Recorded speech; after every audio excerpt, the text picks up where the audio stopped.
Jenkins. The Gloved Hand by Burton E. Stevenson. Chapter I. The Falling Star. I was genuinely tired when I got back to the office that Wednesday afternoon, for it had been a trying day, the last of the series of trying days which had marked the progress of the Minturn case, and my feeling of depression was increased by the fact that our victory had not been nearly so complete as I had hoped it would be. Besides, there was the heat. Always during the past 10 days there had been the heat, unprecedented for June, with the thermometer climbing higher and higher and breaking a new record every day. As I threw off coat and hat and dropped into the chair before my desk, I could see the heat waves quivering up past the open windows from the fiery street below. I turned away and closed my eyes, and tried to evoke a vision of white surf falling upon the beach, of tall trees swaying in the breeze, of a brook dropping gently between green banks. Fountains that frisk and sprinkle the moss they overspill, pools that the breezes crinkle. And then I stopped, for the door had opened. I unclosed my eyes to see the office boy gazing at me in astonishment. He was a well-trained boy, and recovered himself in an instant. "Your mail, sir?" he said, laid it at my elbow, and went out. I turned to the letters with an interest the reverse of lively. The words of Henley's ballade were still running through my head: "Vale, lily, and periwinkle, whetstone crop on the sill, the look of leaves a twinkle with windlets." Again I stopped, for again the door opened, and again the office boy appeared. "Mr. Godfrey, sir," he said, and close upon the words Jim Godfrey entered, looking as fresh and cool and invigorating as the fountains and brooks and pools I had been thinking of. "How do you do it, Godfrey?" I asked, as he sat down. "Do what?" "Keep so fit." "By getting a good sleep every night. Do you?" I groaned as I thought of the inferno I called my bedroom. "I haven't really slept for a week," I said. "Well, you're going to sleep to night. That's the reason I'm here. I saw you in court this afternoon. One glance was enough." "Yes," I assented. "One glance would be. But what's the proposition?" "I'm staying at a little place I've leased for the summer up on the far edge of the Bronx. I'm going to take you up with me to night, and I'm going to keep you there till Monday. That will give you 5 nights' sleep and 4 days' rest. Don't you think you deserve it?" "Yes," I agreed with conviction, "I do." And I cast my mind rapidly over the affairs of the office. With the Minturn case ended, there was really no reason why I should not take a few days off. "You'll come, then?" said Godfrey, who had been following my thoughts. "Don't be afraid," he added, seeing that I still hesitated. "You won't find it dull." I looked at him, for he was smiling slightly, and his eyes were very bright. "Won't I?" "No," he said, "for I've discovered certain phenomena in the neighbourhood which I think will interest you." When Godfrey spoke in that tone, he could mean only one thing, and my last vestige of hesitation vanished. "All right," I said, "I'll come." "Good. I'll call for you at the Marathon about 10:30. That's the earliest I can get away." And in another moment he was gone. So was my fatigue, and I turned with a zest to my letters and to the arrangements necessary for a 3 days' absence. Then I went up to my rooms, put a few things into a suit case, got into fresh clothes, mounted to the Astor roof garden for dinner, and a little after 10 was back again at the Marathon. I had Higgins bring my luggage down, and sat down in the entrance porch to wait for Godfrey. Just across the street gleamed the lights of the police station, where he and I had had more than one adventure. For Godfrey was the principal police reporter of the Record. It was to him that journal owed those brilliant and glowing columns in which the latest mystery was described and dissected in a way which was a joy alike to the intellect and to the artistic instinct. For the editorial policy of the Record, for its attitude toward politics, Wall Street, the trusts, society, I had only aversion and disgust. But whenever the town was shaken with a great criminal mystery, I never missed an issue. Godfrey and I had been thrown together first in the Holiday case, and that was the beginning of a friendship which had strengthened with the years. Then came his brilliant work in solving the Marathon mystery, in which I had also become involved. I had appealed to him for help in connection with that affair at Elizabeth, and he had cleared up the remarkable circumstances surrounding the death of my friend Philip Van Teen in the affair of the Boule cabinet. so I had come to turn to him instinctively whenever I found myself confronting one of those intricate problems which every lawyer has sometimes to untangle. Reciprocally, Godfrey sometimes sought my assistance, but, of course, it was only with a very few of his cases that I had any personal connection. The others I had to be content to follow, as the general public did, in the columns of the Record, certain that it would be the first to reach the goal. Godfrey had a peculiar advantage over the other police reporters in that he had himself, years before, been a member of the detective force, and had very carefully fostered and extended the friendships made at that time. He was looking on rather as an insider, and he was always scrupulously careful to give the members of the force every bit of credit they deserved, sometimes considerably more than they deserved. In consequence, he had the entrée at times when other reporters were rigorously barred. It was nearly 11 o'clock before Godfrey arrived that evening, but I was neither surprised nor impatient.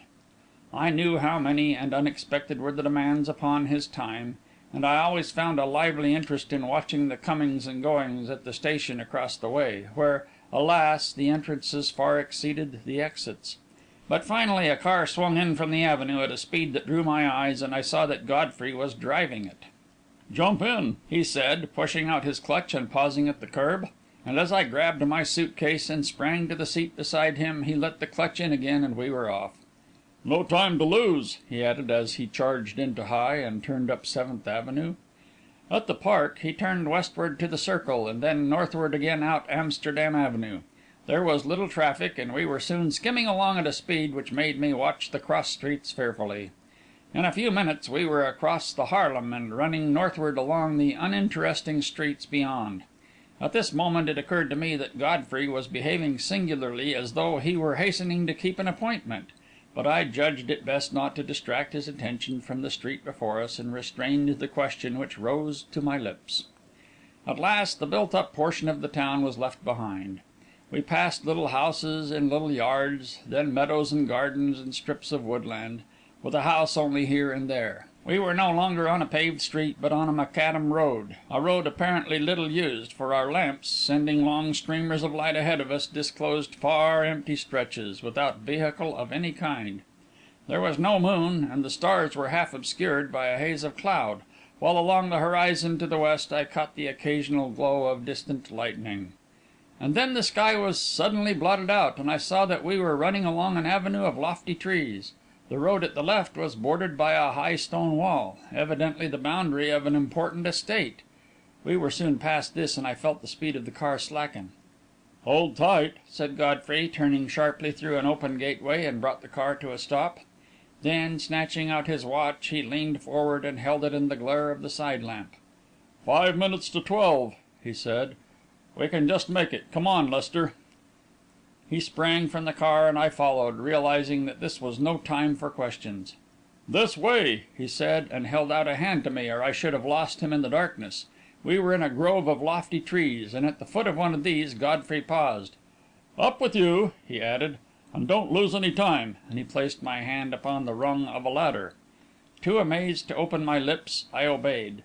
The ladder was a long one, and as I went up and up, I could feel Godfrey mounting after me. I am not expert at climbing ladders, even by daylight, and my progress was not rapid enough to suit my companion, for he kept urging me on. But at last, with a breath of relief, I felt that I had reached the top. "What now?" I asked.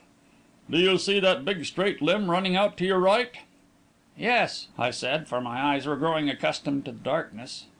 "Sit down on it and hold on to the ladder." I did so somewhat gingerly, and in a minute Godfrey was beside me. "Now," he said, in a voice low and tense with excitement, "look out straight ahead, and remember to hold on to the ladder." I could see the hazy mist of the open sky, and from the fitful light along the horizon I knew that we were looking toward the west.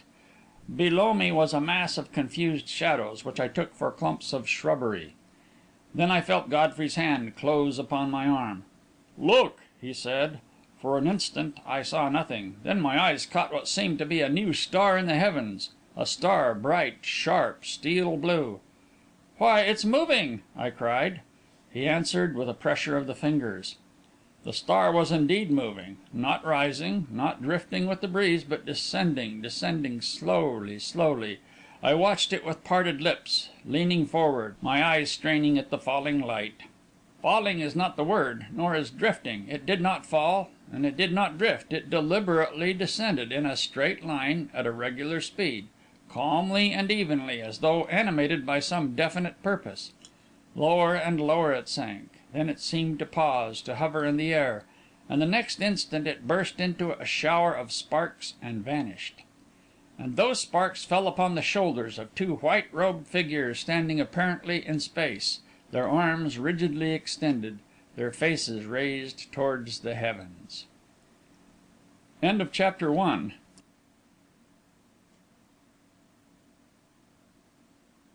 Chapter 2. A Strange Neighbour. Mechanically, I followed Godfrey down the ladder, and, guided by the flaring lights, made my way back to the car. I climbed silently into my seat, while Godfrey started the motor. Then we rolled slowly up the driveway, and stopped before the door of a house standing deep among the trees. "Wait for me here a minute," Godfrey said, and when I had got out, handed me my suitcase, and then drove the car on past the house, no doubt to its garage. He was soon back, opened the house door, switched on the lights, and waved me in. "Here we are," he said.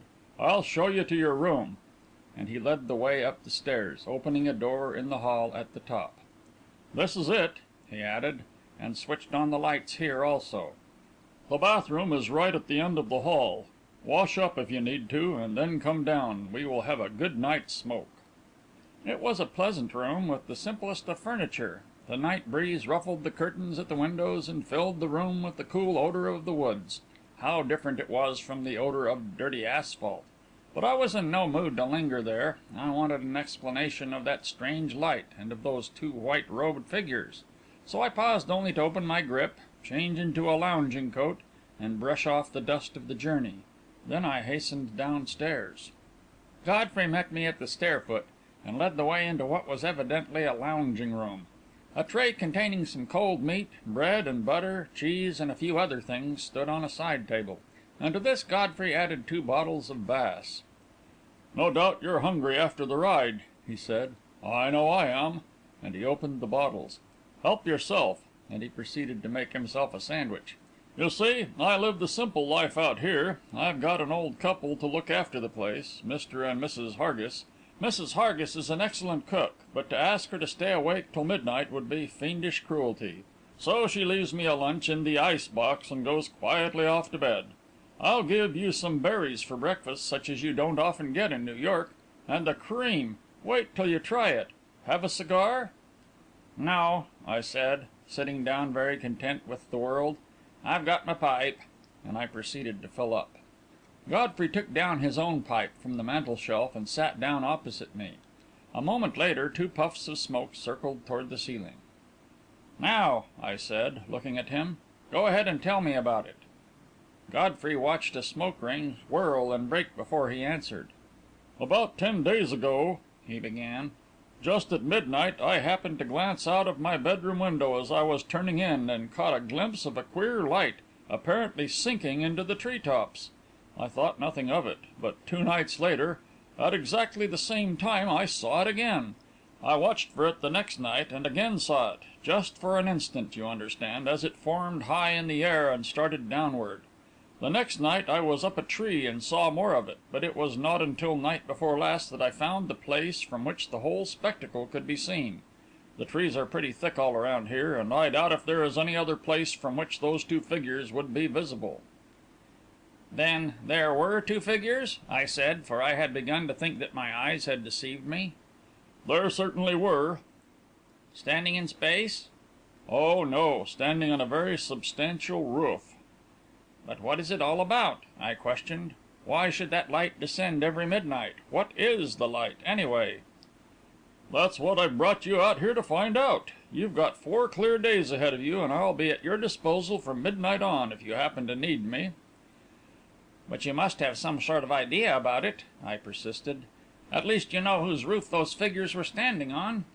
"Yes, I know that. The roof belongs to a man named Worthington Vaughan. Ever hear of him?" I shook my head. "Neither had I," said Godfrey. "Up to the time I took this place. Even yet I don't know very much. He's the last of an old family who made their money in real estate and are supposed to have kept most of it. He's a widower with one daughter. His wife died about 10 years ago, and since then he has been a sort of recluse, and has the reputation of being queer. He has been abroad a good deal, and it is only during the last year that he has lived continuously at this place next door, which is called Elmhurst. That's about all I've been able to find out. He certainly lives a retired life, for his place has a 12-foot wall around it, and no visitors need apply." "How do you know?" "I tried to make a neighbourly call yesterday, and wasn't admitted. Mr. Vaughan was engaged. Getting ready for his regular midnight hocus pocus, perhaps." I took a meditative puff or two. "Is it hocus pocus, Godfrey?" I asked at last. "If it is, it's a mighty artistic piece of work." "And if it isn't hocus pocus, what is it?" Godfrey retorted. "A spiritual manifestation?" I confess I had no answer ready. Ideas which seemed reasonable enough when put dimly to oneself became absurd sometimes when definitely clothed with words. "There are just two possibilities," Godfrey went on. "Either it's hocus pocus, or it isn't. If it is, it's done for some purpose. Two men don't go out on a roof every night at midnight and fire off a Roman candle and wave their arms around, just for the fun of the thing." "It wasn't a Roman candle," I pointed out. "A Roman candle is visible when it's going up, and bursts and vanishes at the top of its flight. That light didn't behave that way at all. It formed high in the air, remained there stationary for a moment, gradually grew brighter, and then started to descend. It didn't fall, it came down slowly, and at an even rate of speed, and it didn't drift away before the breeze, as it would have done if it had been merely floating in the air. It descended in a straight line. It gave me the impression of moving as though a will actuated it, as though it had a distinct purpose. There was something uncanny about it." Godfrey nodded thoughtful agreement. "I have felt that," he said, "and I admit that the behaviour of the light is extraordinary. But that doesn't prove it supernatural. I don't believe in the supernatural, especially I don't believe that any two mortals could arrange with the heavenly powers to make a demonstration like that every night at midnight for their benefit. That's too absurd." "It is absurd," I assented, "and yet it isn't much more absurd than to suppose that two men would go out on the roof every night to watch a Roman candle, as you call it, come down, unless, of course, they're lunatics." "No," said Godfrey, "I don't believe they're lunatics, at least not both of them. I have a sort of theory about it, but it's a pretty thin one, and I want you to do a little investigating on your own account before I tell you what it is. It's time we went to bed. Don't get up in the morning till you're ready to. Probably I'll not see you till night. I have some work to do that will take me off early. But Mrs. Hargis will make you comfortable, and I'll be back in time to join you in another look at the Roman candle." He uttered the last words jestingly, but I could see that the jest was a surface one, and that, at heart, he was deeply serious. Evidently, the strange star had impressed him even more than it had me, though perhaps in a different manner. I found that it had impressed me deeply enough, for I dreamed about it that night, dreamed, and woke, only to fall asleep and dream and wake again. I do not remember that I saw any more in the dream than I had seen with my waking eyes, but each time I awoke trembling with apprehension and bathed in perspiration. As I lay there the second time, staring up into the darkness and telling myself I was a fool, there came a sudden rush of wind among the trees outside, then a vivid flash of lightning, and an instant rending crash of thunder, and then a steady downpour of rain. I could guess how the gasping city welcomed it, and I lay for a long time listening to it as it dripped from the leaves and beat against the house. A delightful coolness filled the room, an odour fresh and clean, and when, at last, with nerves quieted, I fell asleep again, it was not to awaken until the sun was bright against my curtains. End of Chapter 2.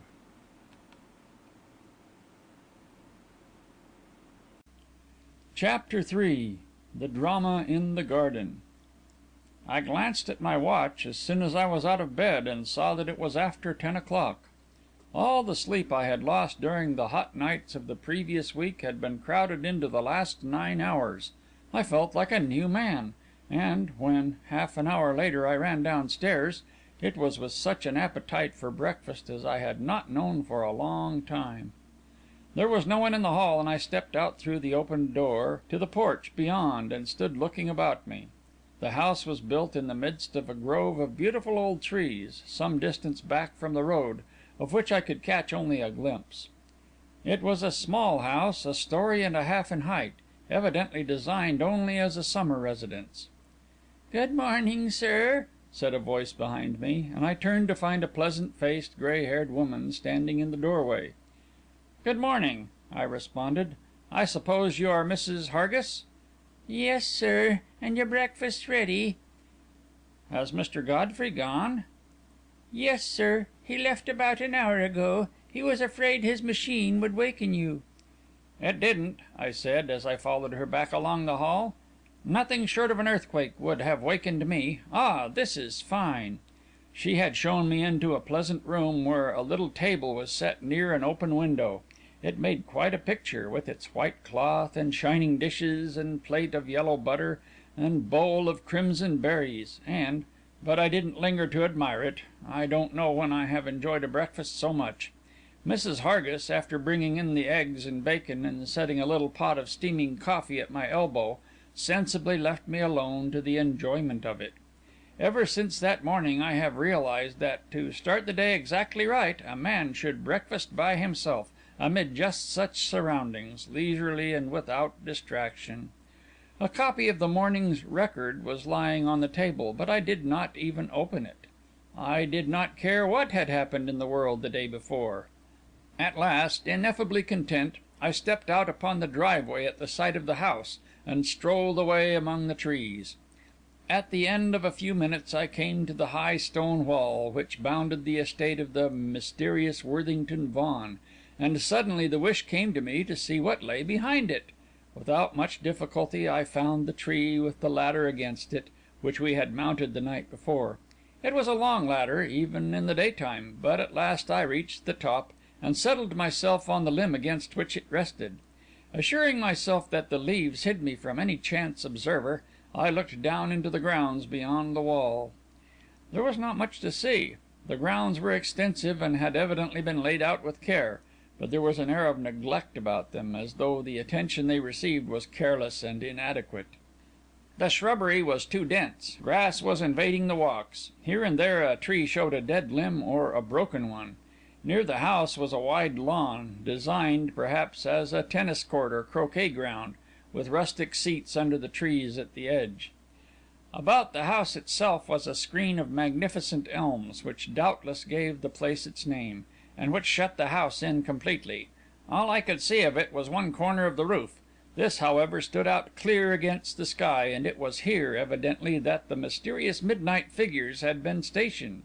As I looked at it, I realized the truth of Godfrey's remark that probably from no other point of vantage but just this would they be visible.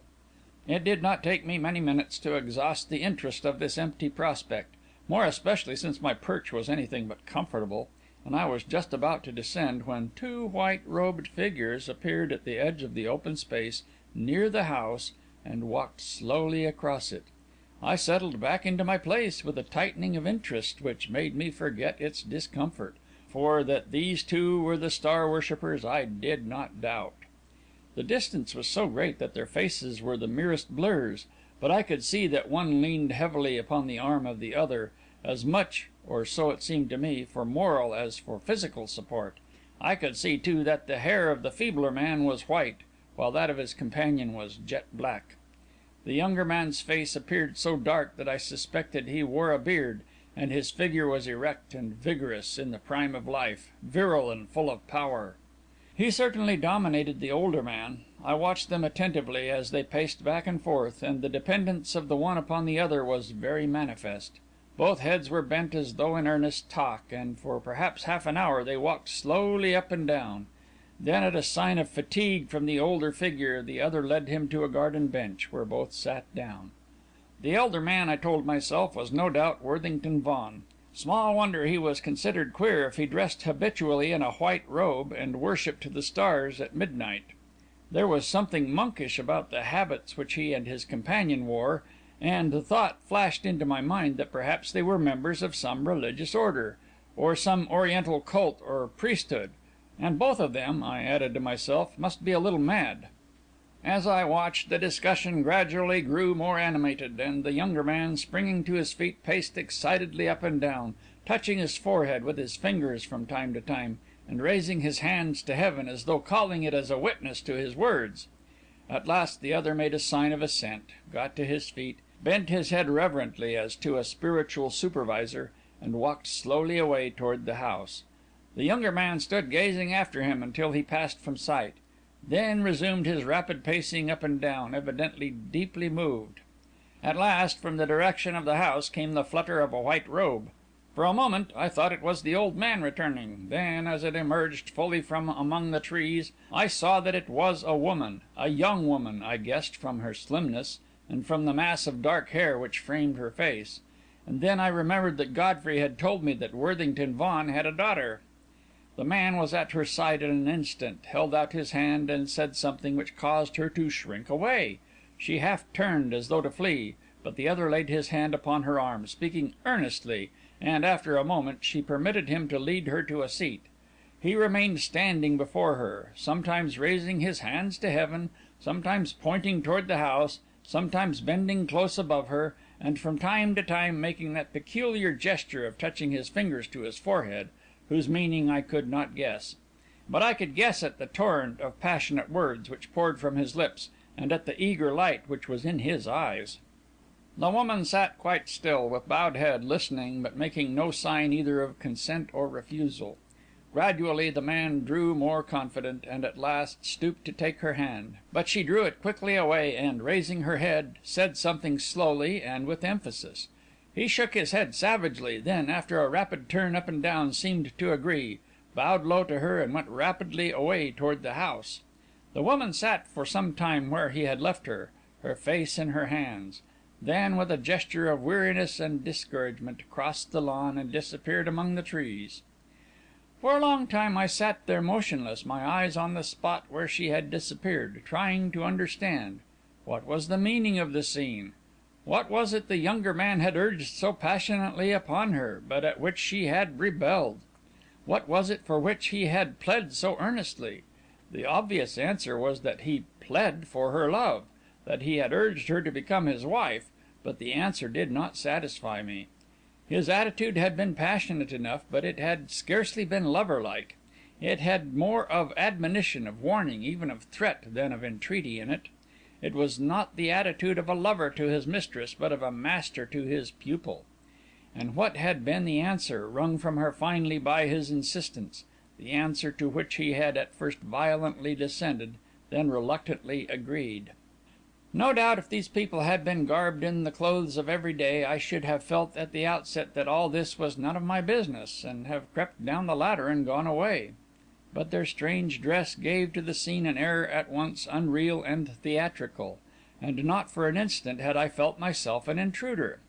It was as though I were looking at the rehearsal of a drama designed for the public gaze and enacted upon a stage; or, more properly, a pantomime, dim and figurative, but most impressive. Might it not indeed be a rehearsal of some sort? Private theatricals? Make-believe? But that scene at midnight, that could not be make-believe.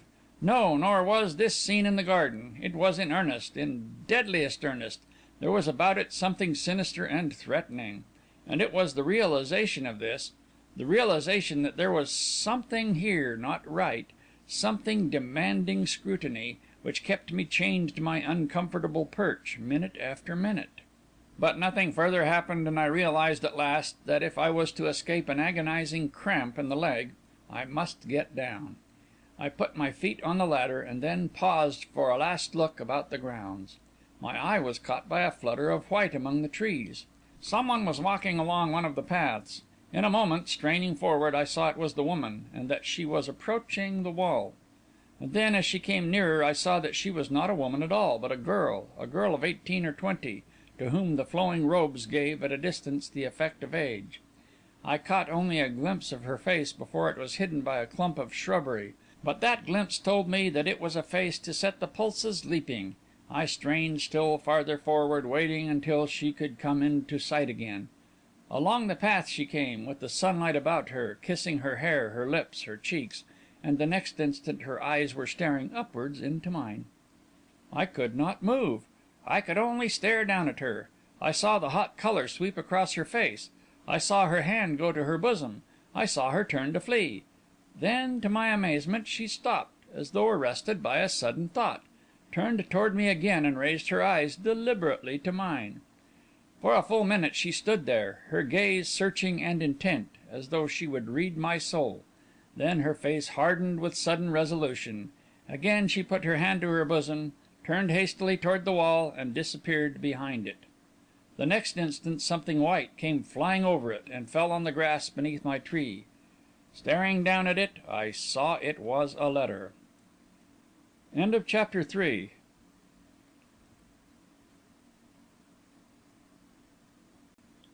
Chapter 4. Enter Freddie Swain. I fell, rather than climbed, down the ladder, snatched the white missile from the grass, and saw that it was, indeed, a sealed and addressed envelope. I had somehow expected that address to include either Godfrey's name or mine, but it did neither. The envelope bore these words: Mr. Frederick Swain, 1010 Fifth Avenue, New York City. If not at this address, please try the Calumet Club. I sat down on the lowest rung of the ladder, whistling softly to myself. For Freddie Swain's address was no longer 1010 Fifth Avenue, nor was he to be found in the luxurious rooms of the Calumet Club. In fact, it was nearly a year since he had entered either place. For some 8 hours of every weekday he laboured in the law offices of Royce and Lester. He slept in a little room on the top floor of the Marathon. 3 hours of every evening, Saturdays, Sundays, and holidays excepted, were spent at the law school of the University of New York, and the remaining hours of the 24 in haunts much less conspicuous and expensive than the Calumet Club. For Freddie Swain had taken one of those toboggan slides down the hill of fortune, which sometimes happen to the most deserving. His father, old General Orlando Swain, had, all his life, put up a pompous front, and was supposed to have inherited a fortune from somewhere.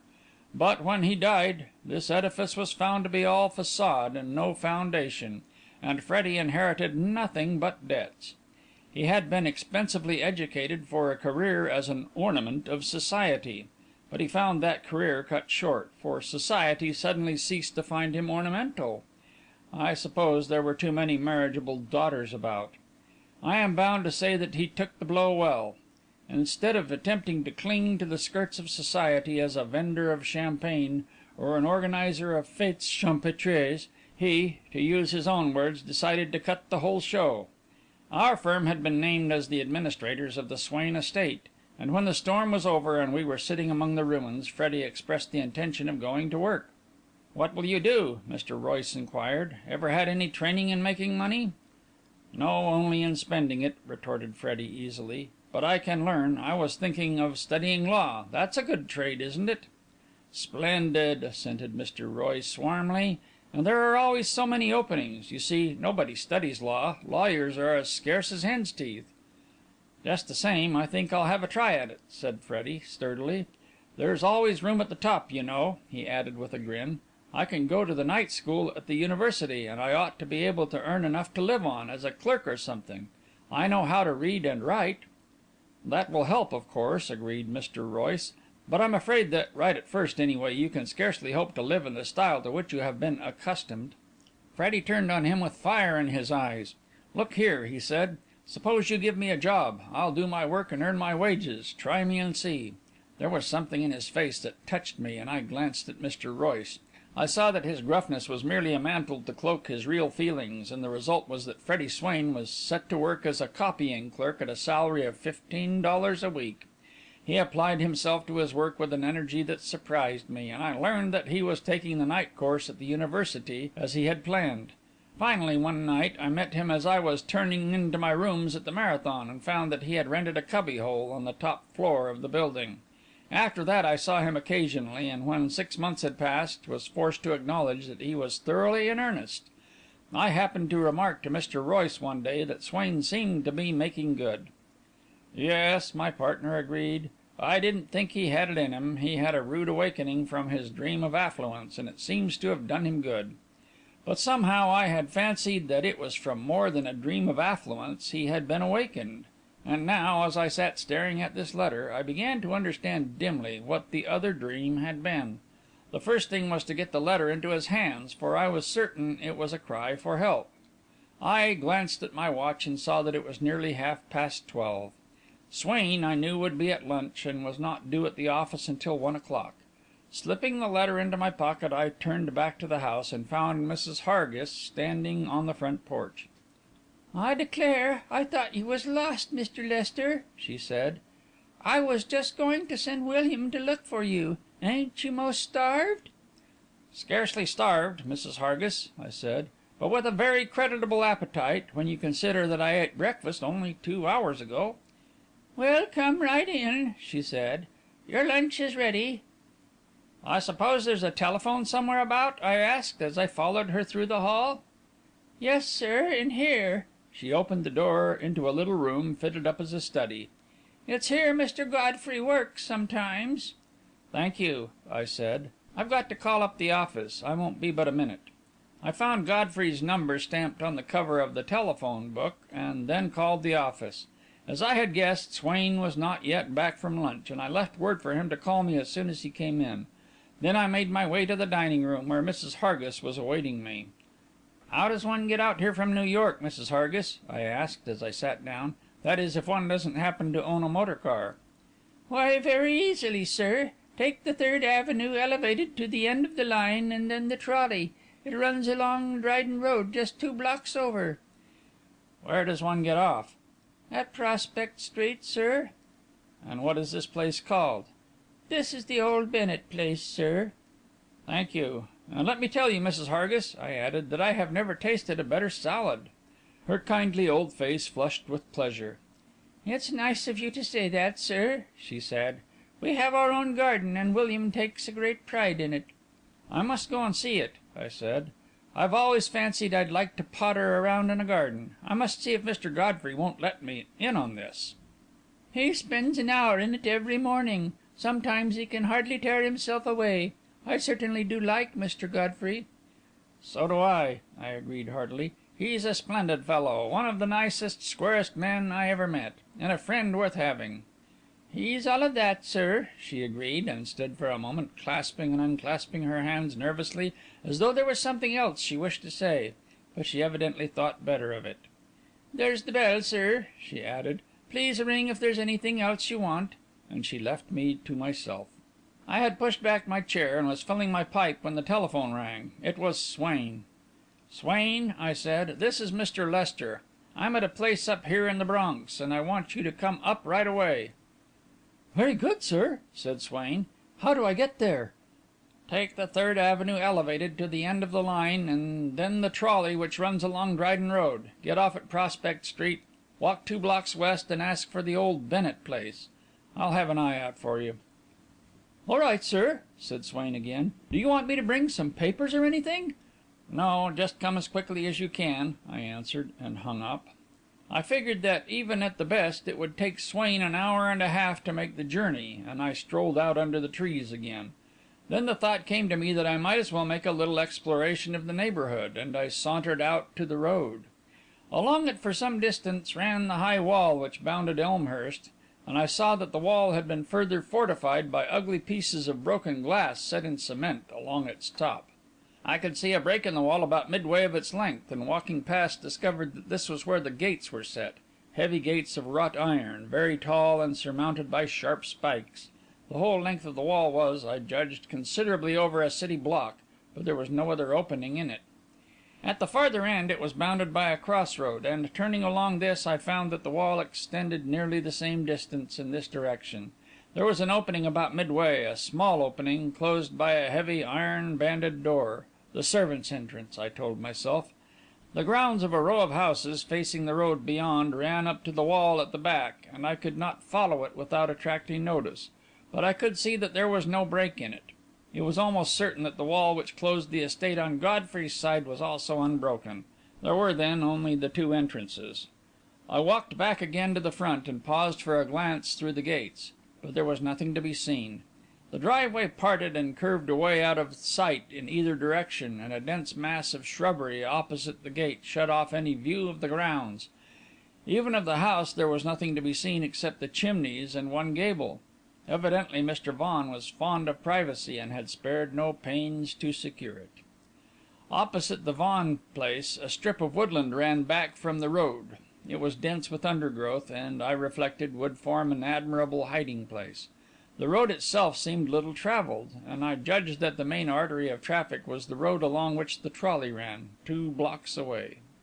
I returned to my starting point, and assured myself that the wall on that side was indeed without a break. Some vines had started up it here and there, but, for the most part, it loomed grey and bleak, crowned along its whole length by that threatening line of broken glass. I judged it to be 12 feet high, so that, even without the glass, it would be impossible for anyone to get over it without assistance.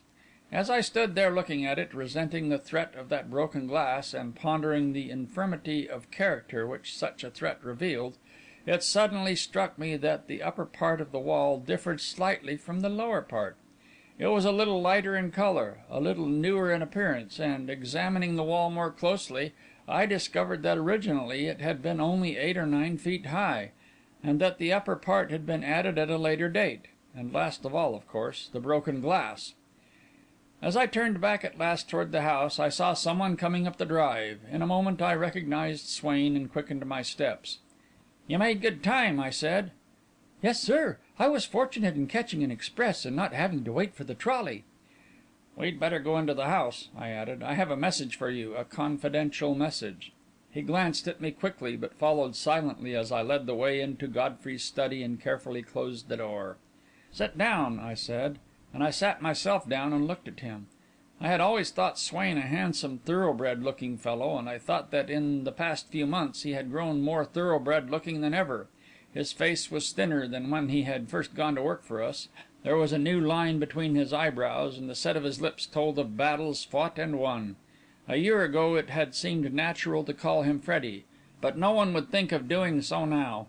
His father's creditors had not attempted to take from him his wardrobe, a costly and extensive one, so that he was dressed as carefully, if not quite as fashionably, as ever, in a way that suggested a young millionaire rather than a $15-a-week clerk. At this moment his face was clouded, and he drummed the arm of his chair with nervous fingers. Then he shifted uneasily under my gaze, which was, perhaps, more earnest than I realised. "You said you had a message for me, sir," he reminded me. "Yes," I said. "Have you ever been out this way before?" "Yes, I have been out this way a number of times." "You know this place, then?" "I have heard it mentioned, but I have never been here before." "Do you know whose place that is next door to us?" "Yes," and his voice sank to a lower key. "It belongs to Worthington Vaughan." "And you know him?" "At one time I knew him quite well, sir," and his voice was still lower. "No doubt," I went on, more and more interested, "you also knew his very fascinating daughter?" A wave of colour crimsoned his face. "Why are you asking me these questions, Mr. Lester?" he demanded. "Because," I said, "the message I have is from that young lady, and is for a man named Frederick Swain." He was on his feet, staring at me, and all the blood was gone from his cheeks. "A message!" he cried. "From her! From Marjorie! What is it, Mr. Lester? For God's sake!" "Here it is," I said, and handed him the letter. He seized it, took one look at the address, then turned away to the window and ripped the envelope open. He unfolded the sheet of paper it contained, and as his eyes ran along it, his face grew whiter still. At last he raised his eyes and stared at me with the look of a man who felt the world tottering about him. Chapter 5.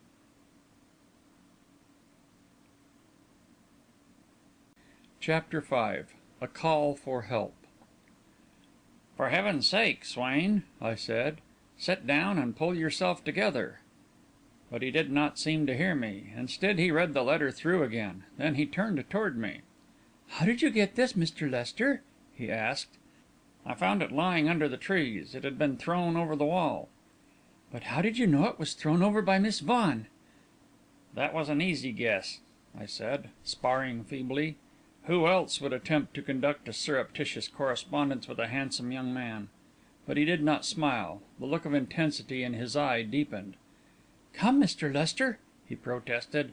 "Don't play with me. I have a right to know the truth." "What right?" I queried. He paused an instant, as though nerving himself to speak, as though asking himself how much he should tell me. Then he came toward me impulsively. "Miss Vaughan and I are engaged to be married," he said. "Some persons may tell you that the engagement has been broken off. More than once I have offered to release her, but she refuses to be released. We love each other." The word love is a difficult one for us Anglo Saxons to pronounce. The voice in which Swain uttered it brought me to my feet, with outstretched hand. "If there's anything I can do for you, my boy," I said, "tell me." "Thank you, Mr. Lester," and he returned my clasp. "You have done a great deal already in giving me this letter so promptly. The only other thing you can do is to permit me to stay here until to night." "Until to night?" "Miss Vaughan asks me to meet her to night."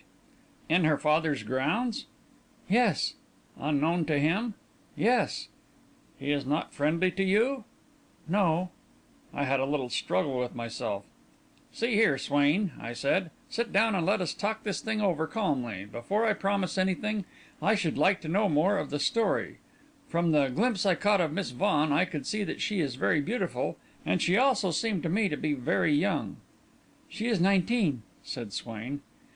"Her father is wealthy, I suppose?" "Very wealthy." "And her mother is dead?" "Yes." "Well," I began, and hesitated, fearing to wound him. "I know what you are thinking," Swain burst in, "and I do not blame you. You are thinking that she is a young, beautiful, and wealthy girl, while I am a poverty stricken nonentity, without any profession, and able to earn just enough to live on. Perhaps I couldn't even do that, if I had to buy my clothes. You are thinking that her father is right to separate us, and that she ought to be protected from me. Isn't that it?" "Yes," I admitted, "something like that." "And I answer, Mr. Lester, by saying that all that is true, that I am not worthy of her, and that nobody knows it better than I do. There are thousands of men who could offer her far more than I can, and who would be eager to offer it.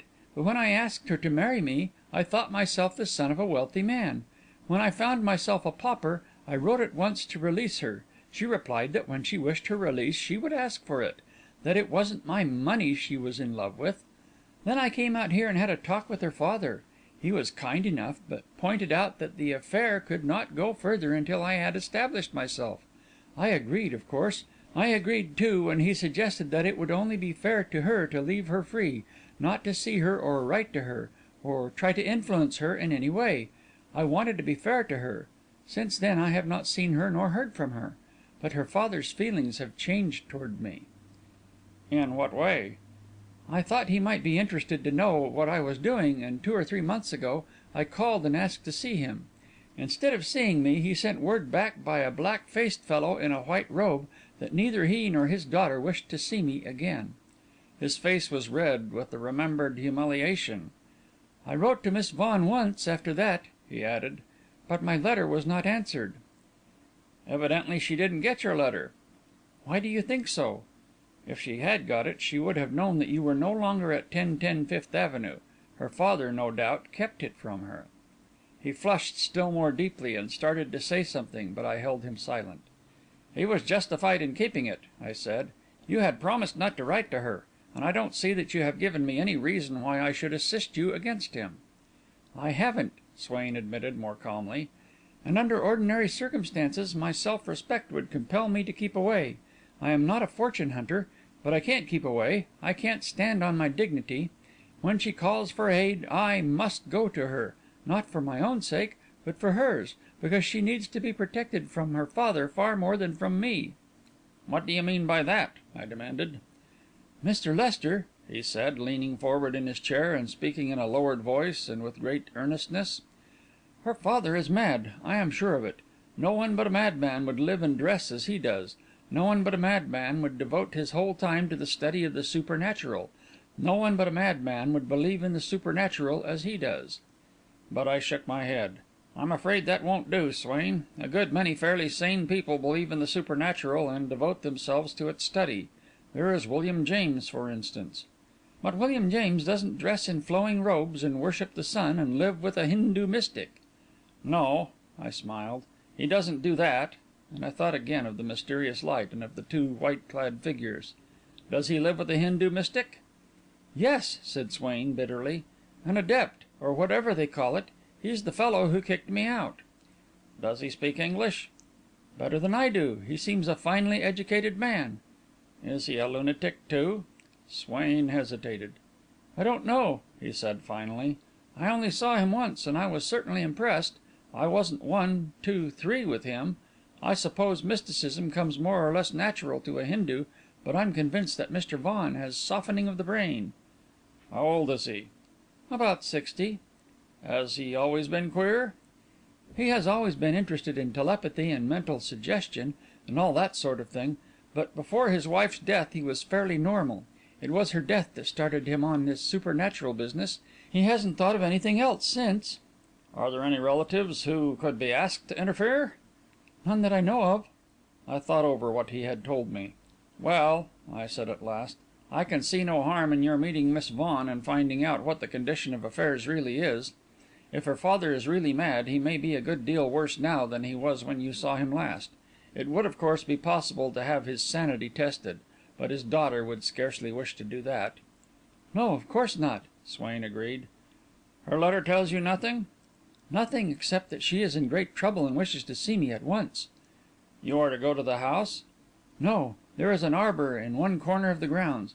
She says that she will be there at 11:30 every night for 3 nights. After that, she says it will be no use for me to come, that it will be too late." "What does she mean by too late?" "I have no idea," he answered, and turned to another anxious perusal of the letter. I turned the situation over in my mind. Evidently Miss Vaughan believed that she had grave cause for alarm, and yet it was quite possible she might be mistaken. She was being urged to consent to something against her will, but perhaps it was for her own good. In any event, I had seen no indication that her consent was being sought by violence. There must be no interference on our part until we were sure of our ground. "Well, Swain," I said at last, "I will help you on one condition." "What is that?" "You will meet Miss Vaughan to night and hear her story, but you will take no action until you and I have talked the matter over. She herself says that she has 3 days," I went on, as he started to protest. "So there is no necessity for leaping in the dark. And I would point out to you that she is not yet of age, but is still under her father's control." "She is 19," he protested. "In this state, the legal age for women, as for men, is 21. The law requires a very serious reason for interfering between a child and its father. Moreover," I added, "she must not be compromised. If you persuade her to accompany you to night, where would you take her? In no case will I be a party to an elopement. I will do all I can to prevent it." He took a short turn up and down the room, his hands clenched behind him. "Mr. Lester," he said at last, stopping before me, "I want you to believe that I have not even thought of an elopement. That would be too base, too unfair to her. But I see you are right. She must not be compromised." "And you promise to ask my advice?" "Suppose I make such a promise. What then?"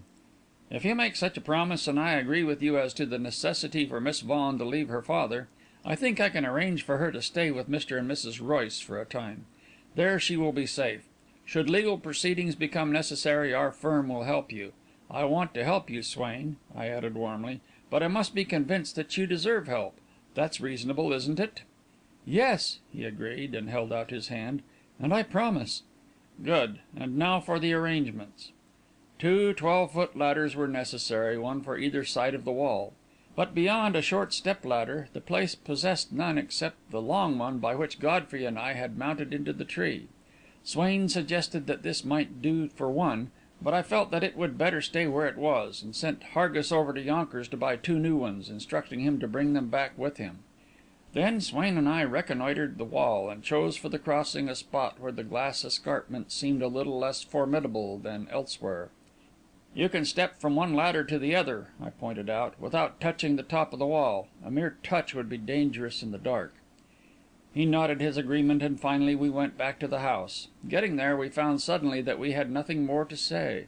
Swain was soon deep in his own thoughts, and I must confess that after the first excitement I began to find the affair a little wearying. Another man's love affair is usually wearying, and, besides that, the glimpse which I had caught of Marjorie Vaughan made me think that she was worthy of a bigger fish than Swain would ever be. He was right in saying that there were thousands of men who had more to give her, and who would be eager to give. I examined Swain as he sat there staring at nothing, with eyes not wholly friendly. He was handsome enough, but in a stereotyped way, and he was only an insignificant clerk, with small prospect of ever being anything much better, for he had started the battle of life too late. Honest, of course, honourable, clean-hearted, but commonplace, with a depth of soul easily fathomed. I know now that I was unjust to Swain, but at the moment my scrutiny of him left me strangely depressed. A rattle of wheels on the drive brought us both out of our thoughts. It was Hargis returning with the ladders. I had him hang them up against the shed where he kept his gardening implements, for I did not wish him to suspect the invasion we had planned. Then, just to kill time and get away from Swain, I spent an hour with Hargis in his garden. And finally came the summons to dinner. An hour later, as we sat on the front porch smoking, and still finding little or nothing to say, Mrs. Hargis came out to bid us good night. "Mr. Swain can use the bedroom next to yours, Mr. Lester," she said. "Perhaps he won't stay all night," I said. "If he does, I'll show him the way to it. And thank you very much, Mrs. Hargis." "Is there anything else I can do, sir?" "No, thank you." "Mr. Godfrey will be here a little before midnight. At least that's his usual time." "We'll wait up for him," I said. "Good night, Mrs. Hargis." "Good night, sir," and she went back into the house. I have never passed through a longer nor more trying hour than the next one was, and I could tell by the way Swain twitched about in his chair that he felt the tedium as much as I. Once or twice I tried to start a conversation, but it soon trickled dry, and we ended by smoking away moodily and staring out into the darkness. At last Swain sprang to his feet. "I can't stand this any longer," he said. "I'm going over the wall." I struck a match and looked at my watch. "It isn't 11 o'clock yet," I warned him. "I don't care. Perhaps she'll be ahead of me. Anyway, I might as well wait there as here." "Come on, then," I agreed, for I felt myself that another such hour would be unendurable. Together we made our way back to the shed and took down the ladders. A moment later we were at the wall. Swain placed his ladder against it and mounted quickly to the top. As he paused there, I handed him up the other one. He caught it from my hands, lifted it over the wall, and lowered it carefully on the other side. As he did so, I heard him give a muffled exclamation of mingled pain and annoyance, and knew that he had cut himself. "Not bad, is it?" I asked. "No, only a scratch on the wrist," he answered shortly, and the next instant he had swung himself over the wall and disappeared. End of Chapter 5. Chapter 6. The Scream in the Night. For some moments I stood staring up into the darkness, half expecting that shadowy figure to reappear, descend the ladder, and rejoin me. Then I shook myself together. The fact that our plot was really moving, that Swain was in the enemy's country, so to speak, gave the affair a finality which it had lacked before. It was too late now to hesitate or turn back. We must press forward. I felt as though, after a long period of uncertainty, war had been declared and the advance definitely begun. So it was with a certain sense of relief that I turned away and walked slowly back to the house, and sat down again upon the porch to wait. Now, waiting is seldom a pleasant or an easy thing, and I found it that night most unpleasant and uneasy. For, before long, doubts began to crowd upon me, doubts of the wisdom of the course I had subscribed to. It would have been wiser, I told myself, if it had been I, and not Swain, who had gone to the rendezvous; wiser still, perhaps, to have sought an interview openly, and to have made sure of the facts, before seeming to encourage what might easily prove to be a girl's more or less romantic illusions. A midnight interview savoured too much of melodrama to appeal to a middle-aged lawyer like myself, however great its appeal might be to youthful lovers. At any rate, I would be certain that the need was very great before I consented to meddle further. Somewhat comforted by this resolution, and by the thought that no real harm had as yet been done, I struck a match and looked at my watch. It was 11:30. Well, whatever the story was, Swain was hearing it now, and I should hear it before long. And then I caught the hum of an approaching car, and was momentarily blinded by the glare of acetylene lamps. "Hello, Lester," called Godfrey's voice. "I'll be back in a minute," and he ran the car on toward the rear of the house. I stood up with a gasp of thankfulness. Here was someone to confide in and advise with. The stretch of lonely waiting was at an end. It had been a trying evening. I think the warmth of my greeting surprised Godfrey, for he looked at me curiously. "Sit down, Godfrey," I said. "I've got something to tell you." "What? Discoveries already?" He laughed, but he drew a chair close to me and sat down. "Well, what are they?" I began at the beginning and related the day's adventures. He listened without comment, but I could see how his interest grew. "So young Swain is over in those grounds now," he said thoughtfully, when I had finished. "Yes, he's been there 3/4 of an hour." "Why do you suppose Miss Vaughan named so late an hour?" "I don't know. Perhaps because she was afraid of being discovered earlier than that, or perhaps merely because she's just a romantic girl." Godfrey sat with his head bent in thought for a moment. "I have it," he said. "At 11:30 every night her father and the adept go up to the roof to remain there till midnight. That is the one time of the whole day when she is absolutely sure to be alone. Come along, Lester." He was on his feet now, and his voice was quivering with excitement. "Where are you going?" I asked. "Up the ladder. It's nearly 12. If the star falls as usual, we'll know that everything is all right. If it doesn't..." He did not finish, but hurried away among the trees. In a moment we were at the ladder. In another moment we were high among the leaves, straining our eyes through the darkness. "I'm going to look at my watch," said Godfrey in a low voice. "Lean back and screen me." I heard the flash of the match and saw a little glare of light against the nearest leaves. Then Godfrey's voice spoke again. "It's 3 minutes of 12," he said. There was a tension in his voice which sent a shiver through me, though I understood but dimly what it was he feared. The stars were shining brightly, and once I fancied that I saw the strange star appear among them. But when I closed my eyes for an instant and looked again, it was gone. Slow minute followed minute, and the hand with which I clutched the ladder began to tremble. The sight of that mysterious light had shaken me the night before, but not half so deeply as its absence shook me now. At last the suspense grew unendurable. "It must be long past midnight," I whispered. "It is," agreed Godfrey gravely. "We may as well go down." He paused an instant longer to stare out into the darkness, then descended quickly. I followed and found him waiting, a dark shadow. He put his hand on my arm and stood a moment, as though in indecision. For myself, I felt as though an intolerable burden had been laid upon my shoulders. "Well," I asked at last, "what now?" "We must see if Swain has returned," he answered. "If he has, all right. If he hasn't, we'll have to go and look for him."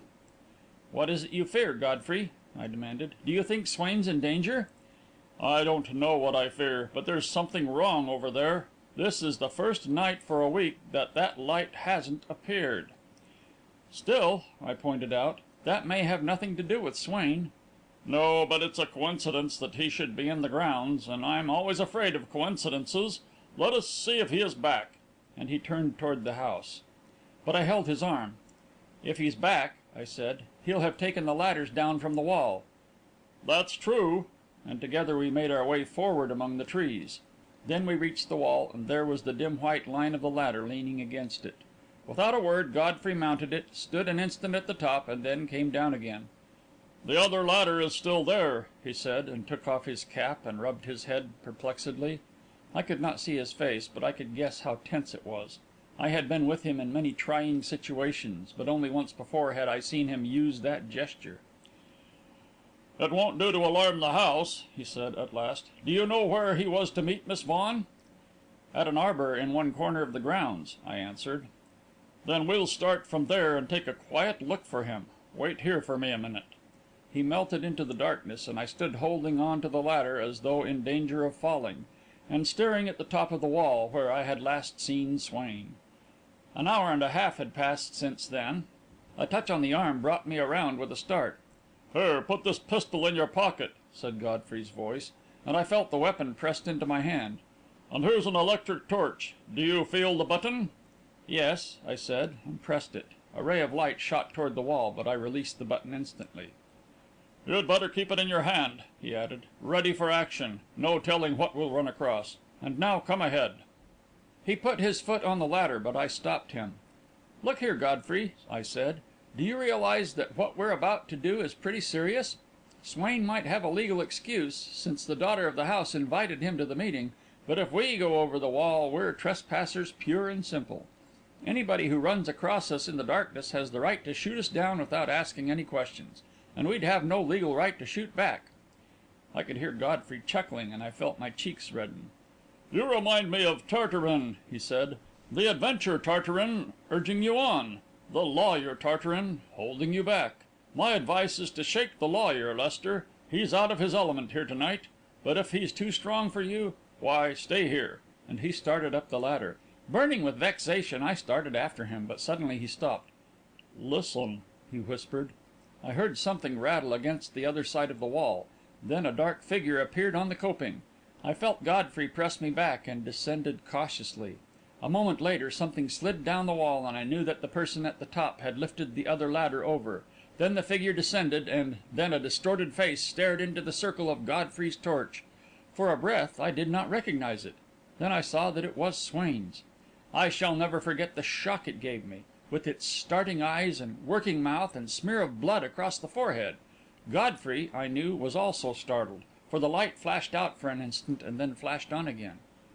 "What is it, Swain?" I cried, and seized him by the arm, but he shook me off roughly.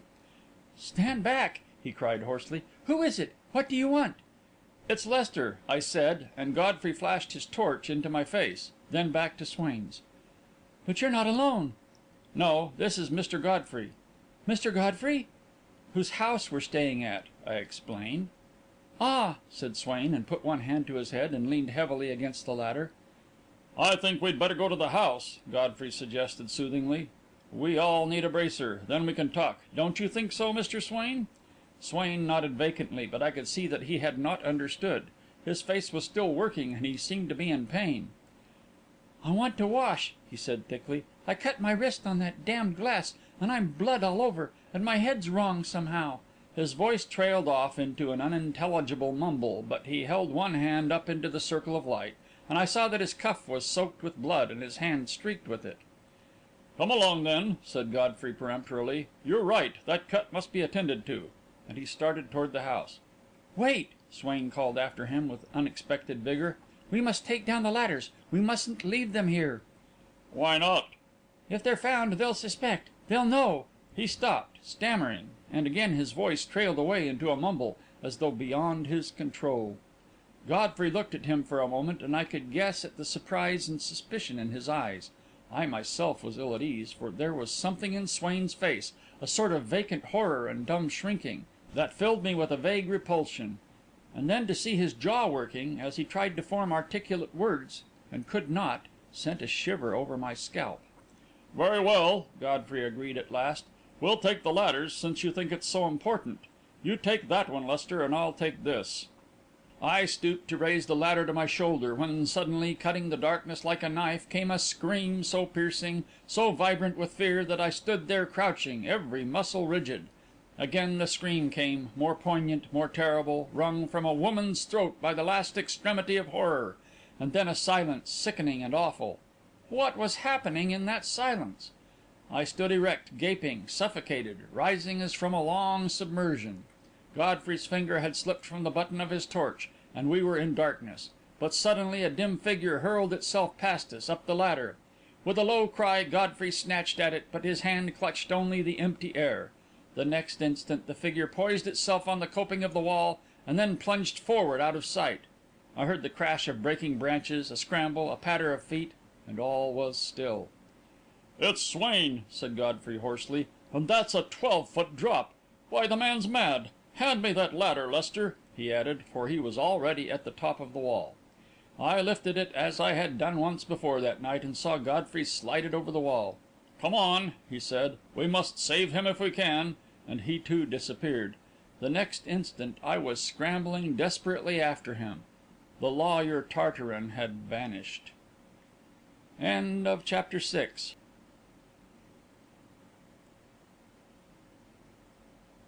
Chapter VII. The Tragedy. The wall was masked on the other side by a dense growth of shrubbery, and struggling through this, I found myself on the gravelled path where I had seen Marjorie Vaughan.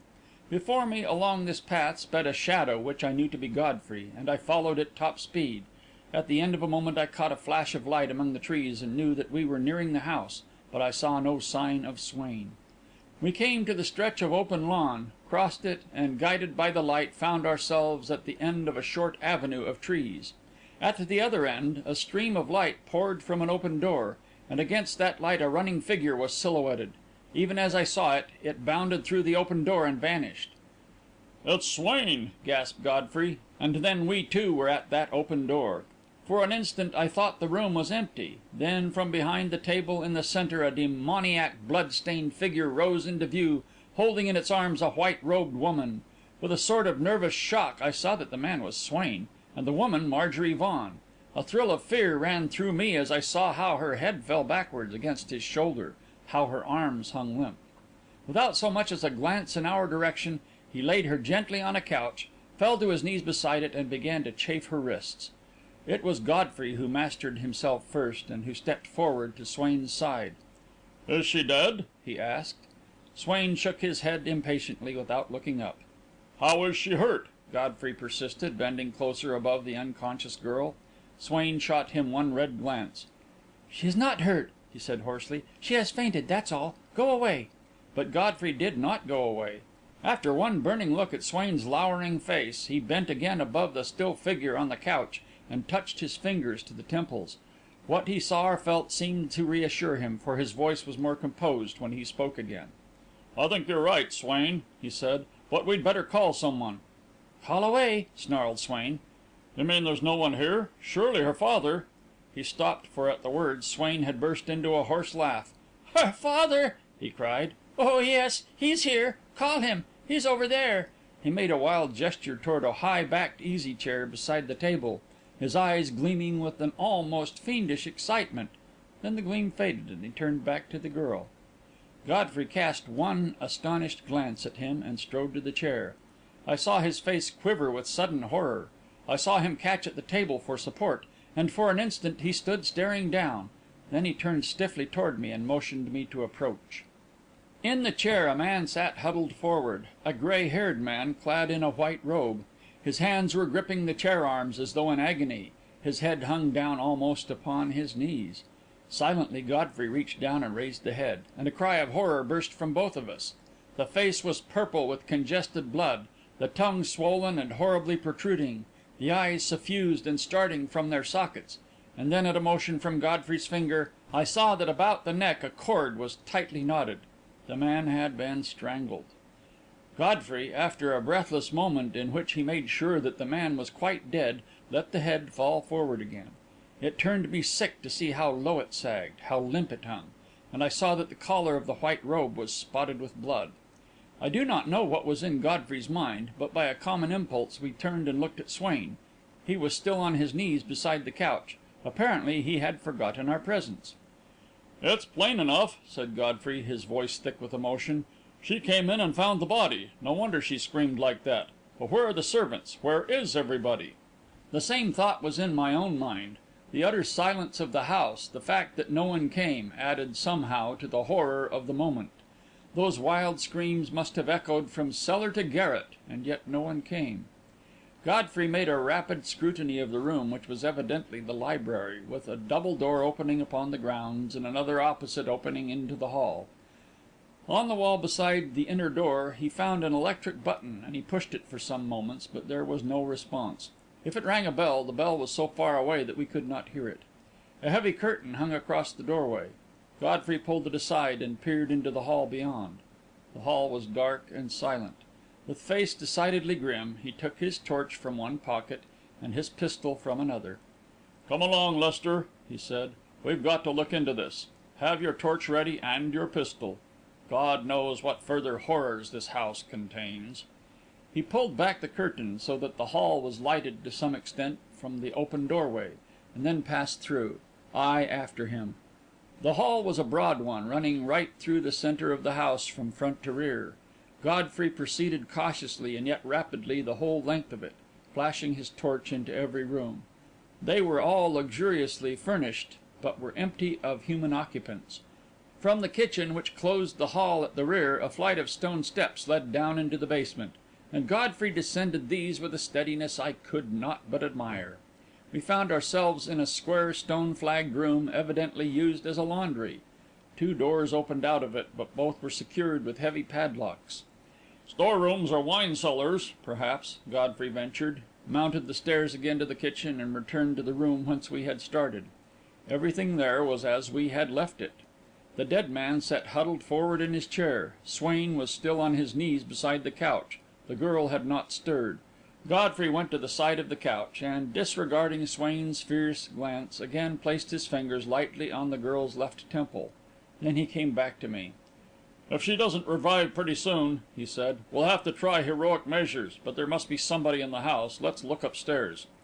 He led the way up the broad stairs, which rose midway of the hall, sending a long ray of light ahead of him. I followed in no very happy frame of mind, for I confess that this midnight exploration of an unknown house, with a murdered man for its only occupant, was getting on my nerves. But Godfrey proceeded calmly and systematically. The hall above corresponded to that below, with 2 doors on each side opening into bedroom suites. The first was probably that of the master of the house. It consisted of bedroom, bath, and dressing room, but there was no one there. The next was evidently Miss Vaughan's. It also had a bath and a daintily furnished boudoir, but these too were empty. Then, as we opened the door across the hall, a strange odour saluted us, an odour suggestive somehow of the East, which, in the first moment, caught the breath from the throat, and in the second seemed to muffle and retard the beating of the heart. A flash of Godfrey's torch showed that we were in a little entry, closed at the farther end by a heavy drapery. Godfrey strode forward and swept the drapery aside. The rush of perfume was overpowering, and through the opening came a soft glow of light. It was a moment before I got my breath, then a mist seemed to fall from before my eyes, and a strange sense of exaltation and well-being stole through me. I saw Godfrey standing motionless, transfixed, with one hand holding back the drapery, and his torch hanging unused in the other, and I crept forward and peered over his shoulder at the strangest scene I have ever gazed upon.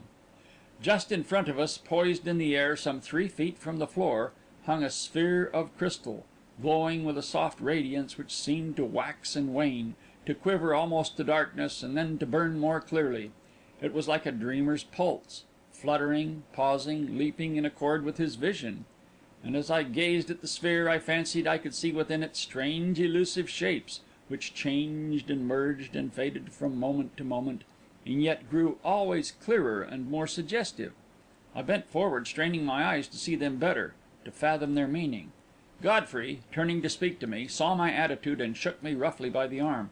"Don't do that, Lester," he growled in my ear. "Take your eyes off that crystal." I tried to move my eyes, but could not, until Godfrey pulled me around to face him. I stood blinking at him stupidly. "I was nearly gone myself before I realised the danger," he said. "A sphere like that can hypnotise a man more quickly than anything else on earth, especially when his resistance is lessened, as it is by this heavy perfume." "It was rather pleasant," I said. "I should like to try it some time." "Well, you can't try it now. You've got something else to do. Besides, it has 2 victims already." "2 victims?" "Look carefully, but keep your eyes off the sphere," he said, and swung me around toward the room again. The room was shrouded in impenetrable darkness, except for the faint and quivering radiance which the sphere emitted, and as I plunged my eyes into its depths, in an effort to see what lay there, it seemed to me that I had never seen blackness so black. As I stared into it with straining eyes, a vague form grew dimly visible beside the glowing sphere, and then I recoiled a little, for suddenly it took shape, and I saw it was a man. I had a queer fancy, as I stood there, that it was really a picture into which I was gazing, one of Rembrandt's, for gradually one detail after another emerged from the darkness. Vague shadows took on shape and meaning. But farther back there was always more shadow, and farther back still more. The man was sitting cross-legged on a low divan, his hands crossed in front of him and hanging limply between his knees. His clothing I could see but vaguely, for it was merged into the darkness about him, but his hands stood out white against it. He was staring straight at the crystal with unwavering and unwinking gaze, and sat as motionless as though carved in stone. The glow from the sphere picked out his profile with a line of light. I could see the high forehead, the strong curved nose, the full lips shaded by a faint moustache, and the long chin only partially concealed by a close clipped beard. It was a wonderful and compelling face, especially as I then saw it, and I gazed at it for a long moment. "It's the adept, I suppose," said Godfrey, no longer taking care to lower his voice. It sounded unnaturally loud in the absolute stillness of the room, and I looked at the adept quickly, but he had not moved. "Can't he hear you?" I asked. "No, he couldn't hear a clap of thunder, that is, unless he's faking." I looked again at the impassive figure. "He's not faking," I said. "I don't know," said Godfrey, and shook his head sceptically. "It looks like the real thing, but these fellows are mighty clever. Do you see the other victim? There's no fake about it." "I see no one else," I said, after a vain scrutiny. "Look carefully on the other side of the sphere. Don't you see something there?" My eyes were smarting under the strain, and for a moment longer I saw nothing. Then a strange grey shape detached itself from the blackness. It was an ugly and repulsive shape, slender below, but swelling hideously at the top, and as I stared at it, it seemed to me that it returned my stare with malignant eyes screened by a pair of white rimmed glasses. Then, with a sensation of dizziness, I saw that the shape was swaying gently back and forth, in a sort of rhythm. And then, quite suddenly, I saw what it was, and a chill of horror quivered up my back. It was a cobra. To and fro it swung, to and fro, its staring eyes fixed upon the sphere, its spectacled hood hideously distended. The very soul within me trembled as I gazed at those unwinking eyes. What did they see in the sphere? What was passing in that inscrutable brain? Could it, too, reconstruct the past, read the mysteries of the future? Some awful power, greater than my will, seemed stretching its tentacles from the darkness. I felt them dragging at me, certain, remorseless, growing stronger and stronger. With something very like a shriek of terror, I tore myself away, out of the entry, into the hall, to the stairs, and down them into the lighted room below.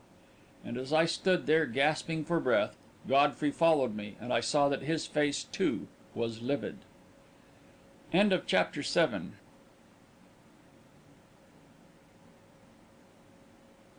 Chapter VIII.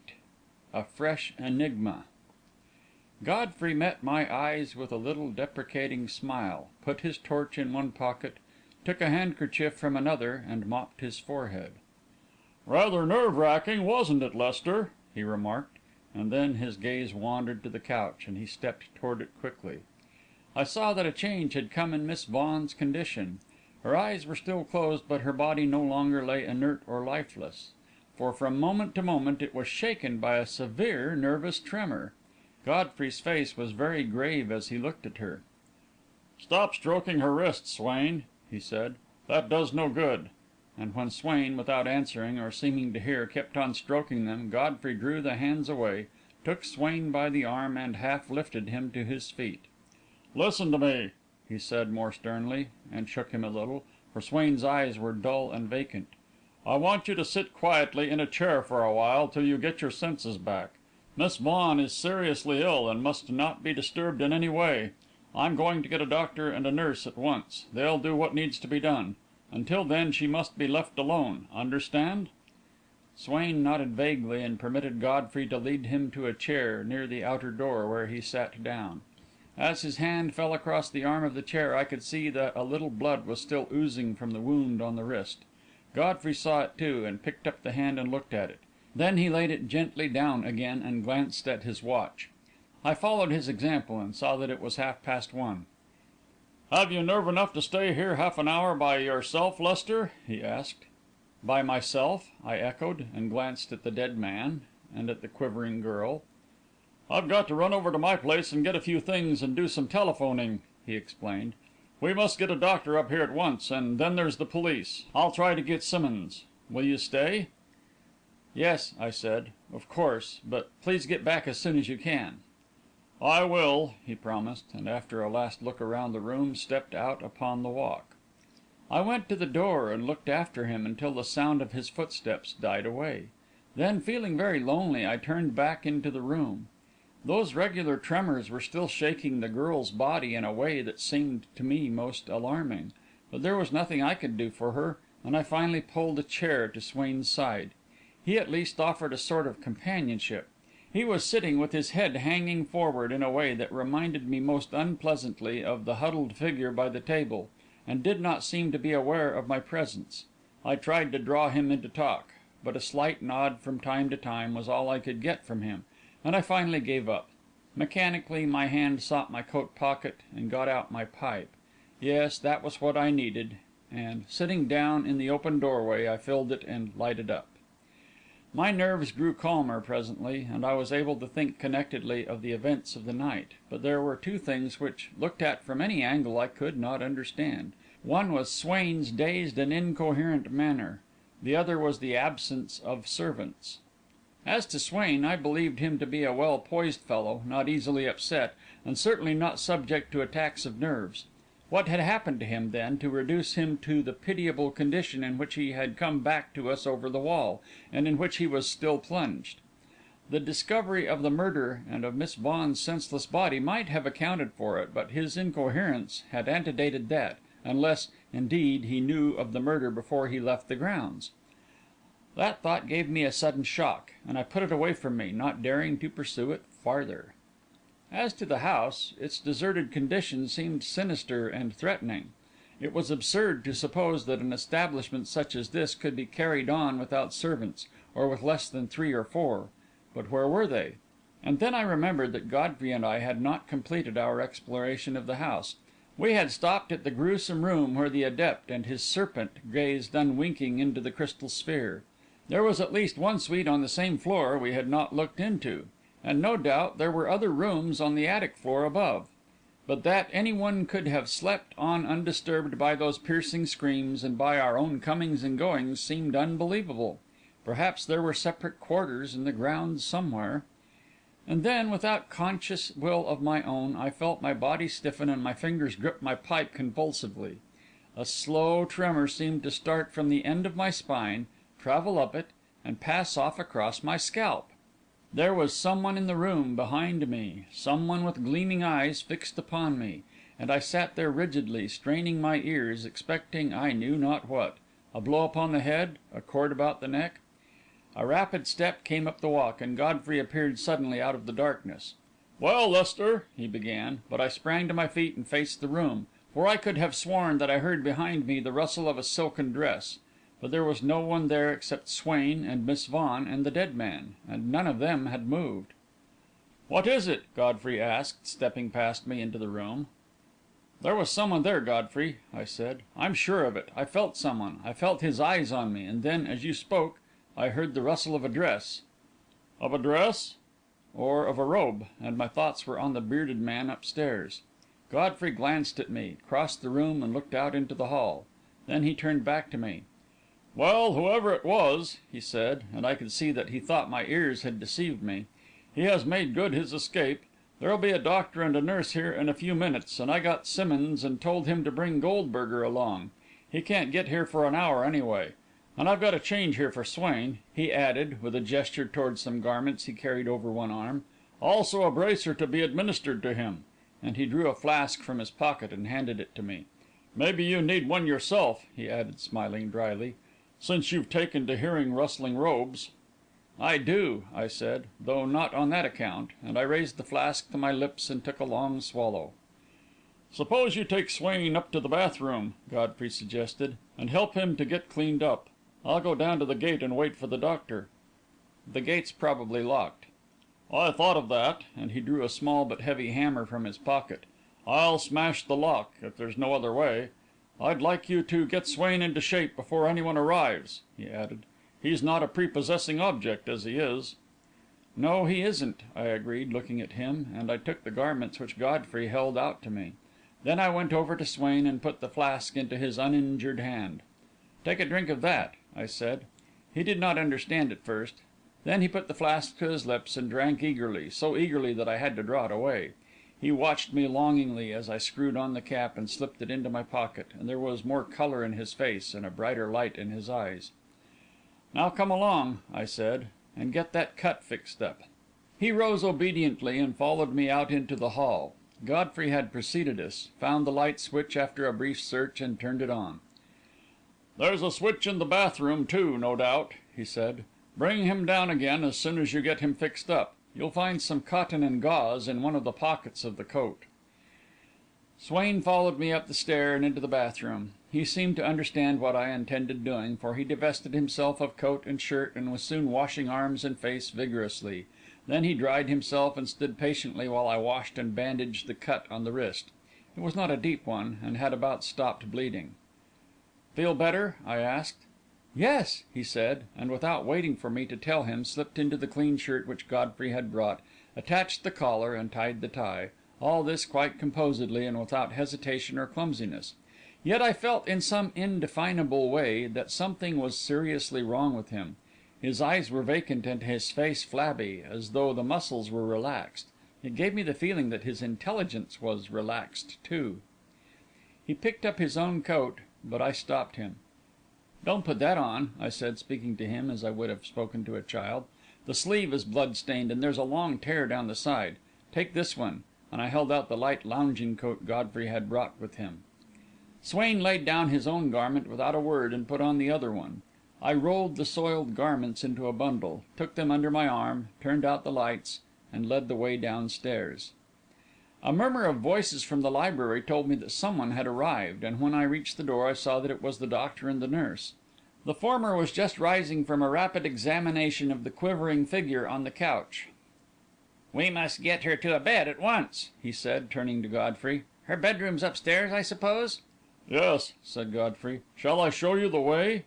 The doctor nodded, and lifting the girl carefully in his arms, followed Godfrey out into the hall. The nurse picked up a medicine case from the floor, and followed after. I had expected Swain to rush forward to the couch, to make a scene, perhaps, and had kept my hand upon his arm; but to my astonishment he did not so much as glance in that direction. He stood patiently beside me with his eyes on the floor, and when my restraining hand fell away, he walked slowly to the chair in which he had been sitting, and dropped into it, relaxing limply as with fatigue. Godfrey was back in a moment. "The doctor was the nearest one I could find," he said. "He seems to be all right, but if Miss Vaughan isn't better in the morning, I'll get a specialist out." "Godfrey," I said, in a low tone, "there's something the matter with Swain," and I motioned to where he sat, flaccid and limp, apparently half asleep. "He is suffering from shock or something of that sort. It's something more, anyway, than overwrought nerves. He seems to be only half conscious." "I noticed it," said Godfrey, with a little nod. "We'll have the doctor look at him when he comes down." And he sank wearily into a chair. "This has been a pretty strenuous night, Lester." "Yes, and it isn't over yet. I wonder what the man with the snake is doing."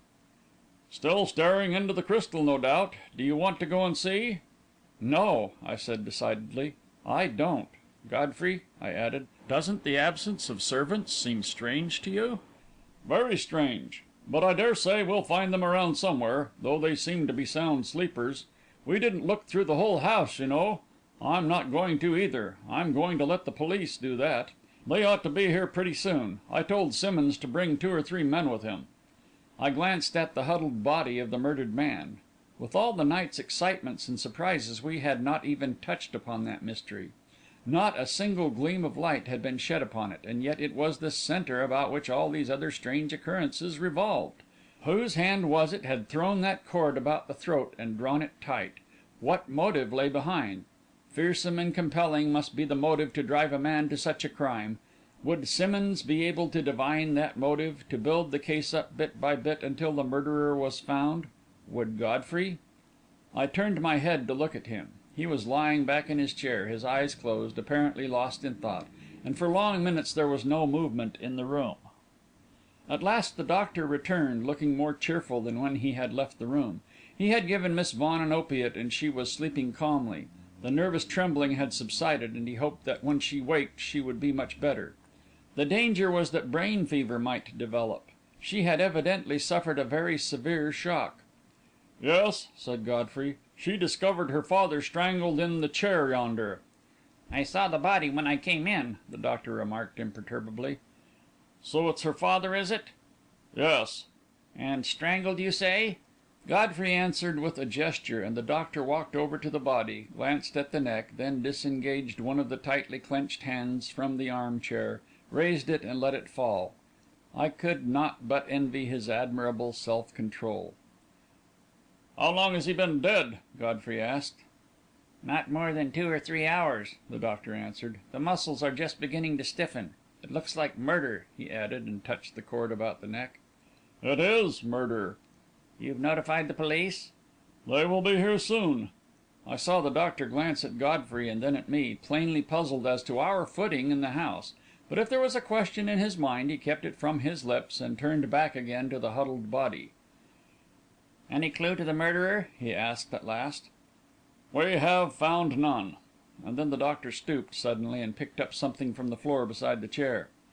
"Perhaps this is a clue," he said quietly, and held to the light an object which, as I sprang to my feet, I saw to be a blood stained handkerchief.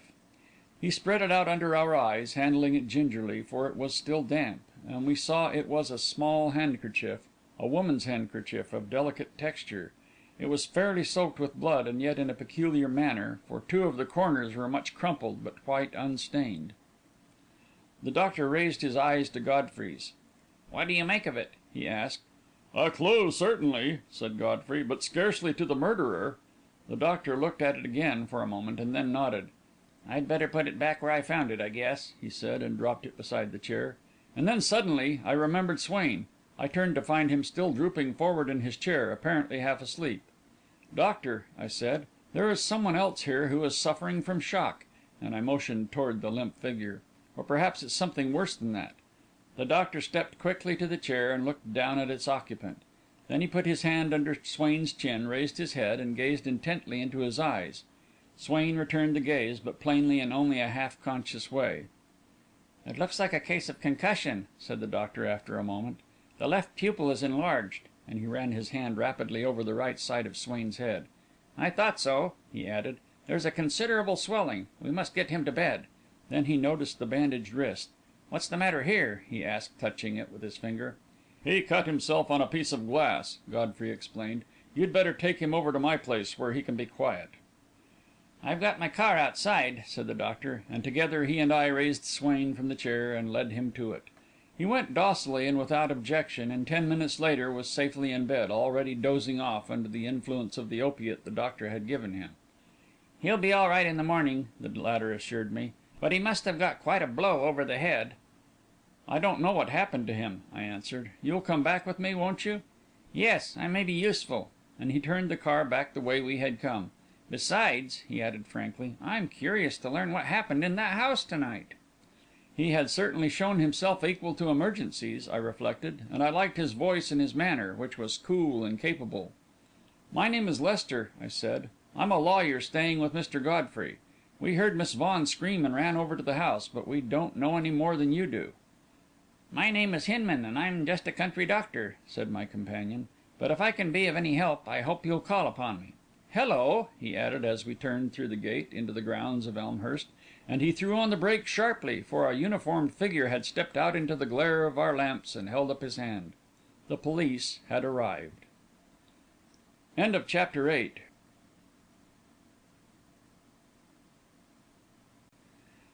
IX. First Steps. We found a little group of men gathered about the chair in which sat the huddled body. 2 of them I already knew. One was Detective Sergeant Simmonds, and the other Coroner Goldberger, both of whom I had met in previous cases. Simmonds was a stolid, unimaginative, but industrious and efficient officer, with whom Godfrey had long ago concluded an alliance, offensive and defensive. In other words, Godfrey threw what story he could to Simmonds, and Simmonds such stories as he could to Godfrey, and so the arrangement was to their mutual advantage.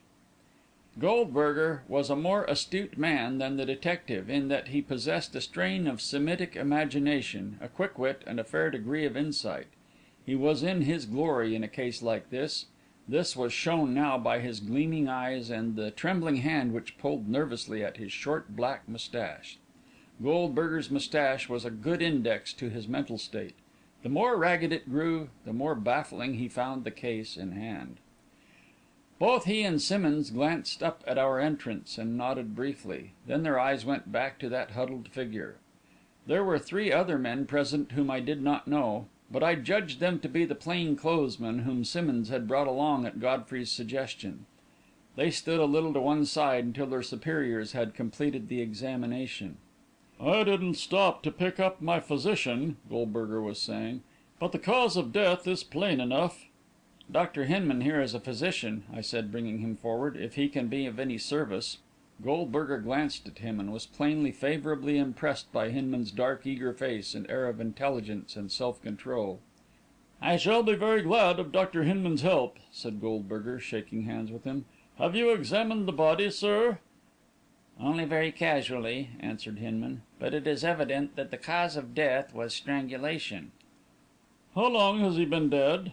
Hinman lifted the stiff hand again, and ran his fingers along the muscles of the arm. "About 4 hours, I should say." Goldberger glanced at his watch. "That would put his death at a little before midnight. The murderer must have come in from the grounds, crept up behind his victim, thrown the cord about his neck, and drawn it tight before his presence was suspected. The victim would hardly have remained seated in the chair if he had known his danger.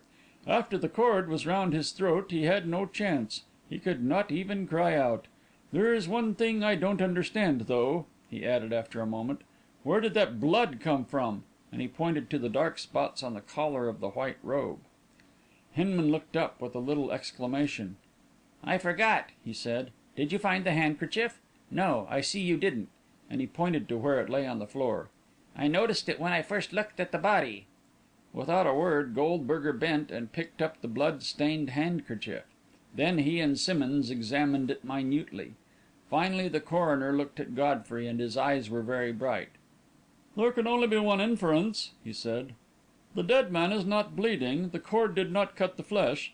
The blood, then, must have come from the murderer. He must have been injured in some way, bleeding profusely. Look at this handkerchief, it is fairly soaked."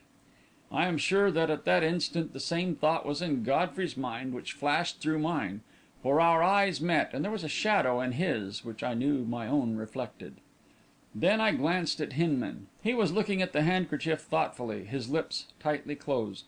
I could guess what he was thinking, but he said nothing. Goldberger laid the handkerchief on the table at last, and turned back to the body. He bent close above it, examining the blood spots, and when he stood erect again, there was in his face a strange excitement. "Lend me your glass, Simmonds," he said, and when Simmonds handed him a small pocket magnifying glass, he unfolded it and bent above the stains again, scrutinising each in turn. At last he closed the glass with an emphatic little snap. "This case isn't going to be so difficult after all," he said. "Those spots are finger prints." With an exclamation of astonishment, Simmonds took the glass and examined the stains. Then he handed it to Godfrey, who finally passed it on to me. Looking through it, I saw that Goldberger was right. The stains had been made by human fingers. Most of them were mere smudges, but here and there was one in which faint lines could be dimly traced. "They seem to be pretty vague," I remarked, passing the glass on to Hinman. "They're plenty clear enough for our purpose," said Goldberger. "Besides, they will come out much clearer in photographs. It's lucky this stuff is so smooth and closely woven," he added, fingering a corner of the robe, "or we wouldn't have got even those. It's as hard and fine as silk." "How do you suppose those marks came there, Mr. Goldberger?" Godfrey asked, and there was in his tone a polite scepticism which evidently annoyed the coroner. "Why, there's only one way they could come there," Goldberger answered impatiently. "They were put there by the murderer's fingers as he drew the cord tight. Do you see anything improbable in that?" "Only that it seems too good to be true," Godfrey answered quietly, and Goldberger, after looking at him a moment, turned away with a shrug of the shoulders. "See if you can get the cord loose, Simmonds," he said. The cord was in the form of a running noose, which had been knotted to hold it in place after being drawn tight. Although it had not cut the flesh of the neck, it had sunk deeply into it, and Simmonds worked at the knot for some moments without result. I suspect his fingers were not quite as steady as they might have been, but it was evidently an intricate knot. "That's a new one on me," he said at last. "I can't get it loose." Godfrey bent close above it and looked at it. "It is a peculiar knot," he agreed. "If you'll permit a suggestion, Mr. Goldberger, you'll cut the cord and leave the knot as it is. It may help us to find the man who made it." "You're right," agreed Goldberger promptly. "Cut the cord, Simmonds." Simmonds got out his pocket knife, opened it and slipped the blade under the cord, cut it, and pulled it out of the ridge of flesh. He looked at it a moment and then handed it to Goldberger. The latter examined it carefully. "It's stained with blood, too," he remarked, and passed it on to Godfrey. "It looks like a curtain rod," Godfrey said, and made a little tour of the room. "Ah!" he added after a moment, from the door opening into the grounds. "See here." He was holding up the end of the cord by which the curtains covering the upper part of the double doors were controlled. "You were right, Mr. Coroner," he said, "in thinking that the murderer entered by this door, for he stopped here and cut off a piece of this cord before going into the room." "Then he must also have stopped to make it into a noose," remarked Goldberger. "If he did that, he was certainly a cool customer. It's a wonder his victim didn't hear the noise he made." "Making a knot isn't a noisy operation," Godfrey pointed out. "Besides, the back of the chair was toward the door, and then, of course, it's possible his victim did hear him." "But then he would have jumped from the chair," objected Simmonds. "Not necessarily. Suppose you were sitting there and heard a noise and looked round and saw me standing there. You wouldn't jump from the chair, would you?" "No, I'd have no reason to jump from you." "Perhaps Vaughan thought he had no reason to jump from the man he saw, if he saw anyone. I'm inclined to think, however, that he didn't suspect anyone else was in the room until he felt the cord about his neck." "And of course," said Goldberger, taking the cord again and looking at it, "it was while the murderer was making it into a noose with his blood stained fingers that he stained it in that way. Don't you agree, Mr. Godfrey?" "That is a possible explanation," Godfrey conceded. "But why did he make this second knot?" inquired the coroner. "The knot which holds the noose tight and prevents it from slipping." "If he hadn't knotted it like that, he would have had to stand there holding it until his victim was dead. As it was, he didn't have to wait." I shivered a little at the thought of the scoundrel calmly tying the knot to secure his noose, and then leaving his victim to twitch his life out. "It's no little trick to tie a knot like that," Godfrey added thoughtfully. "I should like to study it." "All right," agreed Goldberger. "You can have it whenever you want it," and he got a heavy manila envelope out of his pocket and placed the cord carefully inside. "Now we must get that robe off. We can't run any risk of having those finger prints smeared." It was a difficult job and a revolting one, for the body had stiffened into its huddled posture, but at last the robe was removed, and the body itself lying at full length on its back on the couch. Seen thus, with the light full on it, the face was horrible, and Goldberger laid his handkerchief over the swollen and distorted features, while, at a sign from him, Simmonds pulled down the portière from the inner door and placed it over the body. Then the coroner picked up the robe and held it out at arm's length. "What kind of a freak dress is this, anyway?" he asked. "It's a robe," said Godfrey. "Mr. Vaughan was a mystic." "A what?" "A mystic. A believer in Hinduism or some other Oriental religion." "Did he dress this way all the time?"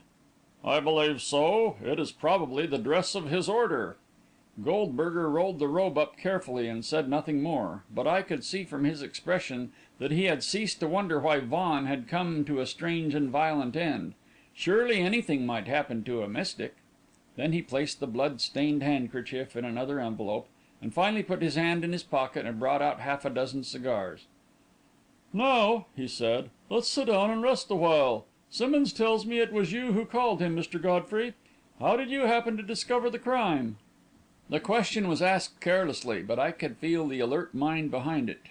I knew that Godfrey felt it too, from the way in which he told the story, for he told it carefully, and yet with an air of keeping nothing back. Of the mysterious light he said nothing, but, starting with my finding of the letter and summoning Swain to receive it, told of the arrangements for the rendezvous, dwelling upon it lightly, as a love affair which could have no connection with the tragedy. He passed on to his own arrival from the city, to Swain's return from the rendezvous, and finally to the screams which had reached us, and to the discovery we had made when we burst into the house. "I summoned Dr. Hinman immediately," he added, "for Miss Vaughan seemed to be in a serious condition. Then I called Simmonds and suggested that he stop for you, Mr. Coroner, for I knew that the case would interest you.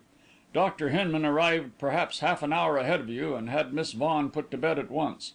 And I guess you know the rest," he concluded. We had all listened intently. I was pretty sure that Simmonds would make no inferences which Godfrey wished to avoid, but I feared the more penetrating mind of the coroner. His first question proved that I was right to do so. "Where is this man Swain?" he asked. "He was suffering from the shock," said Godfrey, "and Lester and Dr. Hinman took him over to my place and put him to bed. That's where they were when you got here." "He seemed to be suffering from a slight concussion," Hinman explained. "There was a swelling on one side of his head, as though someone had struck him, and the pupils of his eyes were unsymmetrical. He had also a cut on the wrist," he added, after an instant's hesitation. "Ah," commented Goldberger, with a glance at Godfrey. "Had it been bleeding?" "He cut himself when crossing the wall," Godfrey explained. "A mere scratch, but I believe it did bleed a good deal." "Ah," said Goldberger again, and then he turned to the doctor. "Did I understand you to say that he went to sleep?" "He certainly did. I gave him a good strong opiate to make sure of it." "Do you think he'll sleep till morning?" "He'll sleep 9 or 10 hours at least." "Then that's all right," said Goldberger, and settled back into his chair again. "But didn't anybody live in this house except that old man and his daughter? Aren't there any servants?" "There must be some somewhere about," answered Godfrey, to whom the question was addressed. "But Lester and I looked through the lower floor and part of the upper one and didn't find any. There's a bell there by the door, but nobody answered when I rang. We didn't have time to go all over the house. We did find one thing, though," he added, as if by an afterthought. "What was that?" "There's an adept in one of the rooms upstairs." Goldberger sat up and stared at him. "An adept?" he repeated. "What's that?" "An expert in mysticism. I judge that Vaughan was his pupil." "Do you mean he's a Hindu?" asked the coroner, as though that would explain everything. But Godfrey was having his revenge. "I don't know whether he's a Hindu or not," he said airily. "I didn't get a very good look at him." "What was he doing?" Goldberger demanded.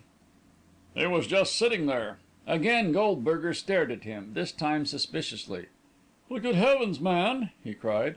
"That was 3 or 4 hours ago. You don't suppose he's sitting there yet?" "Yes," said Godfrey drily. "I think he is."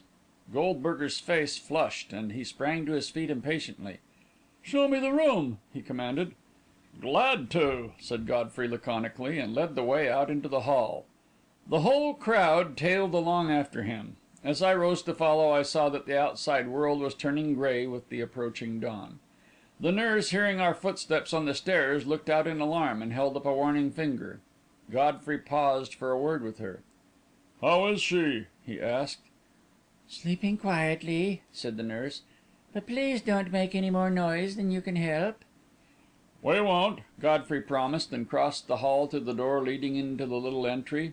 Then he paused and looked around at Goldberger. "Better go slow here," he cautioned. "The adept has a pet cobra."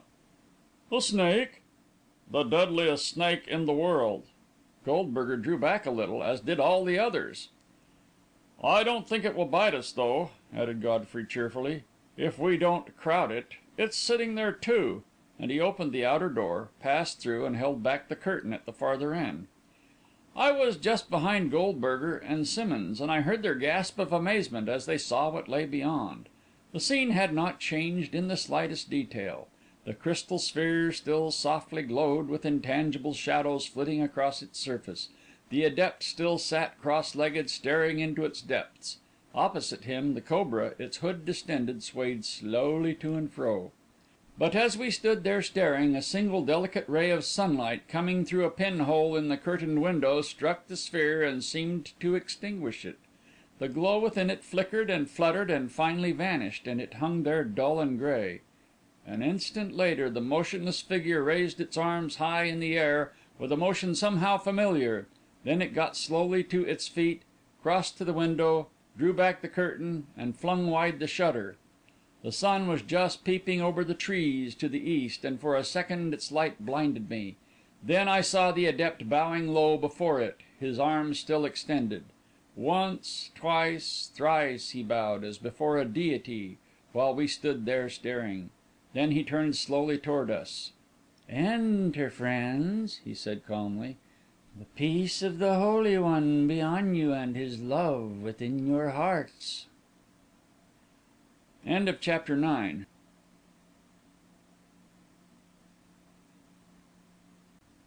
Chapter 10. The White Priest of Siva. The adept was an impressive figure as he stood there with the sun behind him, throwing a yellow nimbus around his head. The robe he wore was of a rich purple, and gave an added effect of height and dignity to a figure already tall. His hair was dark and crinkled like wind-swept water; his complexion dark, but with an underblush of red in the cheeks. His lips were scarlet, and his eyes coal black, and of an arresting brilliance. The whole effect he gave was of transcendent energy and magnetism, nor did he show the slightest fatigue from his long vigil. His eyes swept our faces, as we stood crowded there in the doorway. He did not seem surprised. If there was any expression in his face except courteous inquiry, it was one of carefully suppressed amusement. "Enter, friends," he repeated. "What is it you desire?" His voice was rich and deep, and he spoke with a peculiar intonation, but without accent. It was something of a shock to hear the ordinary words of English speech coming from his lips, for they seemed formed to utter prophecies in unknown tongues. Goldberger took one step into the room, and then stopped abruptly. Following his eyes, I saw that the cobra had also awakened from its trance, and was regarding us steadily and hissing slightly. The adept smiled as he saw us shrink back. "Do not fear," he said. "Come, Toto." And stepping across the room, he lifted the cobra in one hand and held it a moment close to him, gently stroking the distended hood. The snake curled itself about his arm, and seemed to cuddle to him, but it kept its eyes fixed on us. I could not but smile at the incongruity of its name. Toto was well enough for a French poodle, but for a cobra! After a moment, the adept lifted the lid of a round basket which stood on the floor near the divan, dropped the snake gently into it, and fastened down the lid. Then he clapped his hands softly, and an instant later the curtains at the rear of the room parted and a strange figure appeared between them. It was the figure of a man not over 5 feet tall and very thin. He was almost as dark as a full-blooded negro, and the white burnous which was thrown about his shoulders and covered him to just below the hips made him look even darker.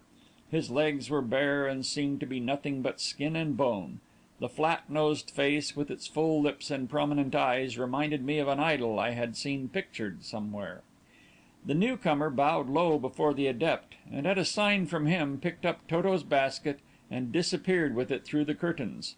He had not even glanced in our direction. The adept turned back to us. "Now, friends," he said, "will you not enter?" Goldberger led the way into the room, and stopped to look about it. The walls were hung with black velvet, so arranged that windows and doors could be covered also, and the room was absolutely devoid of furniture, save for a low circular divan, in the centre of which stood the crystal sphere, supported, as I saw now, by a slender pedestal. "I have a few questions to ask you," began Goldberger at last, in a voice deferential despite himself. "Proceed, sir," said the adept, courteously. "Do you know that Mr. Vaughan is dead?" The adept made a little deprecating gesture. "Not dead," he protested. "A man does not die. His soul rejoins the Oversoul, that is all. Yes, I know that at midnight the soul of my pupil passed over." "How did you learn that?" Goldberger demanded.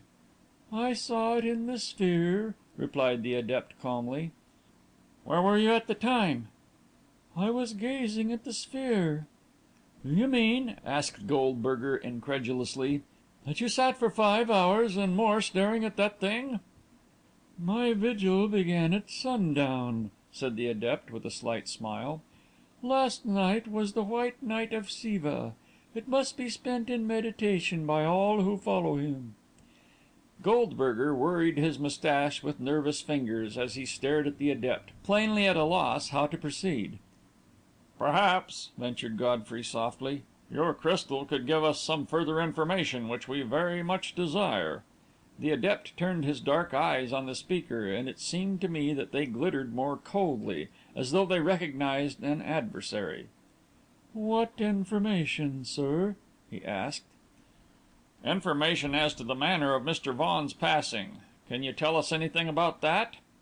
The adept shook his head. "I only saw the soul as it passed over. I knew, however, that it had been torn from the body by violence." "How did you know that?" broke in Goldberger. "Because of its colour," answered the adept; and then, when he saw our benumbed expressions, he explained. Souls which pass in peace are white. Souls which the body has driven forth by its own hands are black. Souls which are torn from the body by an alien hand are red. My pupil's soul was red." I could see that Goldberger did not know whether to snort with derision or to be impressed. He ended by smiling feebly. As for me, I admit I was impressed. "When an alien hand, as you put it, is used," said the coroner, "we call it murder in this country, and the law tries to get hold of the alien and to send its soul after its victims. That's what we are trying to do now. We are officers of the law." The adept bowed. "Any assistance I can give you," he said softly, "I shall be glad to give, though to do murder, as you call it, is not always to do wrong." "Our law doesn't make such distinctions," said Goldberger drily. "May I ask your profession?" "I am a white priest of Siva," said the adept, touching his forehead lightly with the fingers of his left hand, as in reverence. "Who is Siva?" "The Holy One, the Oversoul, from whom we come and to whom we all return." Again Goldberger worried his moustache. "Well," he said at last, "until the mystery is cleared up, I must ask you not to leave this house." "I have no wish to leave it, sir." "And the other fellow, the fellow who took away the snake, where was he last night?" "He slept in a small room opening into this one." "May I look into it?" "Certainly," and the adept swept aside the curtains. The room into which we looked was not more than 10 feet square, and empty of furniture except for a mat in the middle of the floor and 3 or 4 baskets set against the wall. On the mat was squatted the attendant, his legs crossed with feet uppermost, and his hands held palm to palm before him. On the floor in front of him were what looked to me like a strip of cloth, a bone, and a tooth. He did not raise his eyes at our entrance, but sat calmly contemplating these relics. Goldberger's moustache lost a few more hairs as he stood staring down at this strange figure. "What are those things? His grandmother's remains?" he asked at last. "Those are the attributes of Kali," said the adept gravely, as one rebuking blasphemy. "Very interesting, no doubt," commented the coroner drily. "Would it disturb the gentleman too much to ask him a few questions?" "He speaks no English, but I shall be glad to translate for you." The coroner thought this over for a moment, and then shook his head.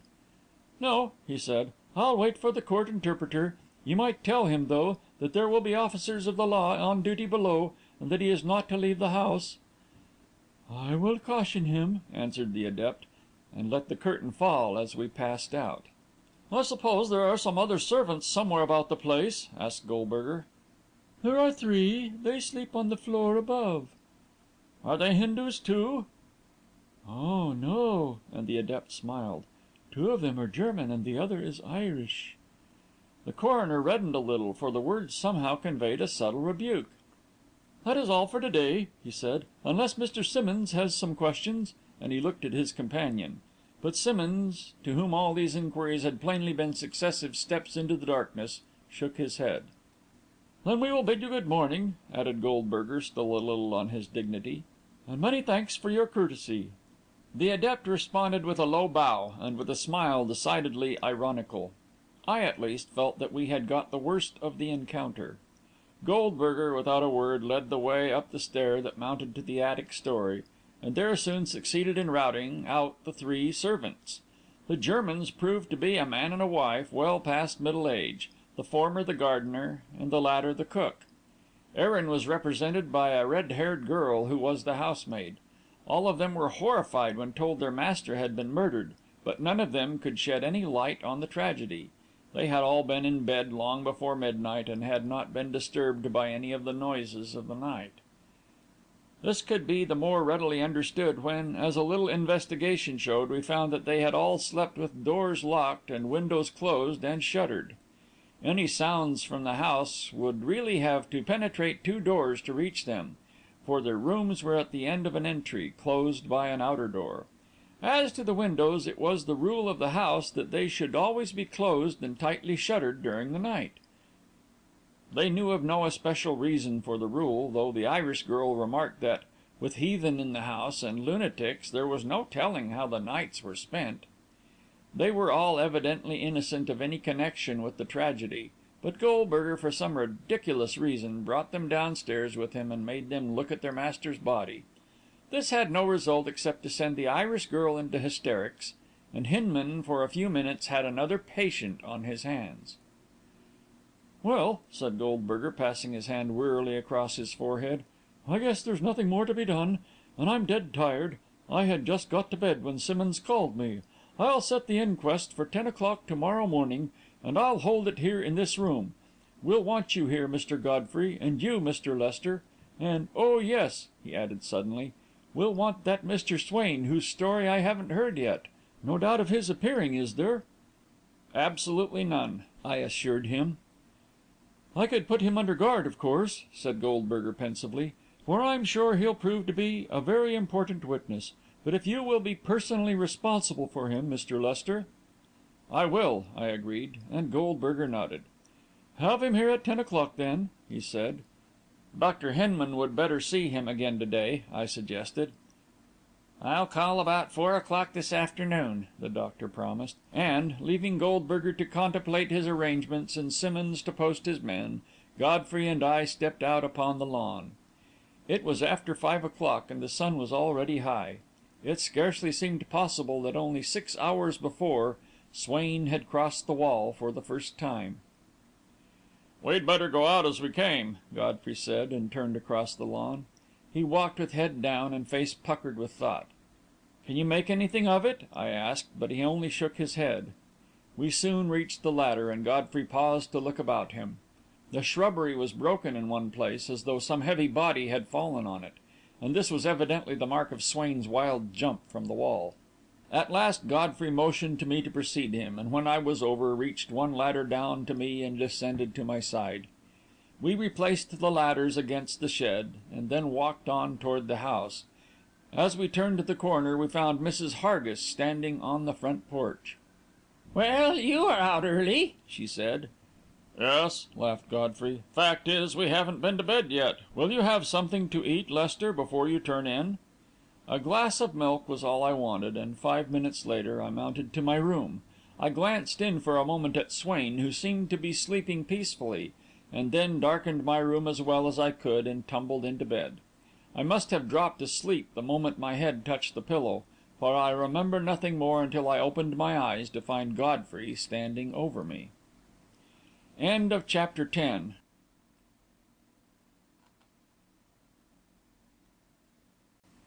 Chapter 11. Swain's Story. "I hate to wake you, Lester," Godfrey said, smiling, "but it's nearly 4 o'clock. Dr. Hinman will be here before long, and if you're going to hear Swain's story, you'll have to be getting up." I sat up in bed at once. All trace of sleepiness vanished. "How is he?" I asked. "He seems to be all right. He's been up for some time. I haven't said anything to him about last night. I wanted the doctor to see him first. Besides, I thought you ought to be present." "I'll be down right away," I said, and 20 minutes later I found Godfrey and Swain sitting together on the front porch. As Swain returned my greeting, I was relieved to see that his eyes were no longer fixed and staring, but seemed quite normal. "Mrs. Hargis has your breakfast ready," said Godfrey, "and I think I'll join you. Will you come, Mr. Swain?" "No, thank you," Swain replied. "I had my breakfast only about an hour ago. I'll just sit here, if you don't mind." "All right," said Godfrey. "We won't be long." And together we went back to the dining room. Mrs. Hargis was there, and greeted us as though stopping out till dawn and breakfasting at 4 o'clock in the afternoon were the most ordinary things in the world. A copy of the Record was lying, as usual, on the table, and a black headline caught my eye: "Worthington Vaughan murdered. Rich recluse strangled to death at his home in the Bronx." I glanced at Godfrey in surprise. "Yes," he said, reddening a little. "I was just in time to phone the story in for the last edition.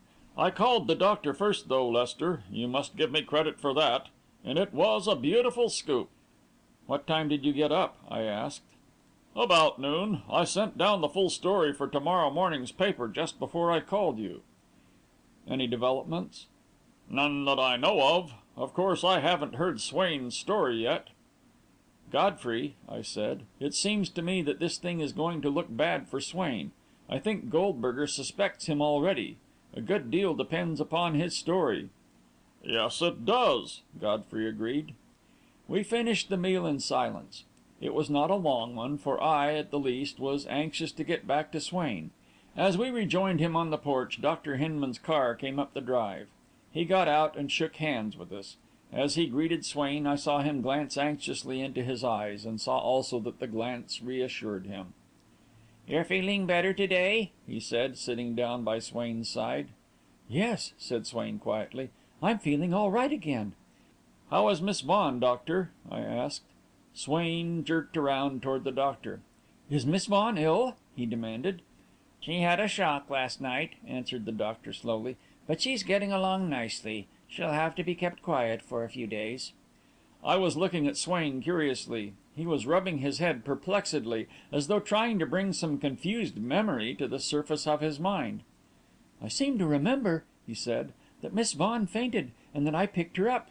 Then he stopped and stared at us. "Is her father dead?" "Yes," I said, and he fell to rubbing his head again. I glanced at Hinman, and he nodded slightly. I took it for assurance that Swain might be questioned. Godfrey, who had gone indoors to get some cigars, came back with a handful. All of us, including Swain, lighted up. "Now, Swain," I began, "I want you to tell us all that you remember of last night's happenings. Both Mr. Godfrey and Dr. Hinman are in my confidence, and you may speak freely before them. I want them to hear your story, because I want their advice." There was a pucker of perplexity on Swain's face. "I've been trying ever since I woke up this morning to straighten out my remembrance of last night," he began slowly, "but I haven't succeeded very well. At least, everything seems to stop right in the middle." "Go ahead," I said, "and tell us what you do remember. Maybe it will grow clearer as you recall it, or maybe we can fill in the gaps. Begin at the moment you went over the wall. We know everything that happened up to that time. You remember that clearly, don't you?" "Oh, yes," cried Swain. "I remember all that," and he settled back in his chair. "Well, after I went down the ladder, I found myself in a clump of shrubbery, and beyond that was a path. I knew that the arbour where I was to meet Miss Vaughan was in the corner of the grounds at the back next to Mr. Godfrey's place, so I turned back along the wall, leaving the path which curved away from it. It was very dark under the trees, and I had to go slowly for fear of running into one of them. But I finally found the arbour. I struck a match to assure myself that it was empty, and then sat down to wait. Once or twice I fancied I heard someone moving outside, but it was only the wind among the trees, I guess, for it was fully half an hour before Miss Vaughan came." I could see how his hand was trembling on the arm of his chair, and he paused a moment to collect himself. "What Miss Vaughan told me," he went on at last, and I saw that of the details of the meeting he did not intend to speak, "convinced me that her father was quite mad, much worse than I had suspected. I knew, of course, that he was a student of the supernatural, but since the coming of this yogi—" "This what?" Hinman interrupted. "A yogi," Swain answered, turning toward him, "is, as nearly as I can make out, a sort of high priest of Hinduism. He knows all its secrets, and is supposed to be able to do all sorts of supernatural things.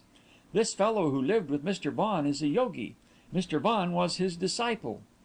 "Where did the yogi come from?" Godfrey asked. "I don't know. I don't think Miss Vaughan knows. He arrived with his attendant about 6 months ago, and since then things have gone from bad to worse. There has been crystal gazing and star worship and necromancy of all sorts. I confess I didn't understand very much of it," he added. "It was all so wild and weird, but it ended not only in Mr. Vaughan's becoming a convert to whatever religion it is the yogi practices, but in a determination that his daughter should become a priestess of the cult. It was from that she wished me to help her escape." He stopped, and again rubbed his head slowly. "As I tell it," he went on at last, "it sounds absurd and unbelievable, but as she told it, there in the darkness, with those strange rustlings around us, it sent the chills up and down my spine. Perhaps those Orientals do know more about the supernatural than we give them credit for. At any rate, I know that Miss Vaughan had been impressed with the yogi's power. It fascinated and at the same time horrified her. She said he had a hideous snake, a cobra, which he petted as she would pet a kitten." His voice broke off again, and he wiped the perspiration from his forehead. I myself felt decidedly nervous. Godfrey threw away his cigar, which had broken in his fingers. "At any rate," Swain went on, "I was so upset by what she told me that I could think of nothing to do except to beg her to come away with me at once. I remembered my promise to you, Mr. Lester, but I was sure you would approve. I told her about you, that it was into your hands the letter had fallen. She said she had seen you looking at her from a tree, and had known at a glance that she could trust you. You didn't tell me you were in a tree," he added. "Yes," I said, awkwardly. "I was just taking a little look over the landscape. Rather foolish of me, wasn't it?" "Well, it was mighty fortunate, anyway. She had written the letter, but she had no idea how she was going to get it to me." "You mean she couldn't go out when she wanted to?" demanded Godfrey. "I gathered from what she told me," said Swain, his face flushing with anger, "that she has been practically a prisoner ever since the yogi arrived. Besides, even if she had succeeded in mailing the letter, it wouldn't have reached me until too late." "In what way too late?" "Her father seems to have had a sudden turn for the worse yesterday. He became almost violent in insisting that she consent to his plan. He told her that the life of his own soul, as well as that of hers, depended upon it. He threatened I don't know what. The yogi talked to her afterwards. He, of course, believed, or pretended to believe, as her father did. Moreover, he told her that her father would certainly suffer a serious mental shock if she refused, perhaps a fatal one. In despair, she finally agreed on the condition that she be given 3 days in which to prepare herself. If she did not hear from me in that time, she made up her mind to consent." Swain stopped again, and I lay back in my chair, wondering if such things were possible in this 20th century, here within the boundaries of Greater New York. My brain reeled at the absurdity of it. "Vaughan was undoubtedly suffering from mania," said Dr. Hinman, in a low voice. "The symptoms, as Mr. Swain describes them, are unmistakable." "It was that argument I used," said Swain. "I told her that since he was clearly mad, she must, in self-defence, place herself beyond his reach. But she refused to leave him.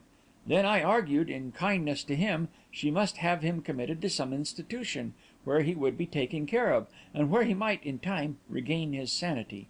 I told her that it would be criminal folly to permit him to remain longer under the influence of the yogi. She had to agree with me, and she finally consented to sign an affidavit to the facts as I have told them, and a petition asking that a commission be appointed to examine her father. You were to have drawn up the papers to day, Mr. Lester, and I was to have taken them to her for signature to night." "That would have settled the matter," said Godfrey, thoughtfully. "It's too bad it wasn't settled in that way. What else happened, Mr. Swain?" "Miss Vaughan had grown very nervous with all this discussion, and at last she sprang to her feet and said she must go, or her father would discover her absence.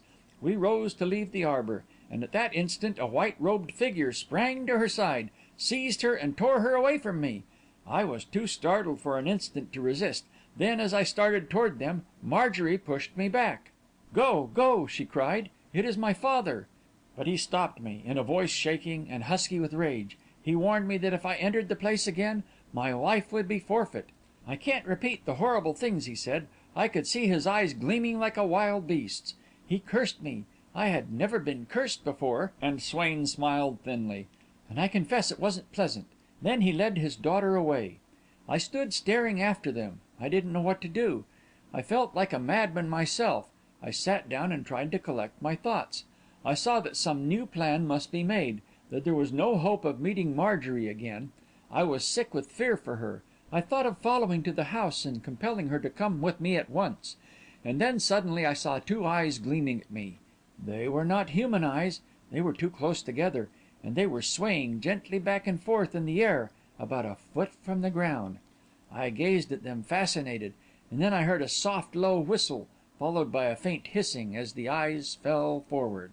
In a flash, I knew what it was, the cobra. I knew why it was there. Vaughan had said my life was forfeit. I sprang up with a shriek, dashed along the seat to the door and out into the darkness. I struck my head against something, a tree, I suppose, but I kept on, and I reached the wall and got over it somehow. It is all confused after that. I seem to remember hearing Marjorie scream and finding her lying beside her father, who was dead, but I can't put things together," and he rubbed his head helplessly.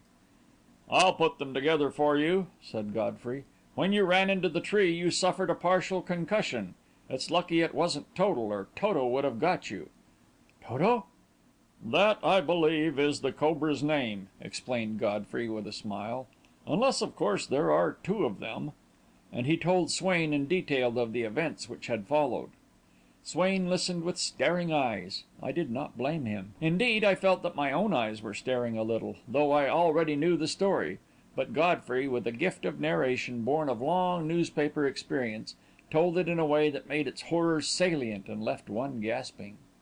"There is one question I want to ask you, Swain," he said, in conclusion, "and I want you to think carefully before you answer it.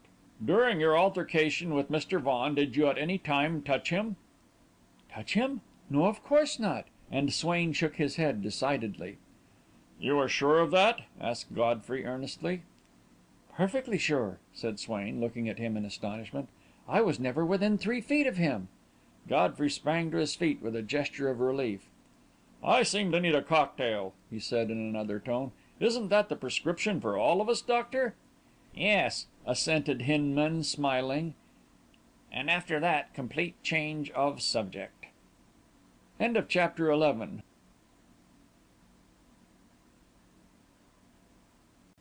Chapter XII. Guesses at the Riddle. We tried to follow Dr. Hinman's prescription, but not with any great success, for it is difficult to talk about one thing and think about another. So the doctor took himself off before long, and Swain announced that he himself would have to return to the city. He had come out without so much as a toothbrush, he pointed out. His trousers were in a lamentable condition, and while Godfrey's coat was welcome, it was far from a perfect fit. "Which reminds me," he added, "that I don't know what has become of my own coat and shirt." I looked at Godfrey quickly. "No, I forgot them," he said. "They're over in the library at Elmhurst," he added to Swain. "You can get them to morrow." "I shall have to be there to morrow, then?" "Yes, at the inquest. I've promised to produce you there," I said. "At what time?" "You'd better be there by 10." "Very well. That's all the more reason for getting back to my base of supplies. If I went on the stand looking like this, the jury would probably think I was the murderer," he added, laughing. My answering smile was decidedly thin. Godfrey did not even try to force one. "Wait a few minutes," he suggested, "and I'll take you down in my car. I'll try to get back early, Lester," he added, apologetically. "I'm far from an ideal host, but you'll find some books on my desk that may interest you. I got them up to day. Take a look at them after dinner." He went back to bring out his car, and Swain sat down again beside me. "Mr. Lester," he said, in a low voice, "I hope you haven't forgotten your promise." "What promise?" "To put Miss Vaughan in a safe place, and to look after her interests." "No," I said, "I haven't forgotten. I am going to ask to see her after the inquest to morrow. If she wishes us to represent her, we will." "And to protect her," he added quickly. "She hasn't even a mad father now." "She's safe enough for the present," I pointed out. "Dr. Hinman has employed another nurse, so that one is with her all the time." "I won't be satisfied," said Swain, "till you get her out of that house and away from those damned Hindus. One nurse, or even two, wouldn't stop them." "Stop them from what?" "I don't know," and he twisted his fingers helplessly. "Well, the police will stop them. There are 3 or 4 men on duty there, with orders to let no one in or out." His face brightened. "Ah, that's better," he said. "I didn't know that. How long will they be there?" "Till after the inquest, anyway." "And you will see Miss Vaughan after the inquest?" "Yes." "And urge her to go to Mr. and Mrs. Royce?" "Yes, but I don't think she'll need much urging. I'll get a note from Mrs. Royce. I'll telephone to Mr. Royce now, and you can stop and get the note as you come up in the morning." Godfrey's car glided up the drive and stopped at the porch. Swain held out his hand and clasped mine warmly. "Thank you, Mr. Lester," he said, and a moment later the car turned into the driveway and passed from sight. Then I went in, got Mr. Royce on the phone, and gave him a brief outline of the incidents of the night before. He listened with an exclamation of astonishment from time to time, and assented heartily when I suggested that Miss Vaughan might be placed in Mrs. Royce's care temporarily. "She's a beautiful girl," I concluded, "and very young. I agree with Swain that she mustn't be left alone in that house." "Certainly she mustn't," said my partner. "I'll have Mrs. Royce write the note and get a room ready for her." "Of course," I said, "it's possible she won't come, though I believe she'll be glad to. Or there may be a family lawyer who will want to look after her, only she didn't appear to know of any when she was talking to Swain." "Well, bring her along if you can," said Mr. Royce. "We'll be glad to have her. And take your time about coming back, if you're needed up there. We're getting along all right." I thanked him and hung up, and presently Mrs. Hargis came to summon me to dinner. That meal over, I went into Godfrey's desk to see what the books were he had suggested that I look at. There was quite a pile of them, and I saw that they all related to mysticism or to the religions of India. There was Sir Monier Williams's Brahmanism and Hinduism, Hopkins's The Religions of India, a work on crystallomancy, Mr. Lloyd Tuckey's standard work on hypnotism and suggestion, and some half-dozen others whose titles I have forgotten. And as I looked at them, I began to understand one reason for Godfrey's success as a solver of mysteries. No detail of a subject ever escaped him. I lit my pipe, sat down, and was soon deep in the lore of the East. I must confess that I did not make much of it. In that maze of superstition, the most I could do was to pick up a thread here and there. The yogi had referred to the White Night of Siva, and I soon found out that Siva is one of the gods of Hinduism, one of a great trilogy: Brahma the creator, Vishnu the preserver, and Siva the destroyer. He had also spoken of the attributes of Kali, and after a little further research I discovered that Kali was Siva's wife, a most unprepossessing and fiendish female. But when I passed on to Hinduism itself, and tried to understand its tenets and its sects, I found myself out of my depth. They were so jumbled, so multitudinous, and so diverse that I could get no clear idea of them. I read of the Vedas, the Upanishads, the Brahmanas, of metaphysical abstractions too tenuous to grasp, of karna or action, of maya or illusion, and I knew not what tangled jumble of ghosts and demons, demigods and deified saints, household gods, village gods, tribal gods, universal gods, with their countless shrines and temples and din of discordant rites. At last, in despair, I gave it up and turned to the book on crystallomancy. Here, at least, was something comprehensible, if not altogether believable, and I read with interest of the antiquity of crystal gazing as a means of inducing hallucination for the purpose of seeking information not to be gained by any normal means. I read of its use in China, in Assyria, in Egypt, in Arabia, in India, in Greece and Rome; of how its practitioners in the Middle Ages were looked upon as heretics and burnt at the stake or broken on the wheel; of the famous Dr. Dee, and so down to the present time. The scryers or seers sometimes used mirrors, sometimes vessels filled with water, but usually a polished stone, and beryl was especially esteemed. The effect of gazing at these intently for a time was to abstract the mind from normal sensory impressions, and to induce a state of partial hypnosis, during which the scryer claimed he could perceive in the crystal dream pictures of great vividness, scenes at a distance, occurrences of the past and of the future. I was still deep in this when I heard a step outside. The door opened, and Godfrey came in. He smiled when he saw what I was doing. How have you been getting along? He asked. Not very well, and I threw the book back on the table. The crystal gazing isn't so bad, one can understand that, but the jumble of abstractions which the Hindus call religion is too much for me. I didn't know it was so late, I added, and looked at my watch, but it was not yet 11 o'clock. I'm earlier than usual, said Godfrey. I cut loose as soon as I could, because I thought we'd better talk things over. I saw Simmonds in town tonight. Ah, I said, and what did he tell you? Nothing I didn't know already. The police have discovered nothing new, or, if they have, they're keeping it dark until tomorrow. Simmonds did, however, regale me with his theory of the case. He says the murder was done either by one of the Hindus or by young Swain. What do you think? I asked. I'm inclined to agree with Simmonds, said Godfrey grimly, with the emphasis on the Hindus, he added, seeing the look on my face. I don't believe Swain had any hand in it. Neither do I agreed heartily. In fact, such a theory is too absurd to discuss. Just the same, said Godfrey slowly, I'm glad he didn't touch Vaughan.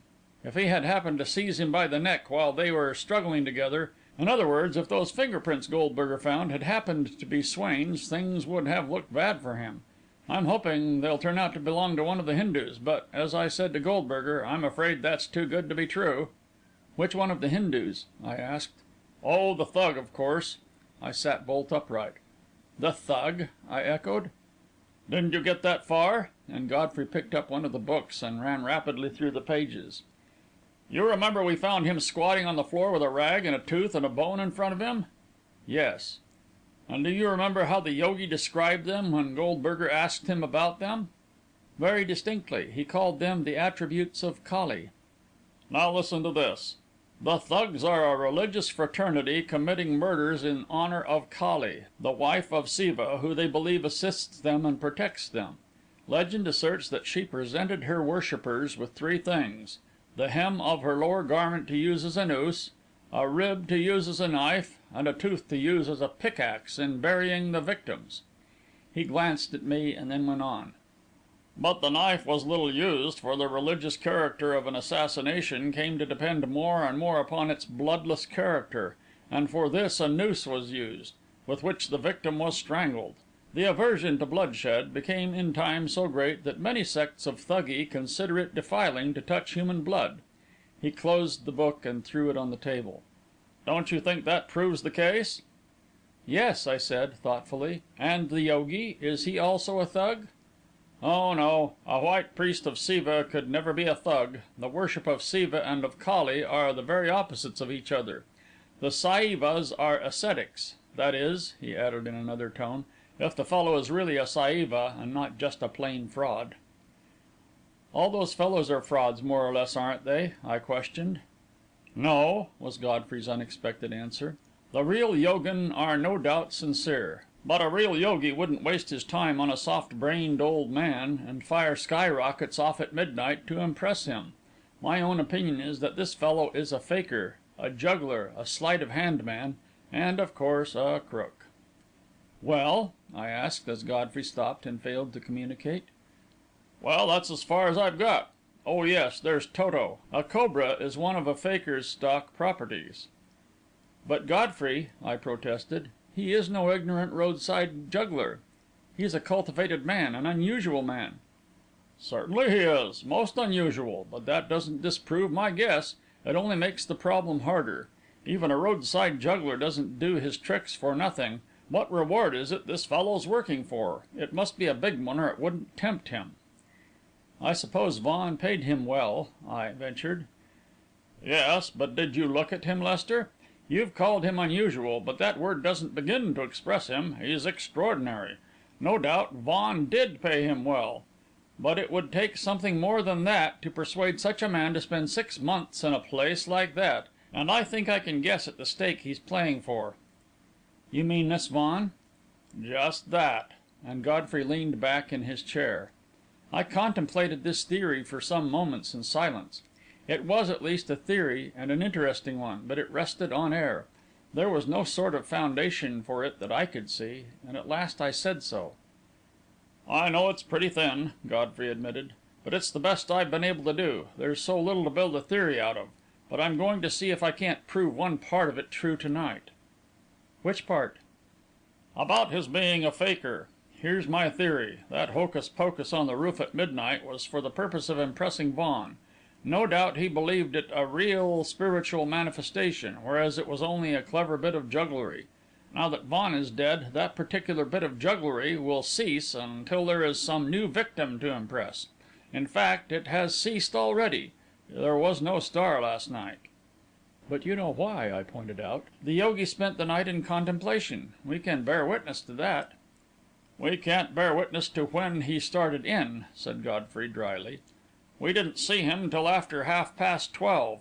However, accepting his explanation, there would be no reason for omitting the phenomenon to night, if it's a genuine one." "No," I agreed. "And if it is omitted," Godfrey went on, "it will be pretty conclusive evidence that it isn't genuine. Although," he went on hurriedly, "I don't need any proof of that. Anything else would be unbelievable." He glanced at his watch. "It's 10 minutes to 12," he said. "Come along." I followed him out of the house and through the grove with very mixed sensations. If the star didn't fall, it would tend to prove that it was, as Godfrey had said, merely a fake arranged to impress a credulous old man. But suppose it did fall? That was a part of the test concerning which Godfrey had said nothing. Suppose it did fall? What then? So it was in silence that I followed Godfrey up the ladder and took my place on the limb. But Godfrey seemed to have no uneasiness. "We won't have long to wait," he said. "We'll wait till 5 minutes after 12, just to make sure. It must be 12 now. I wish I could persuade that fellow to show me how the fake was worked, for it was certainly a good one of the best." He stopped abruptly, staring out into the darkness. I was staring too, for there, against the sky, a light began to glow and brighten. It hung for a moment motionless, and then began slowly to descend, steadily, deliberately, as of set purpose. Lower and lower it sank, in a straight line, hovered for an instant, and burst into a million sparks. In the flare of light, a white robed figure stood, gazing upwards, its arms strained toward the sky. As we went silently down the ladder, a moment later, it seemed to me that I could hear Godfrey's theory crashing about his ears.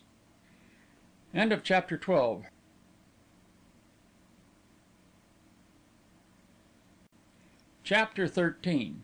Francisco Silva. It was not quite 10 o'clock when Godfrey and I turned in at the gates of Elmhurst next morning, and found our way up the drive to the house, but in the library we found a considerable company already assembled. Goldberger was there, with Freylinghuisen, his physician, his clerk, his stenographer, and then the men who were to constitute the jury. Simmonds was there, and with him was an alert little man in glasses, who, Godfrey told me in an aside, was Sylvester, the head of the Identification Bureau, and the greatest expert on finger prints in America. The district attorney had sent up an assistant also, with a stenographer, and altogether the room was decidedly crowded. It became impossible, a moment later, when a string of automobiles puffed up the drive and disgorged a mob of reporters and photographers. As many as the room would hold pushed into it, and the others stood outside in the drive and complained loudly. The complaints of the photographers were especially varied and forceful. Goldberger looked around him in despair, mopping his face angrily, for the crowded room was very hot. "You fellows will have to get out of here," he said to the reporters. "There's no room. I'll give you a transcript of the proceedings after they're over." The protests redoubled. How were they to get any human interest out of a transcript? Besides, there were the photographers. What did he expect them to do? Photograph the transcript? And finally, the law required that the hearing be public, so they had a right to be present. It was a tense moment, the more so since Goldberger was by no means insensible of the value of newspaper popularity to a man in public life. "Why not go out on the lawn?" Godfrey suggested. "It's only a question of moving some chairs and tables, and the boys will all lend a hand." The boys applauded, almost forgiving Godfrey his scoop, protested their entire willingness to lend 2 hands if necessary, and, when Goldberger nodded his approval, fell to work with a will. The lower floor of the house was denuded, the garden seats pressed into service, and at the end of 5 minutes the court was established amid the circle of trees, the reporters had their coats off and their pipes lighted, the photographers ditto, and their cameras placed. Good humour was restored, peace reigned, and Goldberger smiled again, for he knew that the adjectives with which the reporters would qualify his name would be complimentary ones. He took his place, rapped for order, and instructed his clerk to swear the jury. Nobody paid much attention to the jury, for it was a recognised device for paying small political debts, and its verdict was usually in strict accordance with the wishes of the presiding officer. Then Goldberger looked at the vacant chair which I had kept beside me. "By the way, Mr. Lester," he said, "I don't see Mr. Swain." "He had to go back to the city last night," I explained, "to get some fresh clothes. He had an errand or two to do this morning, and may have been detained. I left word at the house for him to come over here at once." "You seem to have a good deal of confidence in him," Goldberger remarked. "I have," I answered quietly, "a great deal." Goldberger frowned a little, but proceeded to open the case without further delay. Godfrey was the first witness, and told his story much as he had told it the night before. I followed him, but contributed no new details. Both of us were excused without cross-examination. To my great satisfaction, Swain arrived while I was testifying, and I could not deny myself a triumphant glance at Goldberger. but he was studying some memoranda and affected not to notice it. As soon as I left the stand, Swain came and sat down beside me and gave me a letter. It was addressed to Miss Vaughan. "It's from Mrs. Royce," he said. "She's a trump. She's determined that Marjorie shall come to her. She says if you don't bring her, she'll come after her herself. Do you know how she is this morning?" "No," I said. "I haven't seen Hinman. But how are you?" "Oh, I'm all right again. Head a little sore where I bumped it, but otherwise fit as a fiddle." "You look it," I said, and I was glad, because I wanted him to make a good impression on the stand. I knew what weight appearances often had, and no jury, I told myself, would believe that this bright-eyed, fresh-coloured boy could have had any hand in a brutal murder. Just then Hinman's name was called, and an officer hurried away to the house after him. They returned together almost at once, and Hinman was placed on the stand. He told of being summoned by Godfrey, and of the events which followed. He said that the murder had been committed about midnight, that death had been due to strangulation, and identified the cord and the blood-stained handkerchief which the coroner submitted to him. I fancied that Swain lost a little of his colour when he saw the handkerchief, and learned where it had been found, but he made no remark. "Will Miss Vaughan be able to testify?" Goldberger inquired, just before the doctor stepped down. "Unless it is absolutely necessary, I think she would better be excused," Hinman answered. "She is still very nervous. The ordeal might cause a serious collapse." "We will try to get along without her," assented Goldberger. "If necessary, I can take her deposition. Is she in bed?" "Yes, I am keeping her as quiet as possible." "Very well, we won't disturb her," said Goldberger, and Hinman was excused, and Freylinghuisen called. He merely testified to the cause of death, and that the autopsy had shown that the deceased was in fair health and without organic disease. Then the servants were called, but their evidence was unimportant. They had gone to bed about 10 o'clock, and had not awakened until the coroner himself had pounded at the door. They had heard no unusual sound. Yes, they had slept with their doors locked, and the windows shuttered, because that was the rule of the house. Yes, even in the hottest weather, that made no difference, since each of their rooms was fitted with a ventilator. Questioned as to the manner of life of the other inmates of the house, the German and his wife were non-committal. They had been with the family a long time, had taken care of the place when their master was abroad. Only after his return had it been necessary to get another servant. He had been at home for a year, and the Hindus had arrived about 6 months later. Yes, they knew their master was studying some strange religion, but that was no affair of theirs, and they had never seen anything wrong. He had always treated them well, was a little strange and absent-minded at times, but neither of them really saw much of him. He never interfered in the household affairs, Miss Vaughan giving such instructions as were necessary. The man spent most of his time in the grounds, and the woman in the kitchen. She was a little petulant over the fact that one of the Hindus, the ugly one, refused to eat her cooking, but insisted on preparing his own food. Also, the housemaid had told her that there was a snake, but she had never seen it. From the Irish housemaid a little more information was obtained. Neither Mr. Vaughan nor the yogi ate any breakfast. Indeed, they rarely left their rooms before noon. The other Hindu mixed himself up some sort of mess over the kitchen stove. Miss Vaughan breakfasted alone at 9 o'clock. At such times she was accustomed to talk over household affairs with the maid, and after breakfast would visit the kitchen and make a tour of the grounds and garden. The remainder of her day would be spent in reading, in playing the piano, in doing little household tasks, or in walking about the grounds with her father. Yes, sometimes the yogi would join them, and there would be long discussions. After dinner, in the library, there would also be long discussions, but the girl had no idea what they were about. She heard a fragment of them occasionally, but had never been able to make anything of them. In fact, from the way they dressed and all, she had come to the conclusion that Mr. Vaughan and the yogi were both a little crazy, but quite inoffensive and harmless. "And how about Miss Vaughan?" asked the coroner.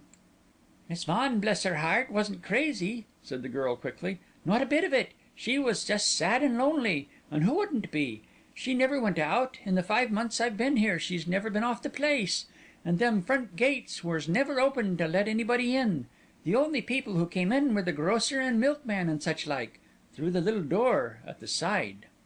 "You say you have been here 5 months?" "Yes, sir." "And how did you come to apply for the place?" "I didn't apply for it. I was sent here by an employment bureau. Miss Marjorie engaged me. I didn't see the Hindus till afterwards, or I don't think I'd have took it.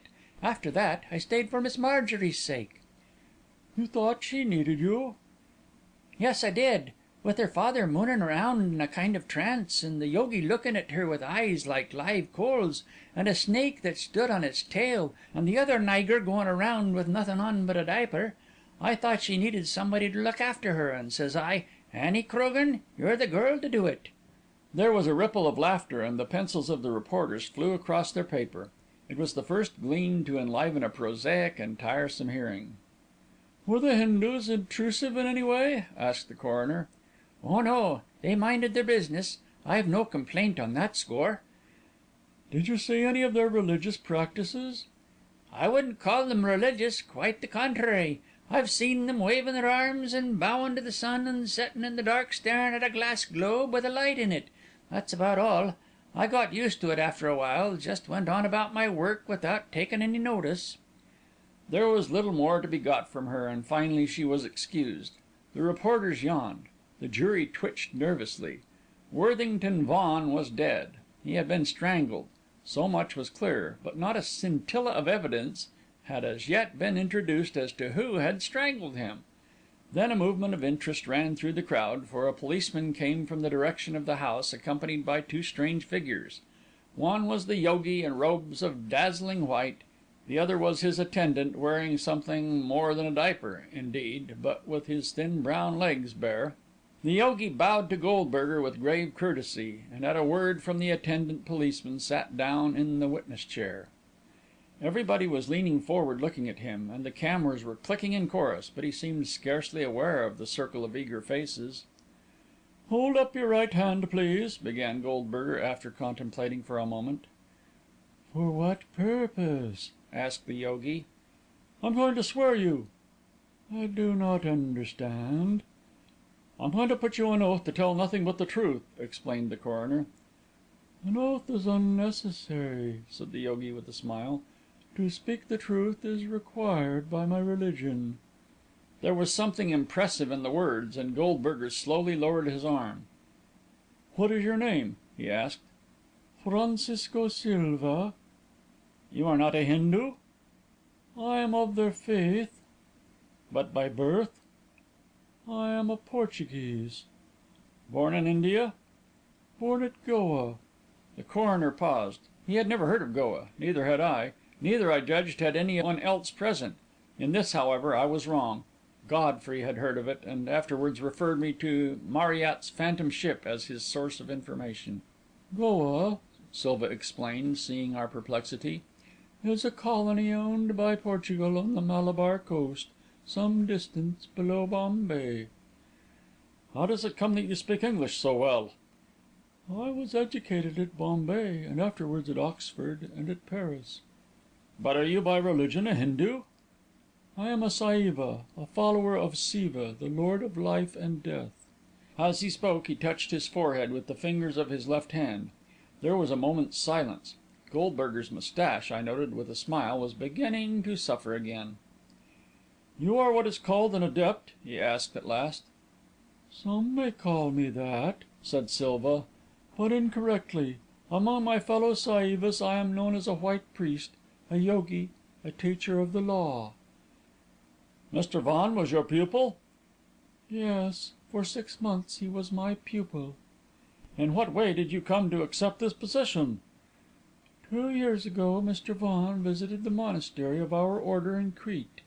He was at that time nearly a student of Orientalism, and came to us from curiosity, but his interest grew, and after a year spent in studying the holy books, he asked that a teacher be sent to him. There was none at that time who could be spared, but 6 months ago, having completed a task which occupied me in Paris, I was assigned to this." "Do you always go to so much trouble to secure converts?" questioned Goldberger, a little cynically. "Usually we require that the period of study be passed at one of our monasteries, but this case was exceptional." "In what way?" "It was our hope," explained the yogi calmly, "that Mr. Vaughan would assist us in spreading the great truth by endowing a monastery for us in this country." "Ah," said Goldberger, looking at him. "Did he agree to do so?" "He did," answered the yogi still more calmly. "This estate was to have been given to us for that purpose, together with an endowment sufficient to maintain it. Mr. Vaughan himself hoped to gain the white robe and become a teacher." "What was to become of his daughter?"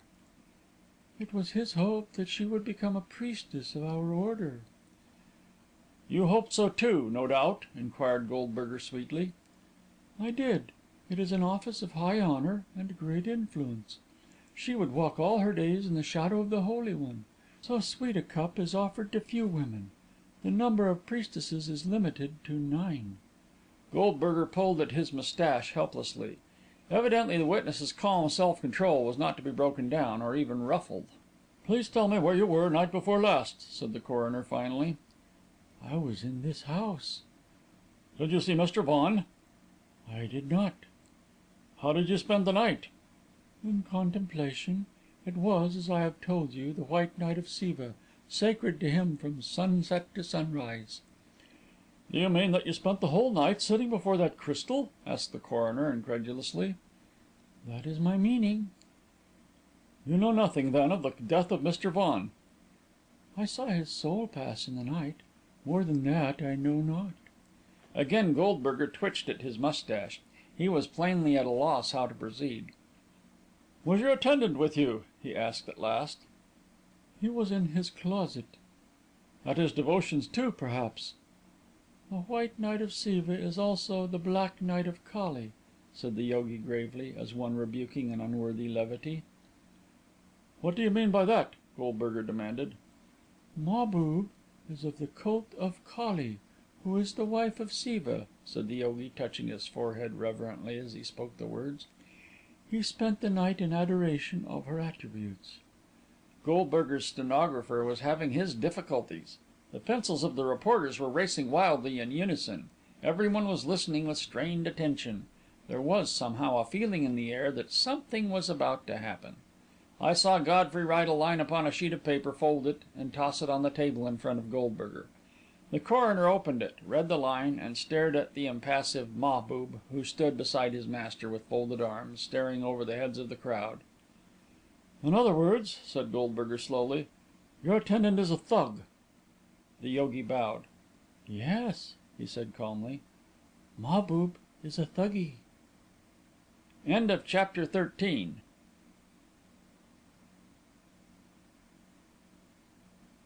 Chapter XIV. The Fingerprints. A shiver ran through the crowd, like a gust of wind across a field of wheat.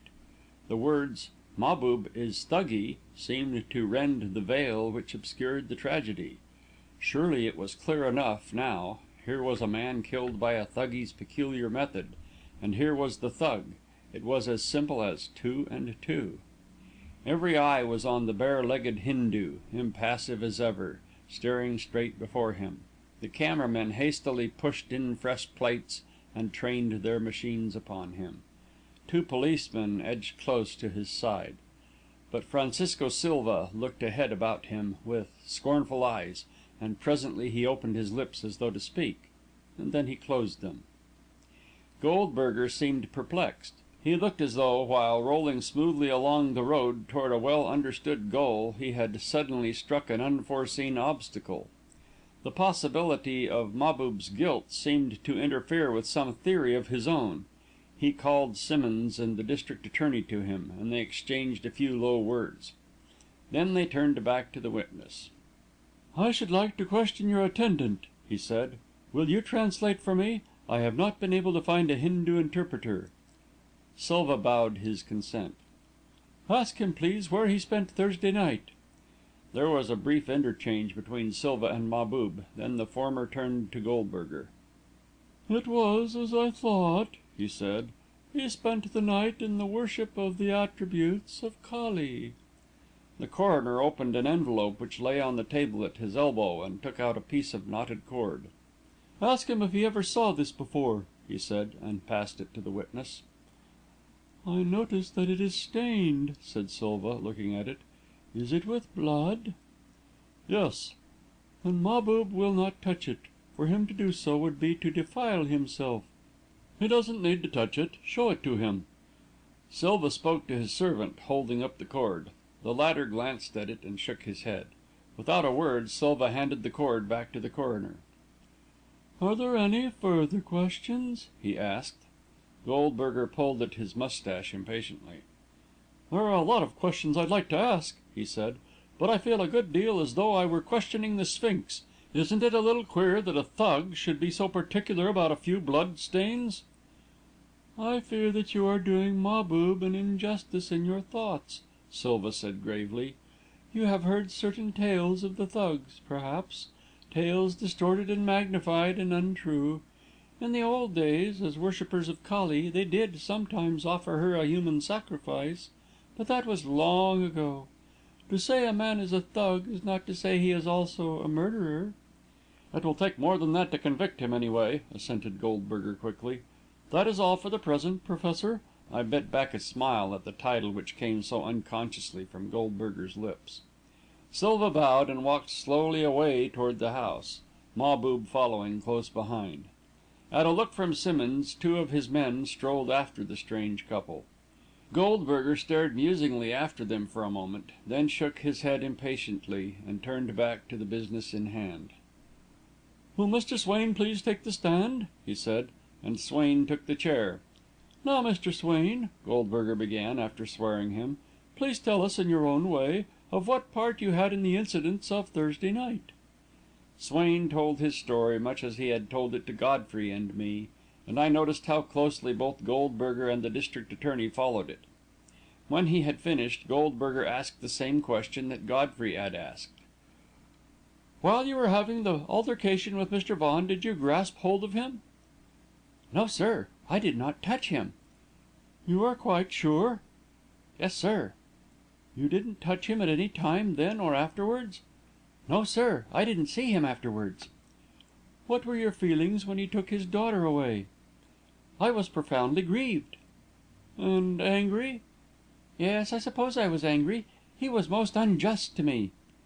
"He had used very violent language to you, had he not?" "Yes." "He had threatened your life if you tried to see his daughter again?" "Yes." "Now, Mr. Swain, as you stood there angry and humiliated, didn't you make up your mind to follow him to the house and have it out with him?" Swain smiled. "I'm lawyer enough to know," he said, "that a question like that isn't permissible. But I'll answer it.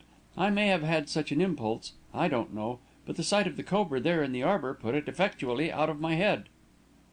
"You still think there was a cobra?" "I am sure of it." "And you ran out of the arbour so fast you bumped your head?" "I suppose that's what's happened. It's mighty sore, anyway," and Swain put his hand to it ruefully. "Mr. Swain," went on the coroner slowly, "are you prepared to swear that after you hurt your head you might not, in a confused and half dazed condition, have followed your previous impulse to go to the house and see Mr. Vaughan?" "Yes," answered Swain emphatically, "I am. Although I was somewhat dazed, I have a distinct recollection of going straight to the wall, and climbing back over it." "You cut your wrist as you were crossing the wall the first time?"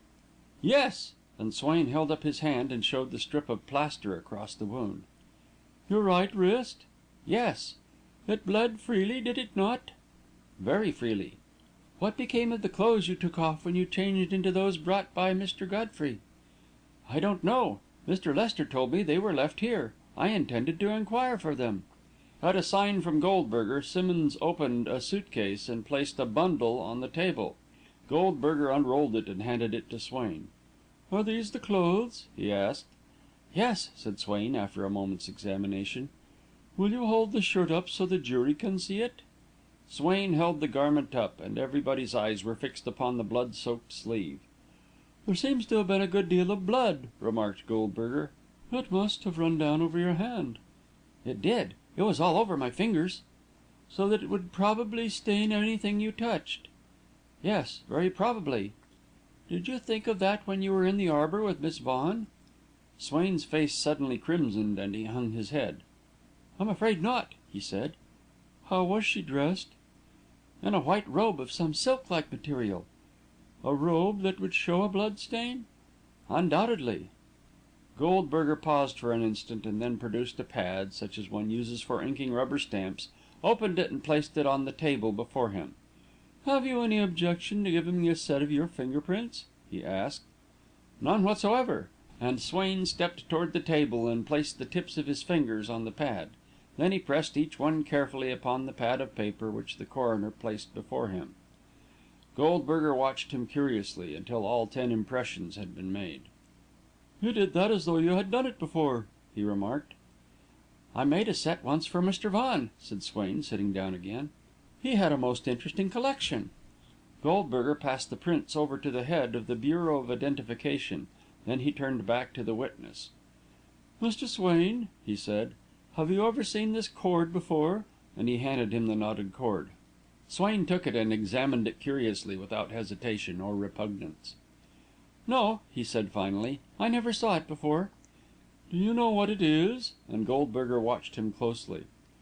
"I infer that it is the cord with which Mr. Vaughan was strangled."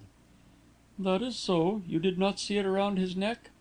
"I have no recollection of having done so." "Please look at the cord again, Mr. Swain," said Goldberger, still watching him. "You will see that it is knotted. Can you describe those knots for me?" Swain looked at the knots, and I was glad to see that his hands were absolutely steady and his face free from fear. No murderer could handle so unconcernedly the instrument of his crime. Surely the jury would see that. "The knots," said Swain at last, "seem to be an ordinary square knot with which the cord was made into a noose, and then a double bowline to secure it."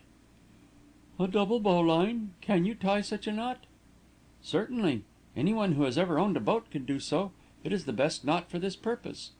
The coroner reached out for the cord and replaced it in the envelope. Then he produced the handkerchief.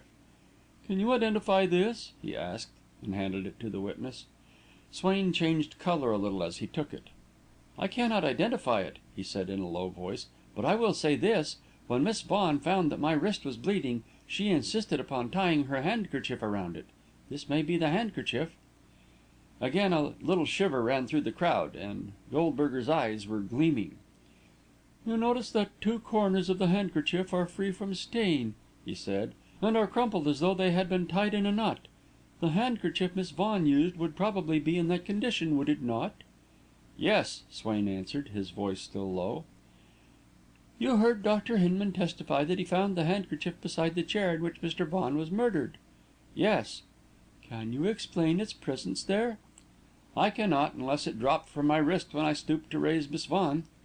Goldberger looked at the witness for a moment, then he glanced at Sylvester, who nodded almost imperceptibly. "That is all for the present, Mr. Swain," the coroner said, and Swain sat down again beside me, very pale, but holding himself well in hand.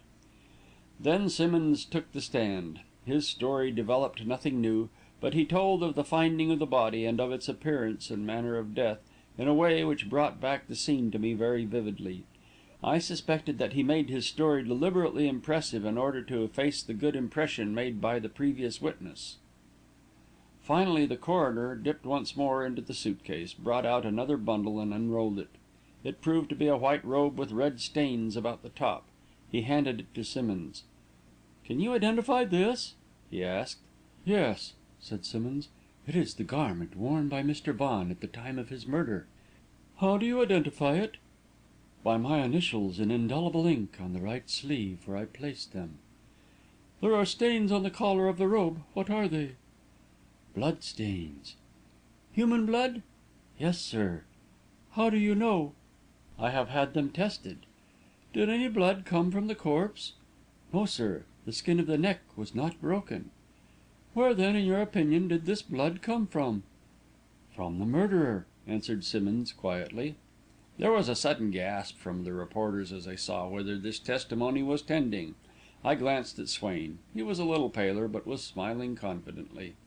Goldberger, his face hawk-like, stooped again to the suit case, produced a third bundle, and, unrolling it, disclosed another robe also of white silk. This, too, he handed to Simmonds. "Can you identify that?" he asked. "Yes," said Simmonds. "It is the robe worn by Miss Vaughan on the night of the tragedy. My initials are on the left sleeve." "That also has blood marks on it, I believe?" "Yes, sir." And indeed we could all perceive the marks. "Human blood?" "Yes, sir. I had it tested, too." "That is all," said Goldberger quickly, and placed on the stand the head of the Identification Bureau. "Mr. Sylvester," he began, "you have examined the marks on these garments?" "Yes, sir." "What did you make of them?" "They are all unquestionably finger marks, but most of them are mere smudges. However, the fabric of which these robes are made is a very hard and finely meshed silk, with an unusually smooth surface, and I succeeded in discovering a few marks on which the lines were sufficiently distinct for purposes of identification. These I have photographed. The lines are much plainer in the photographs than on the cloth." "Have you the photographs with you?" "I have," and Sylvester produced them from a pocket. "These are the prints on the robe belonging to the murdered man," he added, passing 4 cards to the coroner. "You will notice that 2 of them show the right thumb, though one is not very distinct. Another shows the right forefinger, and the 4th the right middle finger." "You consider these plain enough for purposes of identification?" "Undoubtedly. Any one of them would be enough." Goldberger passed the photographs to the foreman of the jury, who looked at them vacantly. "And the other photographs?" he asked. "I only got 2 prints from the other robe," said Sylvester. "All but these were hopelessly smudged, as though the hand had moved while touching the garment." "You mean they were all made by one hand?" said Goldberger. "Yes, sir, by the right hand. Again I have a print of the thumb and one of the 3rd finger." He passed the photographs over, and again Goldberger handed them on to the jury. "Mr. Sylvester," said the coroner, "you consider the finger print method of identification a positive one, do you not?" "Absolutely so." "Even with a single finger?" "Perhaps with a single finger there may be some doubt, if there is no other evidence. Somebody has computed that the chance of 2 prints being exactly the same is 1 in 64 millions." "And where there is other evidence?" "I should say that a single finger was enough." "Suppose you have 2 fingers?" "Then it is absolutely certain." "And 3 fingers?" Sylvester shrugged his shoulders to indicate that proof could go no further. Goldberger took back the photographs from the foreman of the jury and ranged them before him on the table. "Now, Mr. Sylvester," he said, "did you notice any correspondence between these prints?" "Yes," answered the witness in a low voice. "The thumb prints on both robes were made by the same hand." The audience sat spellbound, staring, scarcely breathing. I dared not glance at Swain. I could not take my eyes from that pale faced man on the witness stand, who knew that with every word he was riveting an awful crime to a living fellow being. "One question more," said Goldberger. "Have you any way of telling by whom these prints were made?" "Yes," said Sylvester again, and his voice was so low I could scarcely hear it. "They were made by Frederick Swain. The prints he made just now correspond with them in every detail."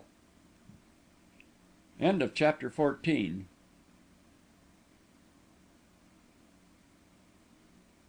Chapter 15. The Chain Titans.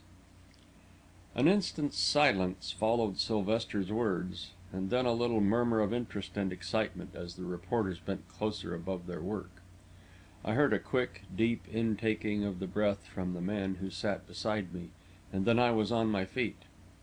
"Your Honour," I said to Goldberger, "it seems that an effort is to be made to incriminate Mr. Swain in this affair, and he should therefore be represented by counsel.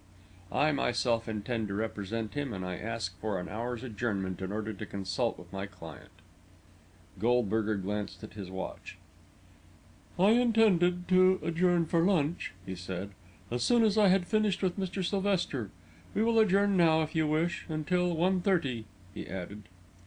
The battery of cameras was clicking at Swain, and 2 or 3 artists were making sketches of his head. There was a great bustle as the reporters gathered up their papers and hurried to their cars to search for the nearest telephone. The jury walked heavily away in charge of an officer to get their lunch at some nearby roadhouse. Sylvester was gathering up his prints and photographs and putting them carefully in his pocket.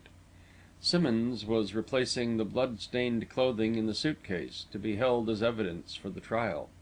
But Swain sat there, with arms folded, staring straight before him, apparently unconscious of all this.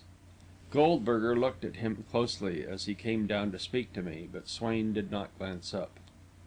"I can parole him in your custody, I suppose, Mr. Lester?" the coroner asked. "Yes, certainly," I assented. "Sylvester's evidence makes it look bad for him." "Will you introduce me to Sylvester? I should like to go over the prints with him." "Certainly." And a moment later, with the prints spread out before us, Sylvester was showing me their points of similarity. Godfrey came forward while he was talking and stood looking over his shoulder. I had heard of finger print identification, of course, many times, but had made no study of the subject, and, I confess, the blurred photographs which Sylvester offered for my inspection seemed to me mighty poor evidence upon which to accuse a man of murder. The photographs showed the prints considerably larger than life size, but this enlargement had so exaggerated the threads of the cloth, so that the prints seemed half concealed by a heavy mesh. To the naked eye, the lines were almost indistinguishable, but under Sylvester's powerful glass they came out more clearly.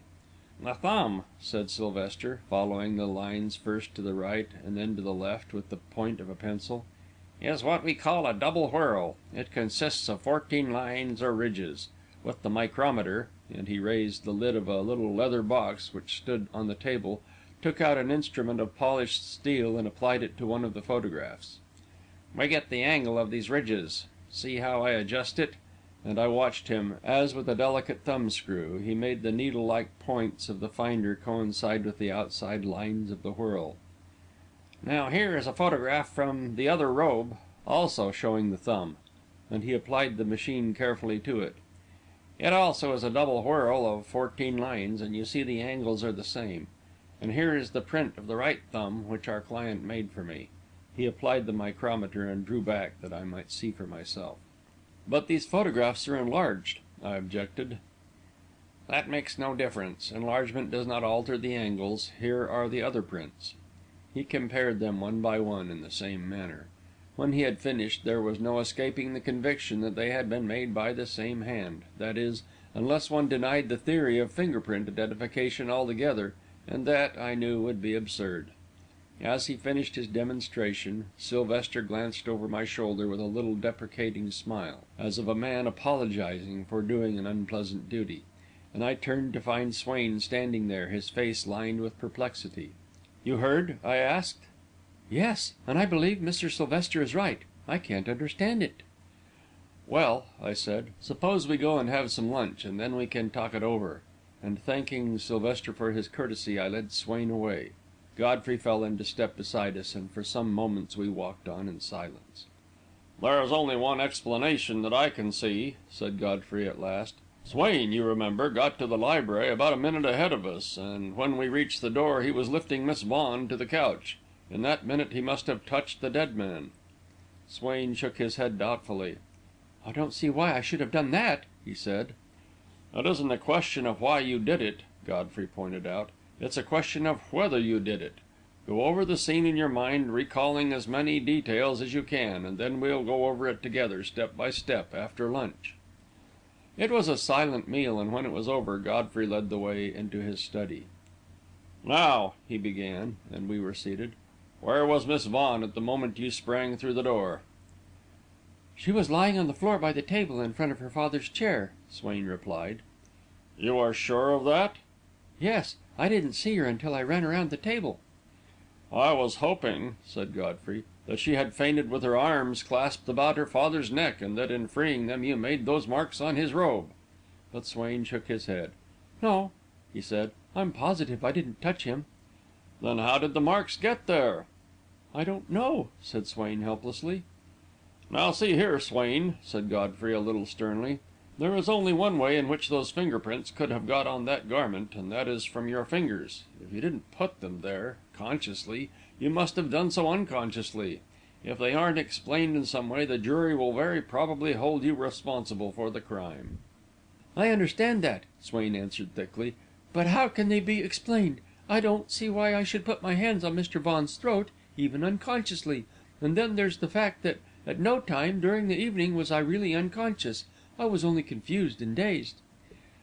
"Goldberger's theory is plain enough," said Godfrey, turning to me, "and I must say that it's a good one. He realizes that there wasn't provocation enough to cause a man like Swain to commit murder, with all his senses about him, but his presumption is that the crime was committed while Swain was in a dazed condition and not wholly self-controlled. Such a thing is possible." "No, it isn't!" cried Swain, his face livid. "It isn't possible. I'm not a murderer. I remember everything else. Do you think I wouldn't remember a thing like that?" "I don't know what to think," Godfrey admitted, a straight line between his brows. "Besides, there's the handkerchief." "I don't see any mystery about that," said Swain. "There's only one way that could have come there. It dropped from my wrist when I stooped over Miss Vaughan." Godfrey looked at me, and I nodded. Swain might as well know the worst. "That would be an explanation, sure enough," said Godfrey slowly. "But for one fact, you didn't have any bandage on your wrist when you came back over the wall. Both Lester and I saw your wrist and the cut on it distinctly. Therefore, if you dropped the handkerchief there, it must have been before that." The blood had run from Swain's cheeks, as though drained by an open artery, and for a moment he sat silent, staring at the speaker. Then he raised his trembling right hand and looked at it, as though it might bear some mark to tell him whether it were indeed guilty. "But I don't understand," he cried thickly. You don't mean to intimate, you don't believe, but I wasn't unconscious, I tell you. I wasn't near the house until after we heard the screams. I'm sure of it. I'd stake my soul on it." "Get a grip on yourself, Swain," said Godfrey soothingly. "Don't let yourself go like that. No, I don't believe you killed Worthington Vaughan, consciously or unconsciously. I said Goldberger's theory was a good one, and it is, but I don't believe it. My belief is that the murder was done by the Thug, but there's nothing to support it except the fact that he was on the ground and that a noose was used. There's not a bit of direct evidence to connect him with the crime, and there's a lot of direct evidence to connect you with it. It's up to us to explain it away. Now think carefully before you answer my questions. Have you any recollection, however faint, of having seen Mahbub before this morning?" Swain sat for quite a minute, searching his consciousness. Then, to my great disappointment, he shook his head. "No," he said, "I am sure I never saw him before." "Nor Silva?" "No, nor Silva, except, of course, the time 3 or 4 months ago when he gave me Mr. Vaughan's message." "Have you a distinct recollection that the library was empty when you sprang into it?" "Yes, very distinct. I remember looking about it, and then running past the table and discovering Miss Vaughan." "You saw her father also?" "Yes, but I merely glanced at him. I realised that he was dead." "And you also have a distinct recollection that you did not approach him or touch him?" "I am quite certain of that," answered Swain positively. "Then I give it up," said Godfrey, and lay back in his chair. There was a queer boiling of ideas in my mind, ideas difficult to clothe with words, and composed of I know not what farrago of occultism, mysticism, and oriental magic. But at last I managed to simmer them down to a timid question. "I know it sounds foolish, but wouldn't it be possible, Godfrey, to explain all this by hypnosis, or occult influence, or something of that sort?" Godfrey turned and looked at me. "Silva seems to have impressed you," he said. "He has, but isn't such an explanation possible?" "I don't think so. I don't deny that the Orientals have gone farther along certain paths of psychology than we have, but as to their possessing any occult power, it is my opinion all bosh. As for hypnosis, the best authorities agree that no man can be hypnotised to do a thing which, in his normal condition, would be profoundly repugnant to him.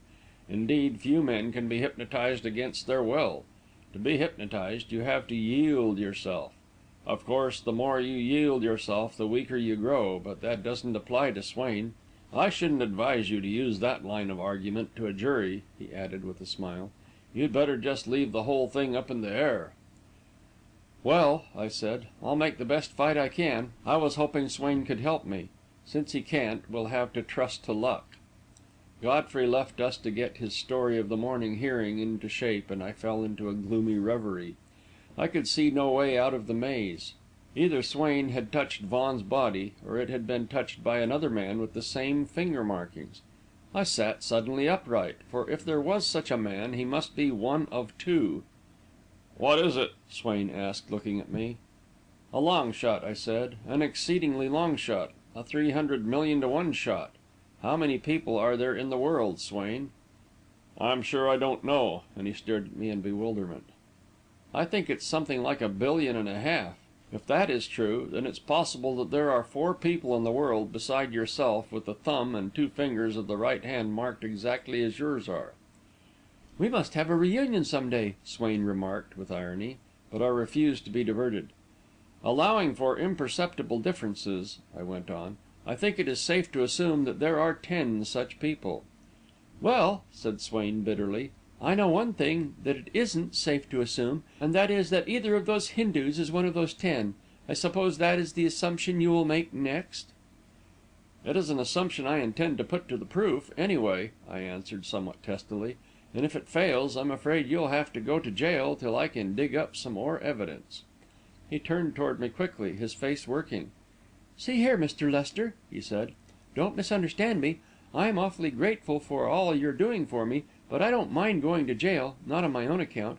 I'm innocent, and I'll be able to prove it in time. But Marjorie mustn't be left alone.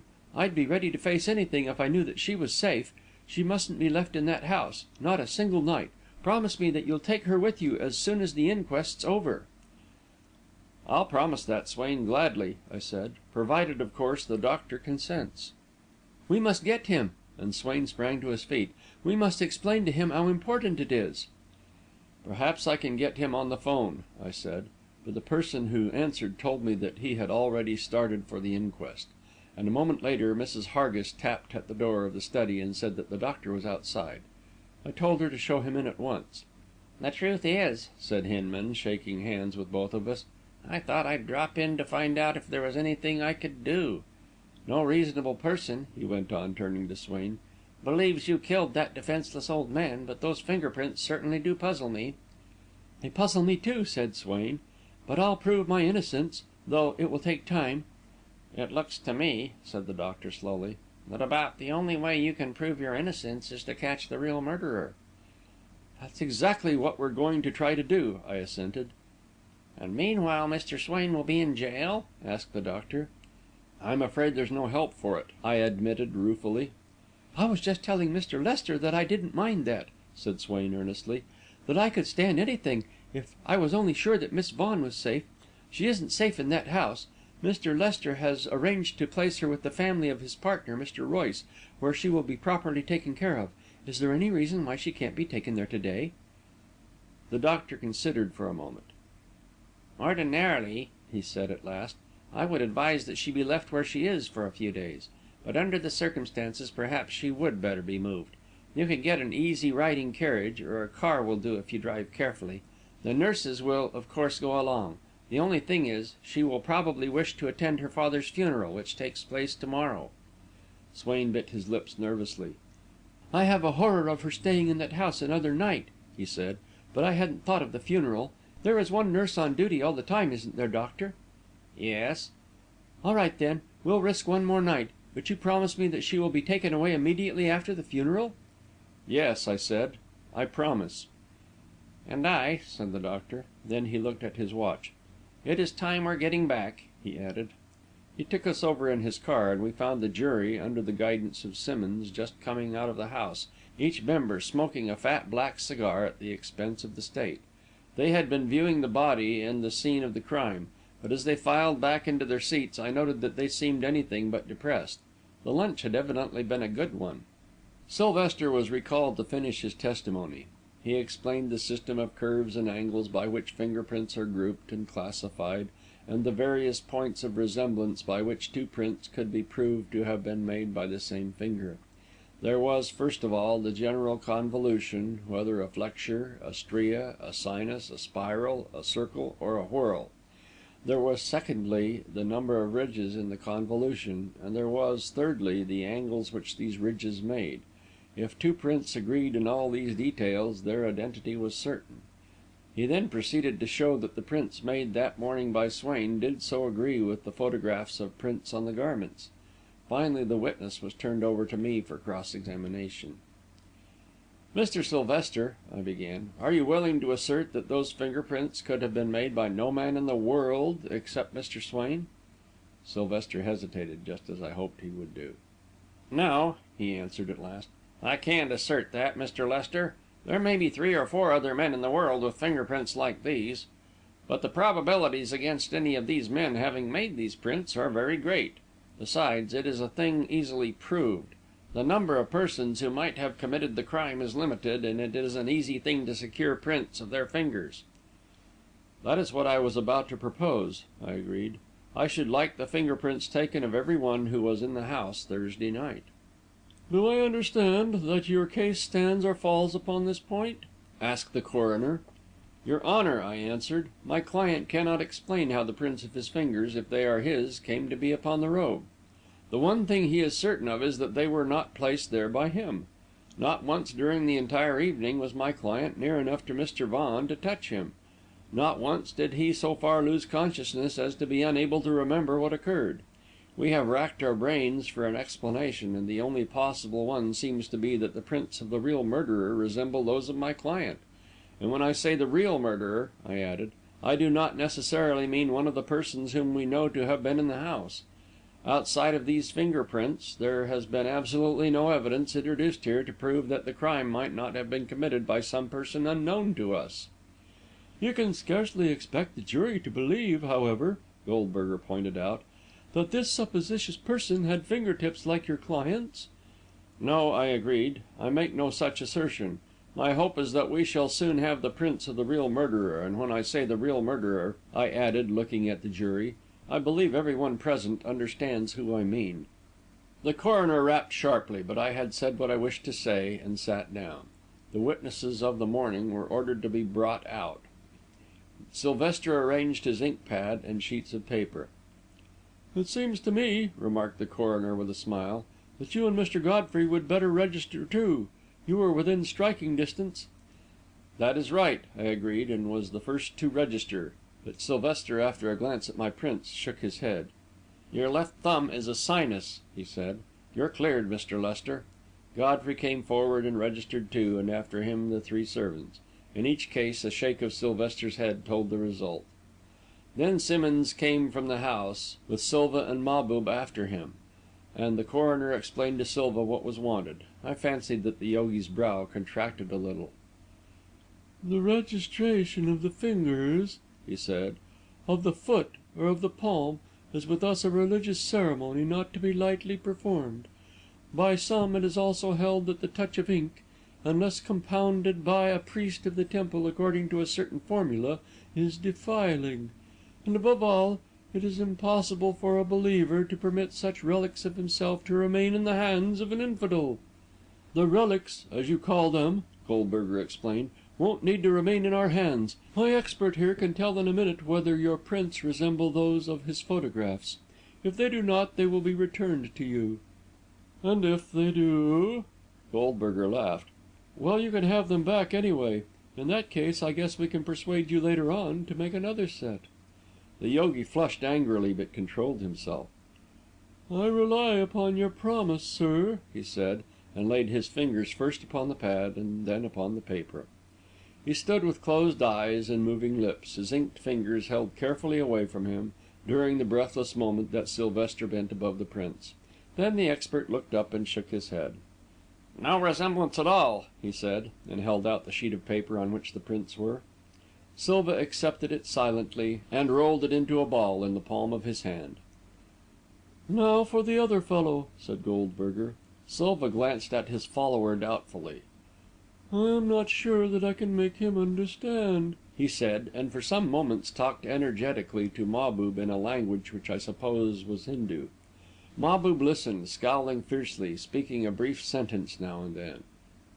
"He would know," Silva asked at last, turning to the coroner, "whether blood is a constituent of that ink." "It is a purely chemical compound," Sylvester explained. "There is no blood in it, nor any other animal matter." This was repeated to Mahbub, and after some further hesitation he advanced to the table. A moment later Sylvester was bending above the prints. Then he looked up, his face red with astonishment, and motioned me to approach. "Look at that!" he said, and laid the prints before me. My heart was leaping with hope that the incredible had happened, that here lay the clue to the mystery. But the first glance told me that such was not the case. The prints resembled Swain's not at all, and then when I looked at them again I perceived that they resembled no other prints which I had ever seen. For the prints of all 10 fingers were exactly alike, and consisted not of whorls and spirals, but of straight lines running right across the finger. Sylvester was staring at them in bewilderment. "These," he said, when he could find his voice, "are the most remarkable prints I ever saw." "Do they resemble those on the robe?" asked the coroner. "Not in the least." "And that settles that point," said Goldberger, with what seemed to me a sigh of relief. "There is one thing, though," said Sylvester, eyeing Mahbub curiously. "I wish I knew the secret of these extraordinary prints." "I can tell it to you," said Silva, with a little smile. "It is not at all extraordinary. The system of finger print identification has been in use among the Hindus for many centuries, and was adopted by the English courts in India nearly 100 years ago, after every other method had failed. The caste of Thuggee, which was at war with all other castes, and especially at war with the English, evaded it by stimulating on the fingers of their male children the formation of these artificial ridges. It became a sacred rite, performed by the priests, and has been maintained by the more devout members of the caste, although the need for it has ceased." Sylvester looked at the prints again. "I should like to keep these," he said. "They would be a great addition to my collection." Silva bowed. "Mahbub will have no objection," he said. "To him they are of no importance, since there are many hundreds of men in the world with finger tips identical with his. That is all?" Goldberger nodded, and the two strange figures walked slowly away toward the house. Chapter XVI.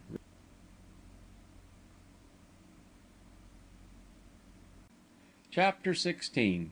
Miss Vaughan's Story.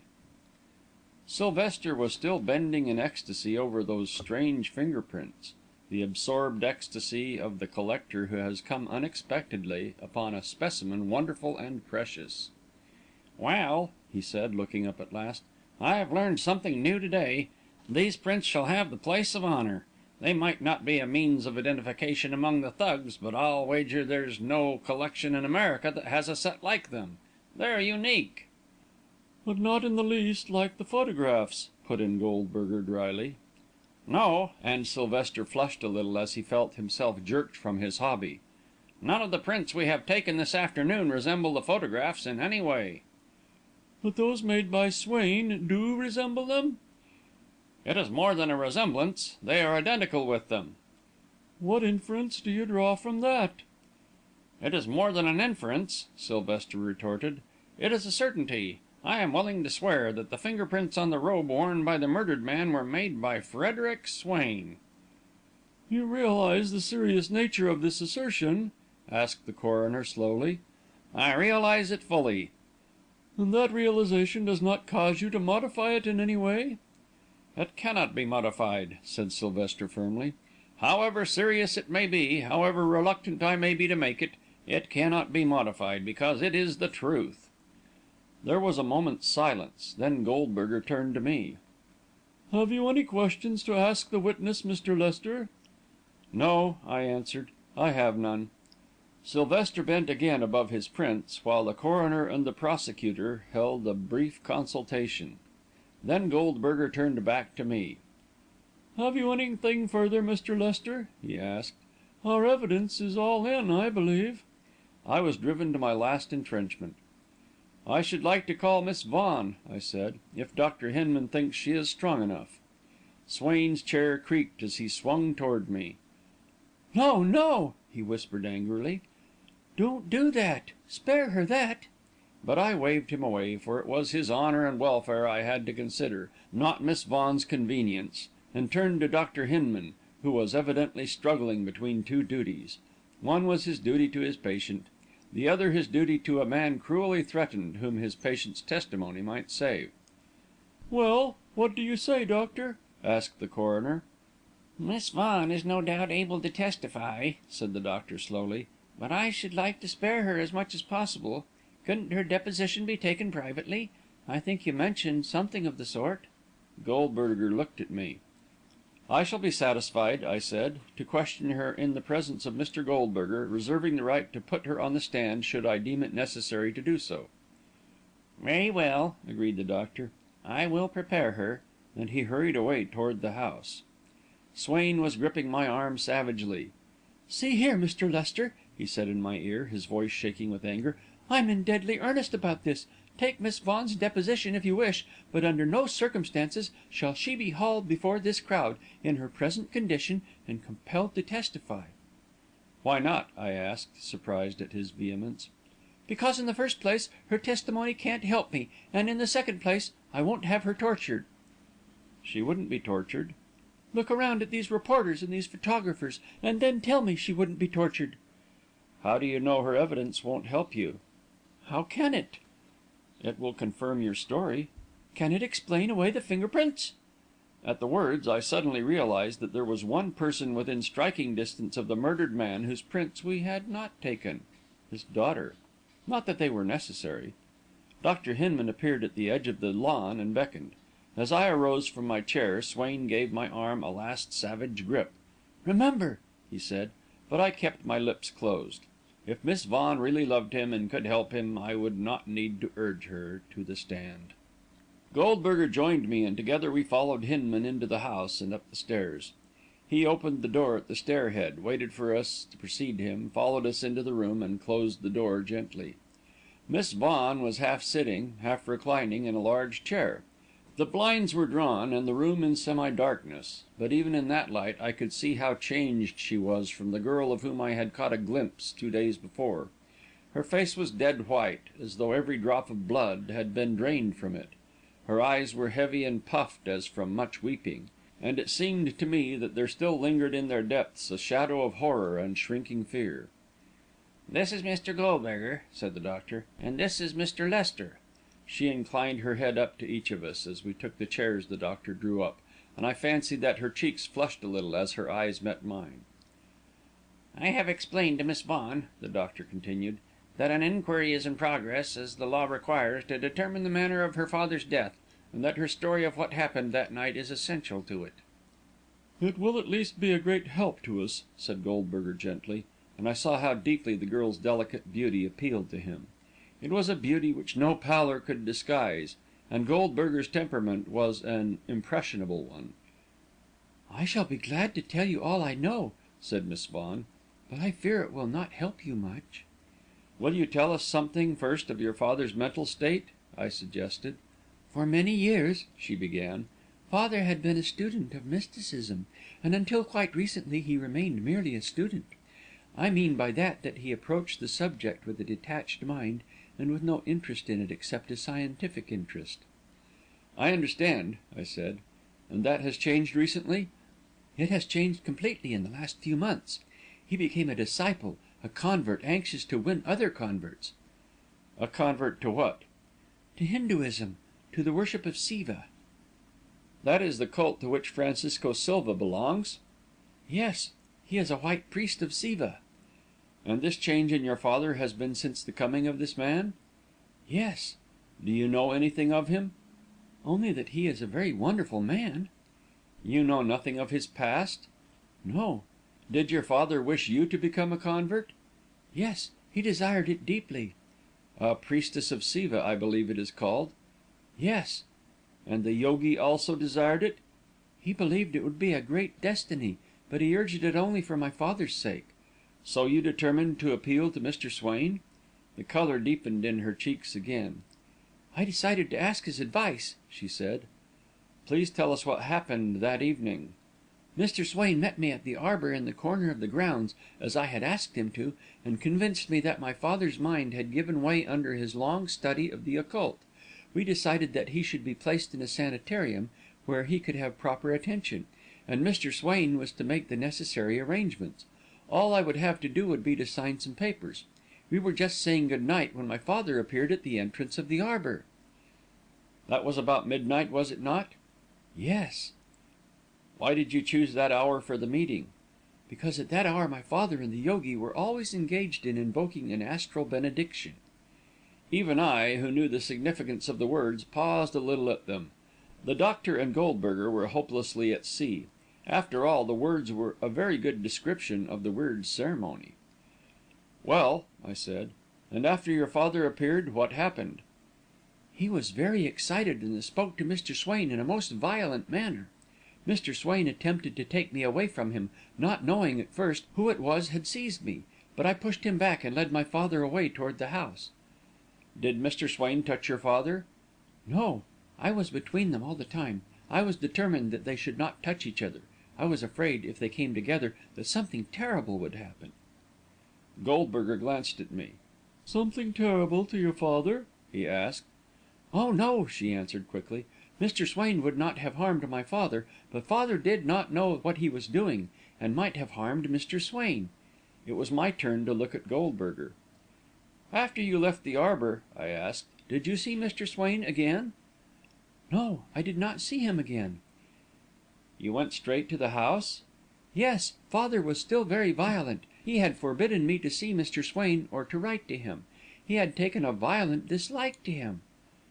"Do you know why?" "Yes," and she flushed a little, but went on bravely. "He believed that Mr. Swain wished to marry me." "As in fact he did," I commented. "Yes, or at least he did before his financial troubles came.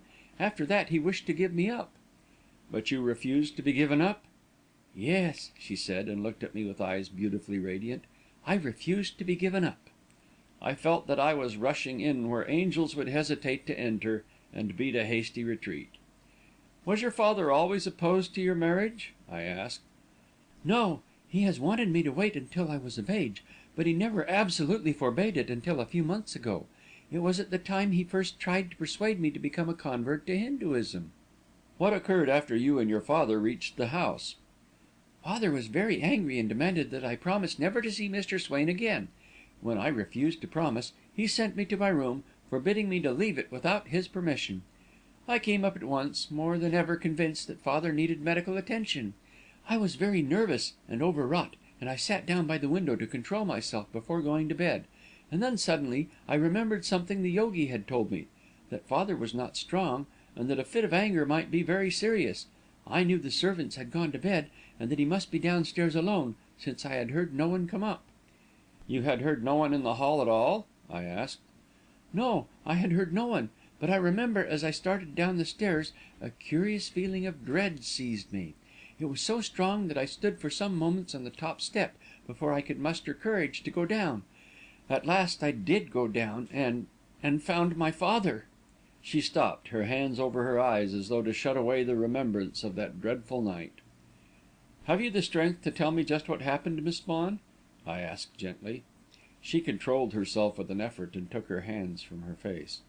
"Yes," she said, "I can tell you. I remember that I stood for a moment at the door, looking about the room, for at the first glance I thought there was no one there. I thought, for an instant, that father had gone into the grounds, for the curtain at the other door was trembling a little, as though someone had just passed." "Ah!" I said, and looked at Goldberger. "It might have been merely the breeze, might it not?" he asked. "I suppose so. The next instant I saw my father huddled forward in his chair. I was sure he had had a seizure of some sort. I ran to him and raised his head." Again she stopped, her eyes covered, and a slow shudder shook her from head to foot. I could guess what a shock the sight of that horrible face had been. "I do not remember anything more," she added in a whisper. For a moment we all sat silent. The only portion of her evidence which could in any way help Swain was her discovery of the swaying curtain, and even that, as Goldberger had pointed out, might easily mean nothing. "Miss Vaughan," I said at last, "how long a time elapsed from the moment you left your father in the library until you found him?" "I don't know. Perhaps 15 minutes." "Was he dead when you found him?" "Yes, I think so." "Then," I said to Goldberger, "the murder must have been committed very soon after Miss Vaughan came upstairs." "Yes," agreed Goldberger in a low tone, "and by somebody who came in from the grounds, since she met no one in the hall and heard no one." Miss Vaughan leaned toward him, her hands clasping and unclasping. "Do you know who it was?" she gasped. "Have you found out who it was?" "We suspect who it was," answered Goldberger gravely. "Tell me," she began.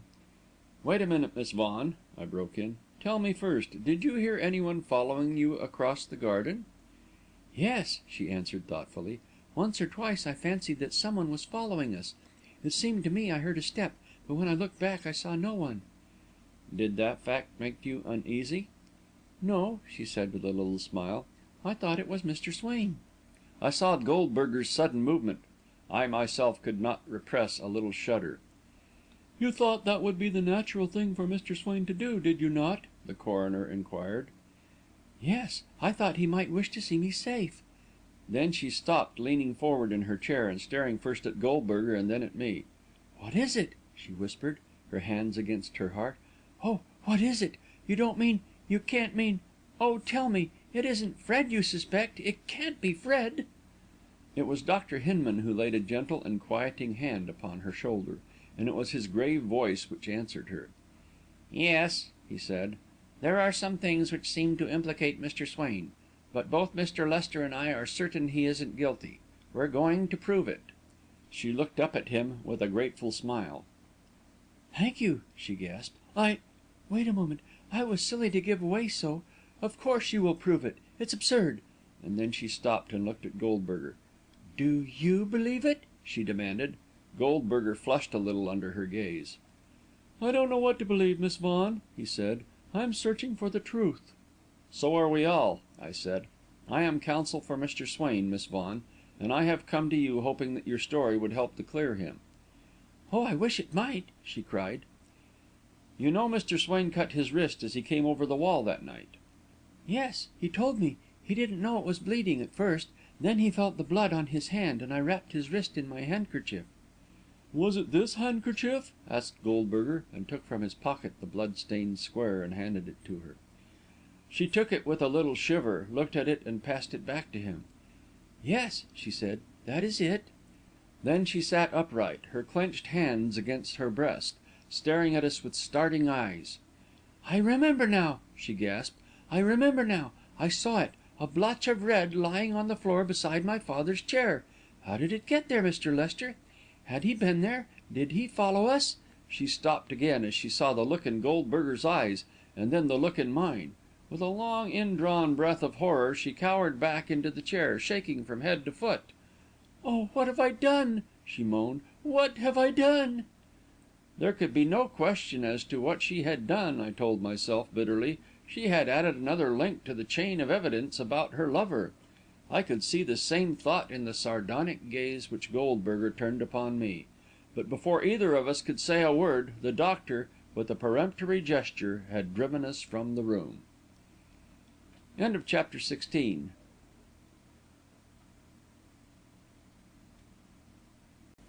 Chapter XVII. The Verdict.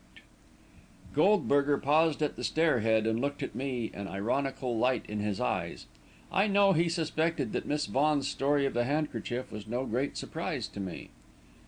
"Well," he asked, "will you wish to put her on the stand?" I shook my head and started down the stairs, for I was far from desiring an argument just then. But he stopped me with a hand upon the sleeve. "You realise, Mr. Lester," he said, more seriously, "that it is plainly my duty to cause Swain's arrest." "Yes," I assented, "I realise that. Under the circumstances, you can do nothing else." He nodded, and we went downstairs together. I saw Swain's eager eyes upon us as we came out upon the lawn, and his lips were at my ear the instant I had taken my seat. "Well?" he whispered. "She cannot help you," I said. I did not think it necessary to say how deeply she would hurt him when her testimony was called for in open court, as of course it would be. "And you won't put her on the stand?" "No," I answered, and he sank back with a sigh of relief. Then something in my face seemed to catch his eye, for he leaned forward again. "You don't mean that she believes I did it?" he demanded hoarsely. "Oh, no," I hastened to assure him. "She says such an accusation is absurd. She was greatly overcome when she learned that you were even suspected. She said..." But the coroner rapped for order. "Have you any other evidence to introduce, Mr. Lester?" he asked. "No, your Honour," I answered, and I saw the cloud of disappointment which fell upon the faces of the reporters and photographers. To have been able to feature Miss Vaughan would have meant an extra column. I could also see from the expressions on the faces of the jury that my failure to put her on the stand made an unfavourable impression. There was, indeed, only one inference to draw from it. Goldberger turned aside for a few words with the prosecutor, and I suspected that he was telling him of Miss Vaughan's discovery of the blood-stained handkerchief. But there was no way to get the story before the jury without calling her. They seemed to agree, at last, that they had evidence enough, for the jury was instructed to prepare its verdict. Its members withdrew a little distance under the trees and gathered into a group to talk it over. I watched them for a moment, and then I turned to Swain. "I suppose you know," I said, "that they're certain to find against you. Even if they don't, the district attorney will cause your arrest right away." He nodded. "I'm not worrying about that. I'm worrying about Miss Vaughan. You won't forget your promise?" "No." "She'll have no one but you," he went on rapidly. "Neither will I. You mustn't fail us." "I shan't," I promised. "But you'd better think about yourself a little, Swain." "Plenty of time for that when I'm sure that Marjorie's safe. The minute you tell me she's at the Royces', I'll begin to think about myself. I'm not afraid. I didn't kill that man. No jury would convict me." I might have told him that convictions are founded on evidence, and that the evidence in this case was certainly against him, but I thought it better to hold my peace. The more confident he was, the less irksome he would find imprisonment. So I sat silent until the members of the jury filed back into their places. "Have you reached a verdict, gentlemen?" the coroner asked, after his clerk had polled them. "Yes, your Honour," the foreman answered. "What is the verdict?" The foreman held out a folded paper to the clerk, who took it, opened it, and read: "We, the jury, in the inquest held this 13th day of June, 1908, into the death of one Worthington Vaughan, residing in the borough of the Bronx, City of New York, do find that the deceased came to his death by strangulation at the hands of one Frederick Swain." There was an instant's silence, and then Goldberger turned to the jury. "Is this your verdict, gentlemen?" he asked quietly, and each juryman replied in the affirmative as his name was called. "I thank you for your services," Goldberger added, directed his clerk to give them their vouchers on the city treasurer, and dismissed them. Simmonds and the assistant district attorney came toward us, and I arose to meet them. Swain got up also, and when I glanced at him, I saw that he was smiling. "I don't know whether you have met Mr. Blake, Mr. Lester," said Simmonds, and the prosecutor and I shook hands. I introduced him to Swain, but Swain did not offer his hand. "I suppose you've come to take me along?" he said, the smile still on his lips. "I'm afraid we'll have to." "Would bail be considered?" I asked. "I'm afraid not," and Blake shook his head. "It isn't a bailable offence." I knew, of course, that he was right, and that it was of no use to argue or protest. Swain turned to me and held out his hand. "Then I'll say good bye, Mr. Lester," he said. "I hope to see you Monday." "You shall," I promised. "And with good news," he added. "Yes, and with good news." "Can we give you a lift?" Blake asked. "No," I said, "thank you, but I'm staying out here for the present." I watched them as they climbed into a car, Goldberger, Blake, Simmonds, and Swain. I saw the latter take one last look at the house, then he waved to me as the car turned into the high road. At least he was taking it bravely. The coroner's assistants climbed into a second car, and the 4 or 5 policemen into a third. Then the reporters and photographers piled into others.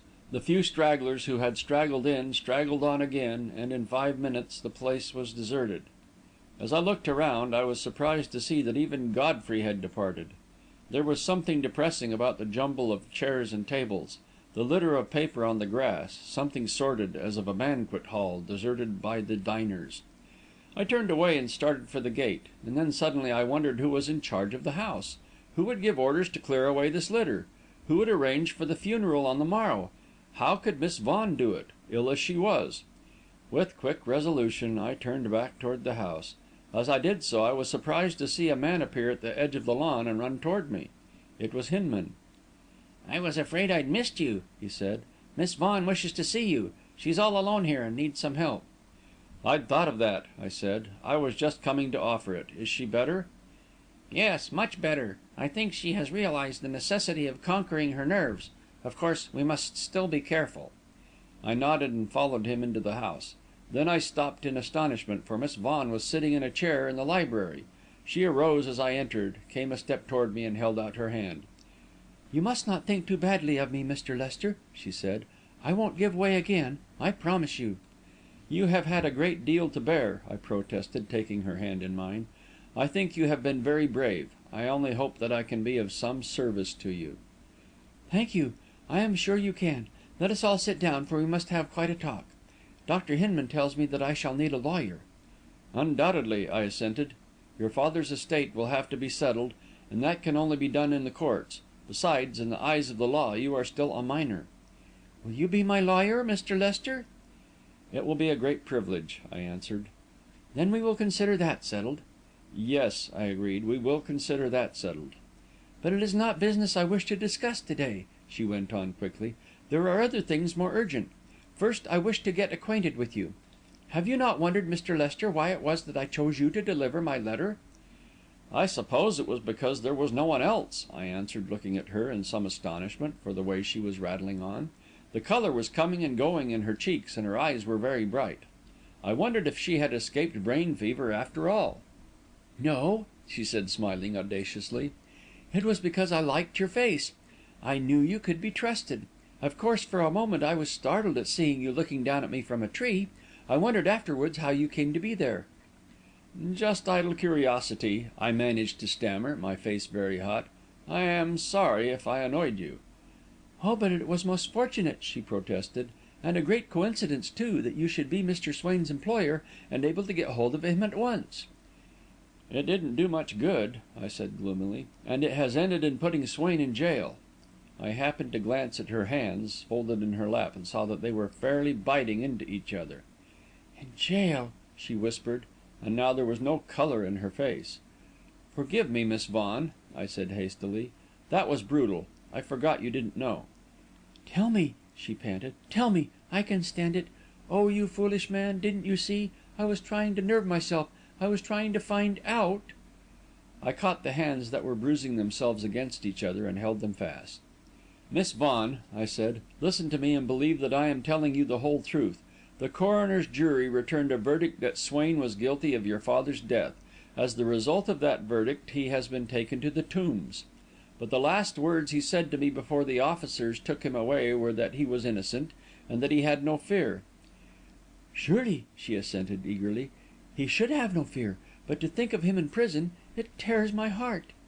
"Don't think of it that way," I protested. "He is bearing it bravely. When I saw him last, he was smiling." "But the stain, the disgrace." "There will be none. He shall be freed without stain. I will see to that." "But I cannot understand," she said, "how the officers of the law could blunder so." "All of the evidence against him," I said, "was purely circumstantial, except in one particular. He was in the grounds at the time the murder was committed. Your father had quarrelled with him, and it was possible that he had followed you and your father to the house, perhaps not knowing clearly what he was doing, and that another quarrel had occurred. But that amounted to nothing. Young men like Swain, even when half unconscious, don't murder old men by strangling them with a piece of curtain cord. To suppose that Swain did so would be absurd, but for one thing, no, for two things." "What are they?" she demanded. "One is that the handkerchief which you had tied about his wrist was found beside your father's chair, but it was not upon that the jury made its finding." "What was it, then?" "It was this. Swain swore positively that at no time during the evening he had touched your father." Yes, yes, and that was true. He could not have touched him." "And yet," I went on slowly, "prints of Swain's blood-stained fingers were found on your father's robe." "But," she gasped, pulling her hands away from me and wringing them together, "how could that be? That is impossible."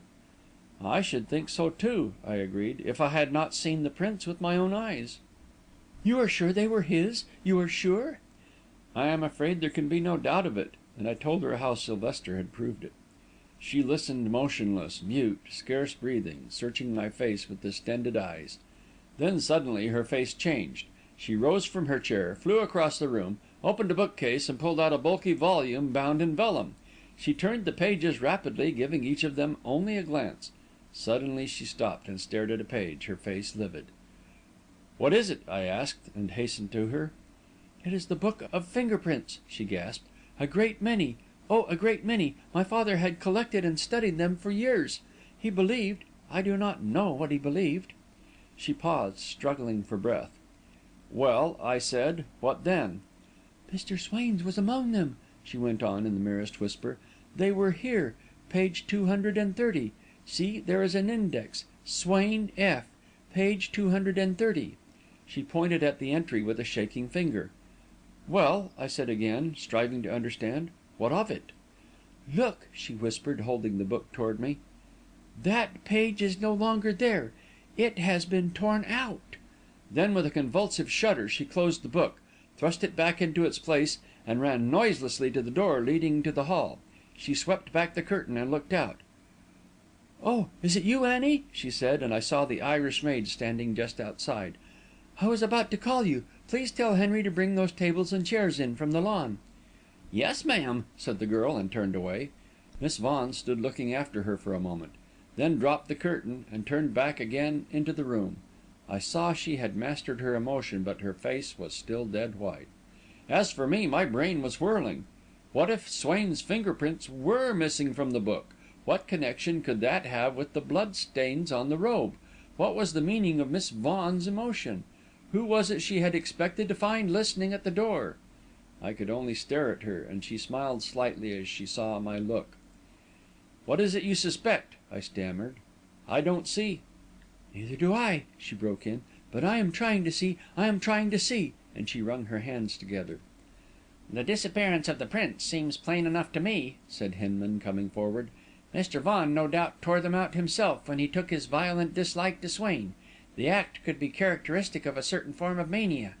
Nobody else could have any motive for destroying them. In fact, no one else would dare mutilate a book he prized so highly." Miss Vaughan seemed to breathe more freely, but her intent inward look did not relax. "At least it is an explanation," I agreed. "It is the true explanation," said Hinman confidently. "Can you suggest any other, Miss Vaughan?"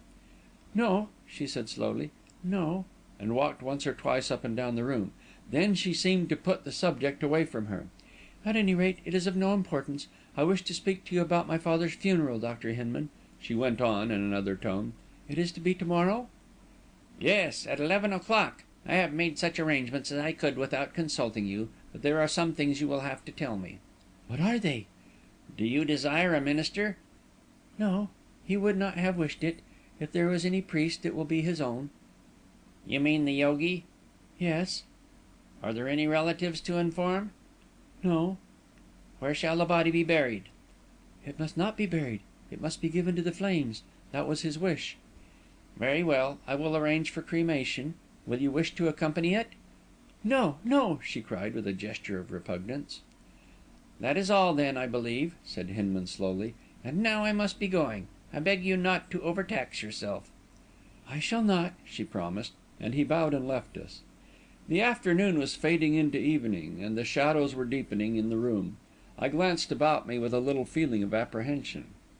"The nurses are still here, are they not?" I asked. "Yes, but I shall dismiss them to morrow." I hesitated a moment, but did not wish to alarm her, and yet... "After they are gone, it will be rather lonesome for you here," I ventured. "I am used to being lonesome."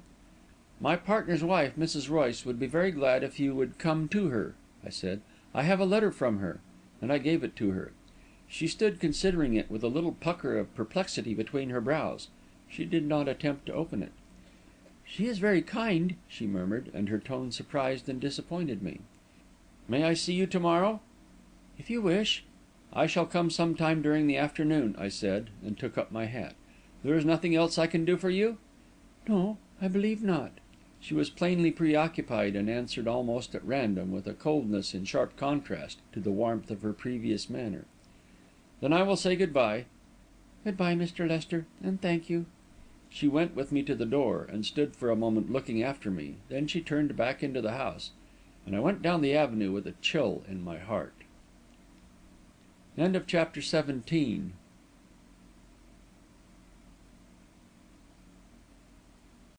Chapter 18. Building a Theory. I was surprised, when I came down for dinner an hour later, to find Godfrey awaiting me. "I always try to make it Saturday night," he explained. "The chief throws the work on the other fellows if he can. That's the reason I hustled away after the inquest. The story's all in, and now we'll have a good dinner, if I do say it myself, and then a good talk. I feel the need of a talk, Lester." "So do I," I said. though I'm afraid talking won't help us much." "The funny thing about this case is," mused Godfrey, "that the farther we get into it, the thicker it grows." "Yes," I agreed, "and the more one thinks about it, the less one understands." "Well, suppose we get away from it for a while," said Godfrey, and turned the talk to other things. No man could talk more delightfully of music, of art, of letters. How he managed it I could never guess, but he seemed to have read everything, to have seen everything, to have heard everything. Marryat, for instance. Who reads Marryat nowadays? And yet he had read The Phantom Ship, and so knew something of Goa. An hour passed very quickly, but at last he rose and led the way into his study. "A friend of mine dropped in to see me to day at the office," he remarked. "A Cuban planter who comes up to New York occasionally, and whom I happened to help out of a rather serious difficulty a few years ago. Perhaps some day I'll tell you about it. He always brings me a bundle of his own special cigars.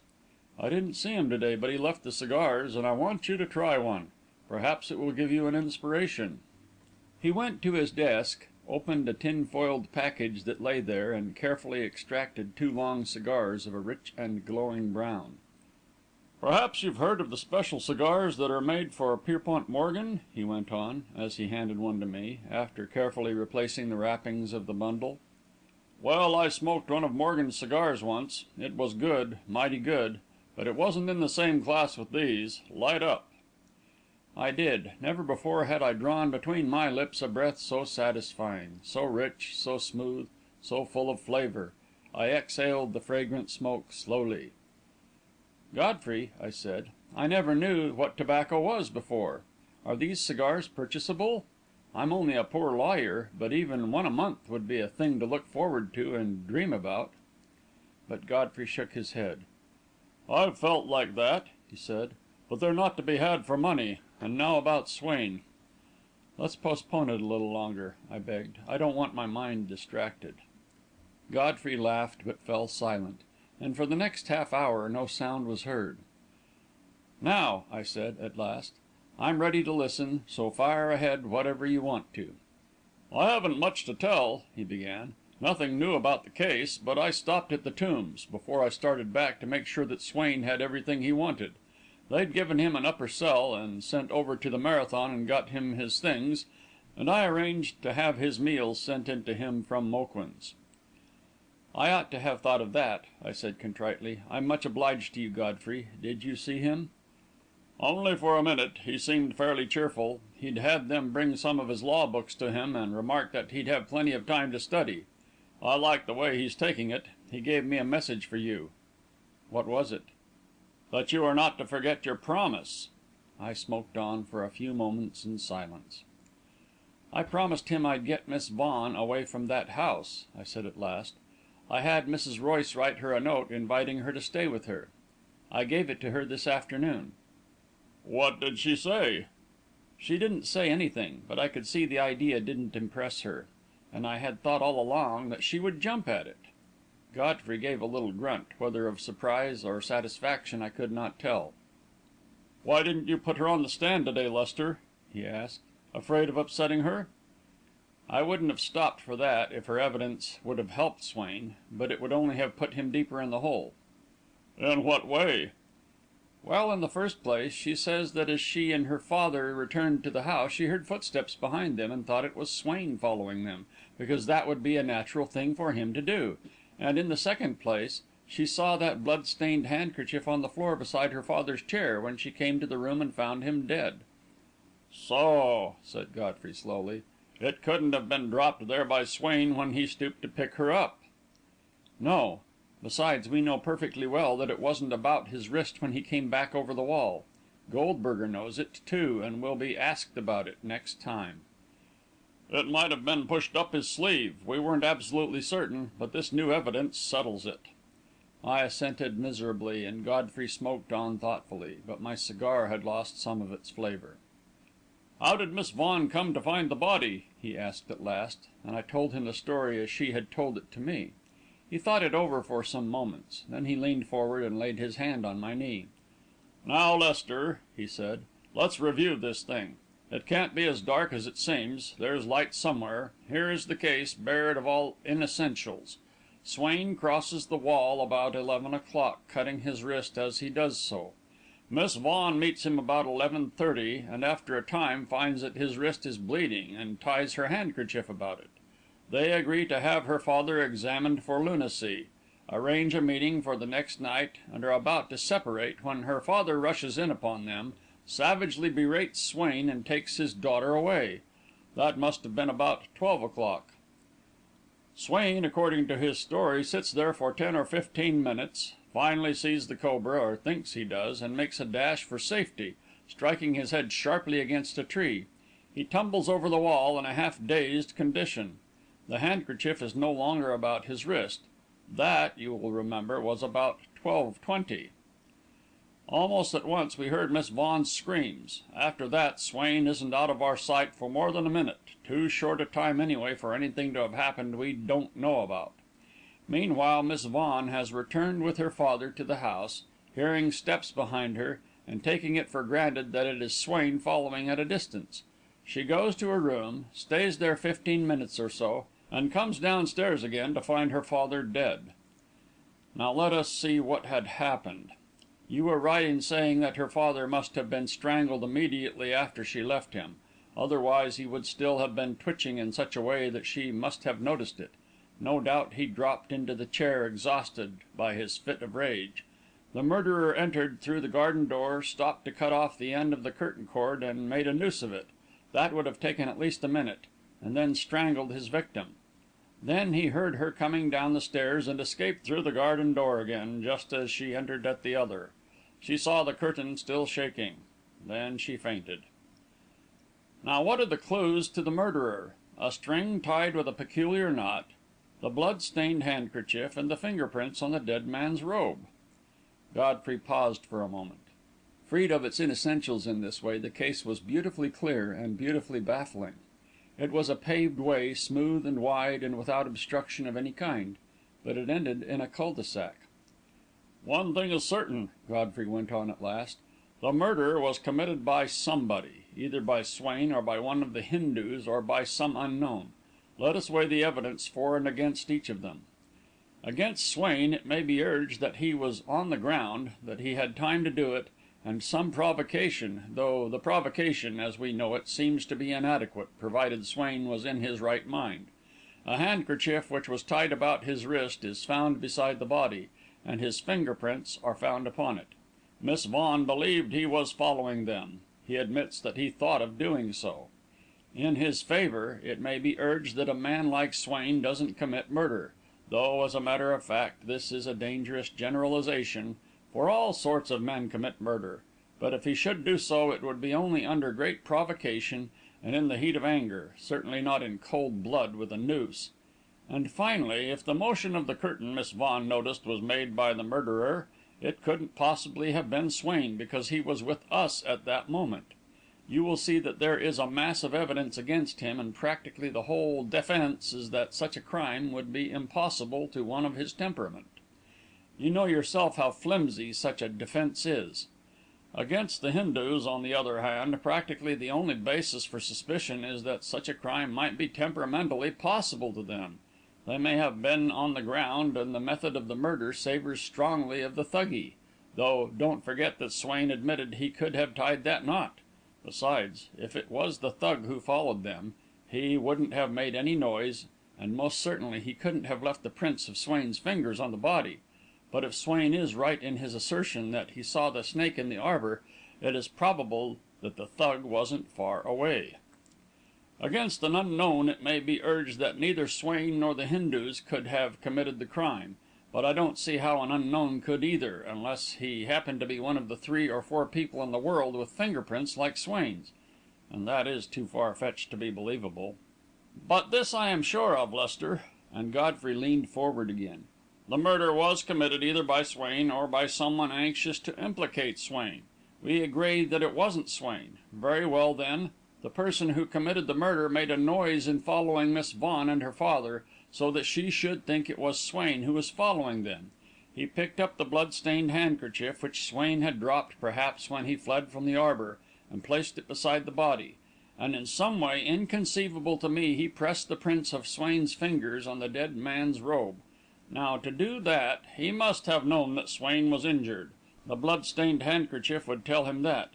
But he must also have known that it was his right hand that was injured. There was no blood on Swain's left hand." Again Godfrey paused.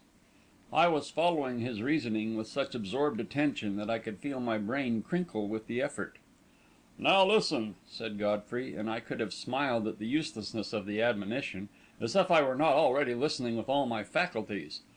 "There is only one way in which the murderer could have known that it was Swain's right hand, and that was by overhearing the conversation in the arbour. But if he overheard that much, he overheard it all, and he knew therefore what it was Swain proposed to do. He knew that Vaughan's sanity was to be questioned. He knew that he would probably be placed in a sanitarium. He knew that Miss Vaughan would probably marry Swain.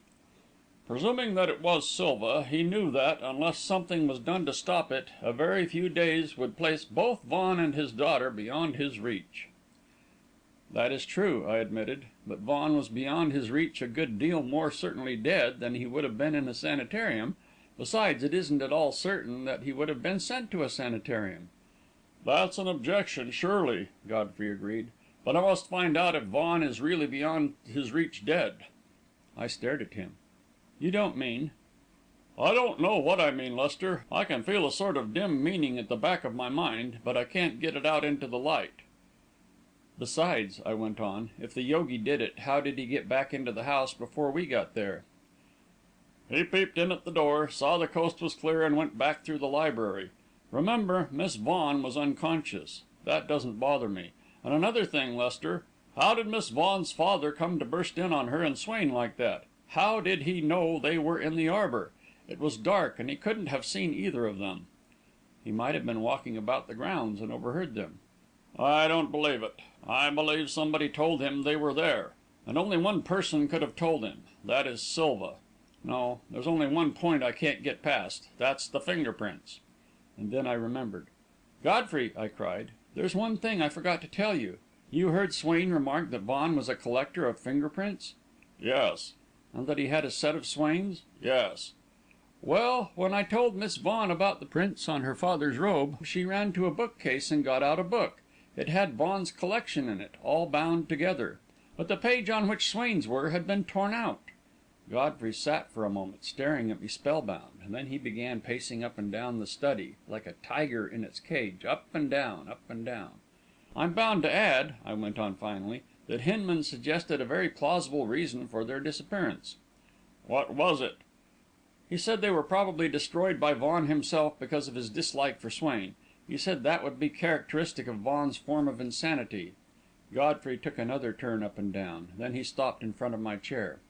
"What did Miss Vaughan think of that explanation?" he asked. "It didn't seem to impress her, but I don't remember that she made any comment."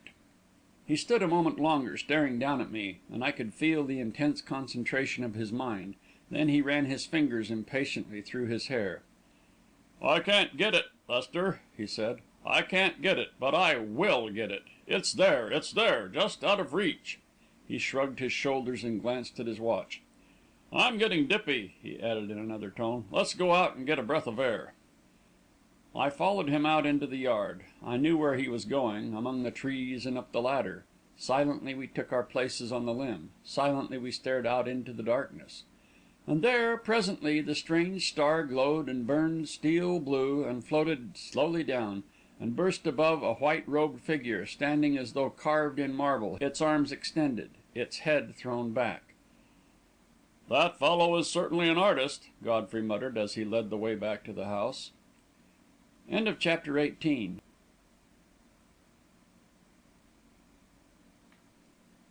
Chapter XIX. The Yogi Conquers. The events of the day that followed, Sunday, I shall pass over as briefly as may be. It was for me a day of disappointment, culminating in despair, and, looking back at it, I remembered it as a grey day, windy, and with gusts of rain. Dr. Hinman stopped for us, and Godfrey and I accompanied him to the service over the body of the murdered man. We were the only outsiders there, besides the undertaker and his assistants, and they were not admitted to the ceremony. This was witnessed only by Miss Vaughan, Mahbub, and us three. The servants were not there, and neither were Miss Vaughan's nurses. I have never seen a more impressive figure than Silva made that morning. His robes were dead black, and in contrast to them and to his hair and beard, his face looked white as marble. But after the first moments the ceremony failed to interest me, for Silva spoke a language which I supposed to be Hindustani, and there was a monotony about it, and about his gestures, which ended in getting on my nerves. It lasted half an hour, and the moment it was over, Miss Vaughan slipped away. The yogi and Mahbub followed her, and then we three stepped forward for a last look at the body. It was robed all in white. The undertaker had managed to compose the features, and the high stock concealed the ugly marks of the neck. So there was nothing to tell of the manner of his death, and there was a certain majesty about him as he lay with hands crossed and eyes closed. We left the room in silence, and Hinman signed to the undertaker that the service was ended. "I am going with the body to the crematory," he said, and presently drove away with the undertaker, ahead of the hearse. Godfrey and I stood gazing after it until it passed from sight. Then, in silence, we walked down the drive to the entrance. The gardener was standing there, and regarded us with eyes which seemed to me distinctly unfriendly. He made no sign of recognition, and, the moment we were outside, he closed the gates and locked them carefully, as though obeying precise instructions. "So," said Godfrey, in a low tone, as we went on together, "the lock has been repaired. I wonder who ordered that done." "Miss Vaughan, no doubt," I answered. "She wouldn't want those gates gaping open." "Perhaps not," Godfrey assented. "But would she want the barrier intact? Remember, Lester, it's as much a barrier from one side as from the other." "Well, she won't be inside it much longer," I assured him. "I'm going to get her out this afternoon." The words were uttered with a confidence I was far from feeling, and I rather expected Godfrey to challenge it, but he walked on without replying, his head bent in thought, and did not again speak of Miss Vaughan or her affairs.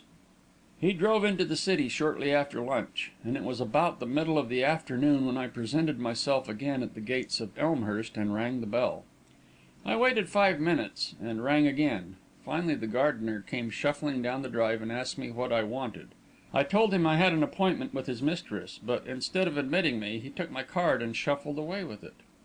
I confess that I grew angry as I stood there kicking my heels at the roadside, for he was gone a long time, and all these precautions and delays were incomprehensible to me. But he came back at last, unlocked the gate without a word, and motioned me to enter. Then he locked it again, and led the way up the drive to the house.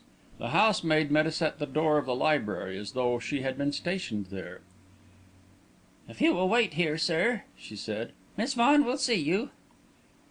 "I hope she is well," I ventured, thinking the girl might furnish me with some clue to all this mystery, but she was already at the door. "Quite well, sir," she said, and the next instant had disappeared. After 10 minutes elapsed, and then, just as I was thinking seriously of putting on my hat and leaving the house, I heard a step coming down the stair. A moment later, Miss Vaughan stood on the threshold. I had taken it for granted that, relieved of her father's presence, she would return to the clothing of every day, but she still wore the flowing white semi-Grecian garb in which I had first seen her.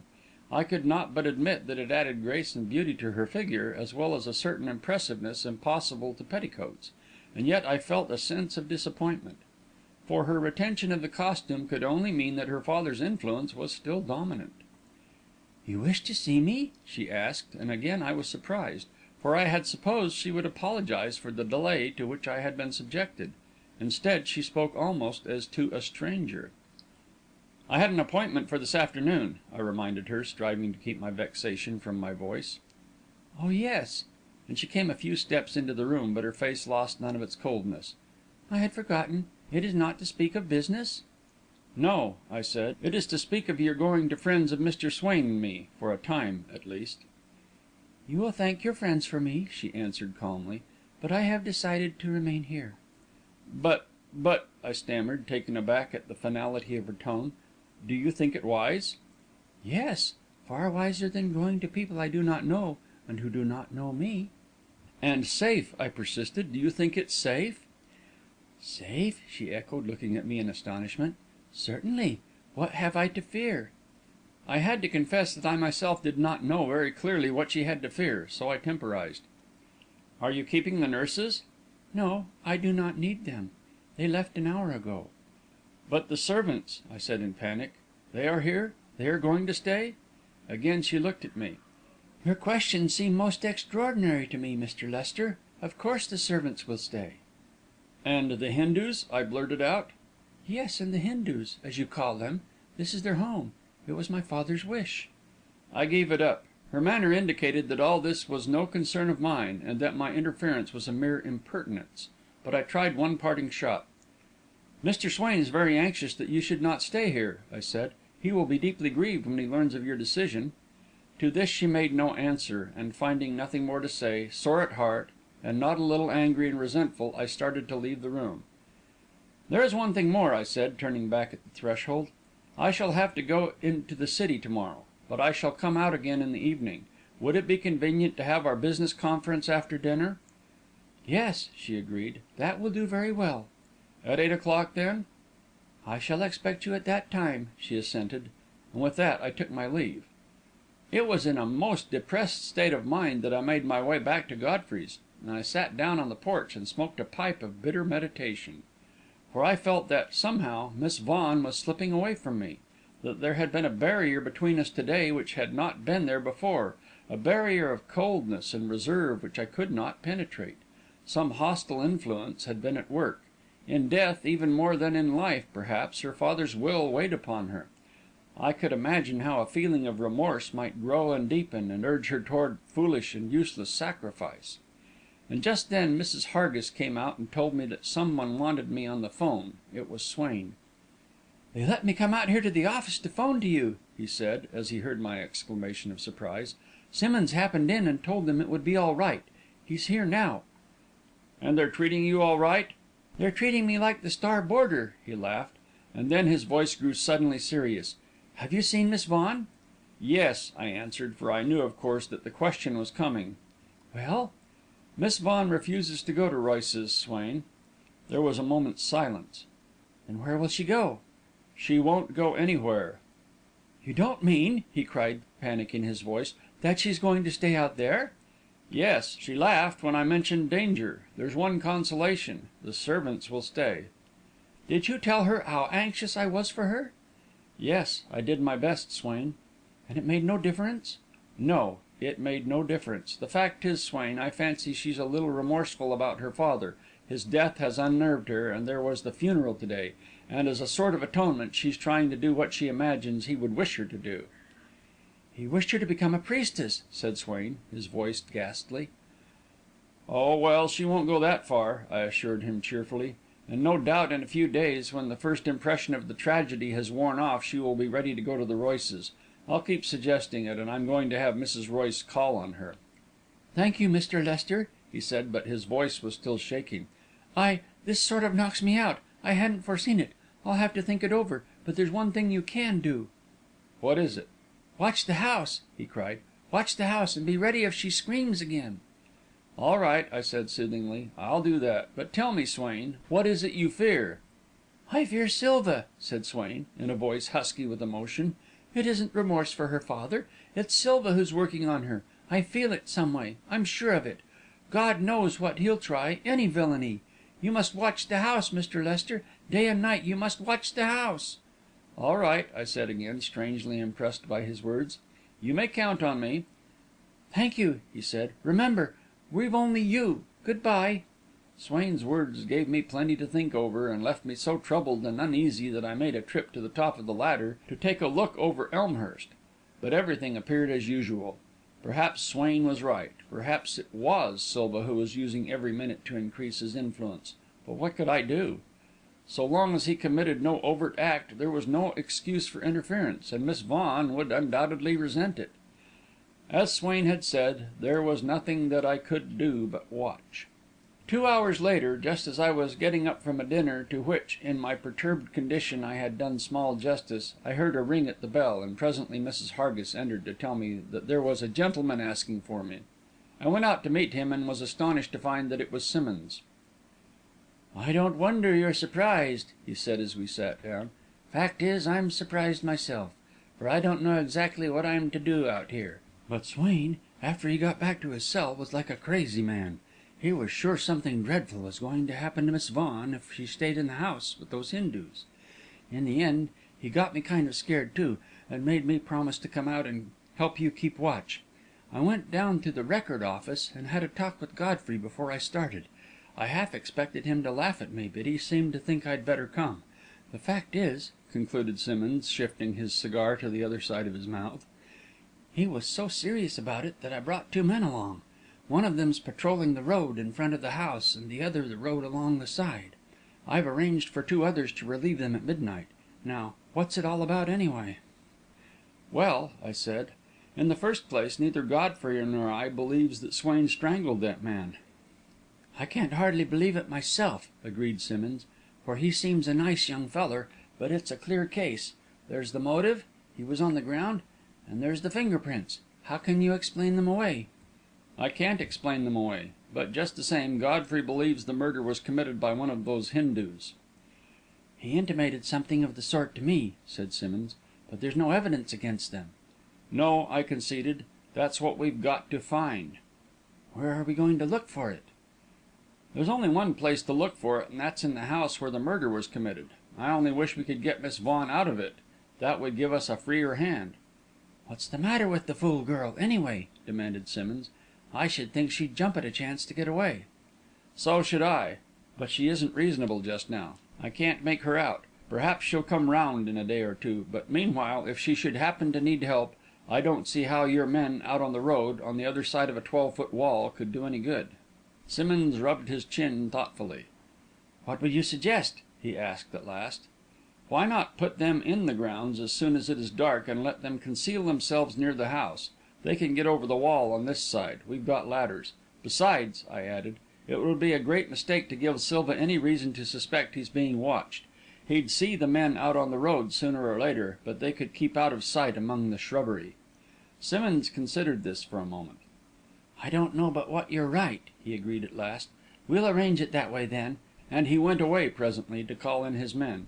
He soon came back with them and gave them careful and detailed instructions as to what he wanted them to do, dwelling especially upon the importance of their keeping carefully concealed. Then we got the ladders and put them in place. "Be careful not to touch the top of the wall," I cautioned them. "There's broken glass on top, and the merest touch may mean a bad injury." "When you get down on the other side," Simmonds added, "take down the ladder and hide it in the shrubbery at the foot of the wall. Somebody might see it if you left it standing there, but for heaven's sake don't get mixed up so you can't find it again. Be back here at 11:30 and your relief will be ready. You've got your whistles? Well, blow them good and hard if there's any trouble. And be mighty careful not to let anyone see you, or you may get snake bit." The men mounted the ladder, crossed the wall, and disappeared on the other side, and Simmonds and I turned back to the house. I felt as though a great load had been lifted from my shoulders. With those 2 men so close at hand, surely nothing very serious could happen to Miss Vaughan. Simmonds and I spent the remainder of the evening in discussing the case, but neither of us was able to shed any new light upon it. Shortly after 11, the 2 men who were to form the relief arrived, and just as we started for the wall, Godfrey drove in from the highway. It needed but a moment to tell him our arrangements, which he heartily approved. He joined us, and we were soon at the foot of the ladder.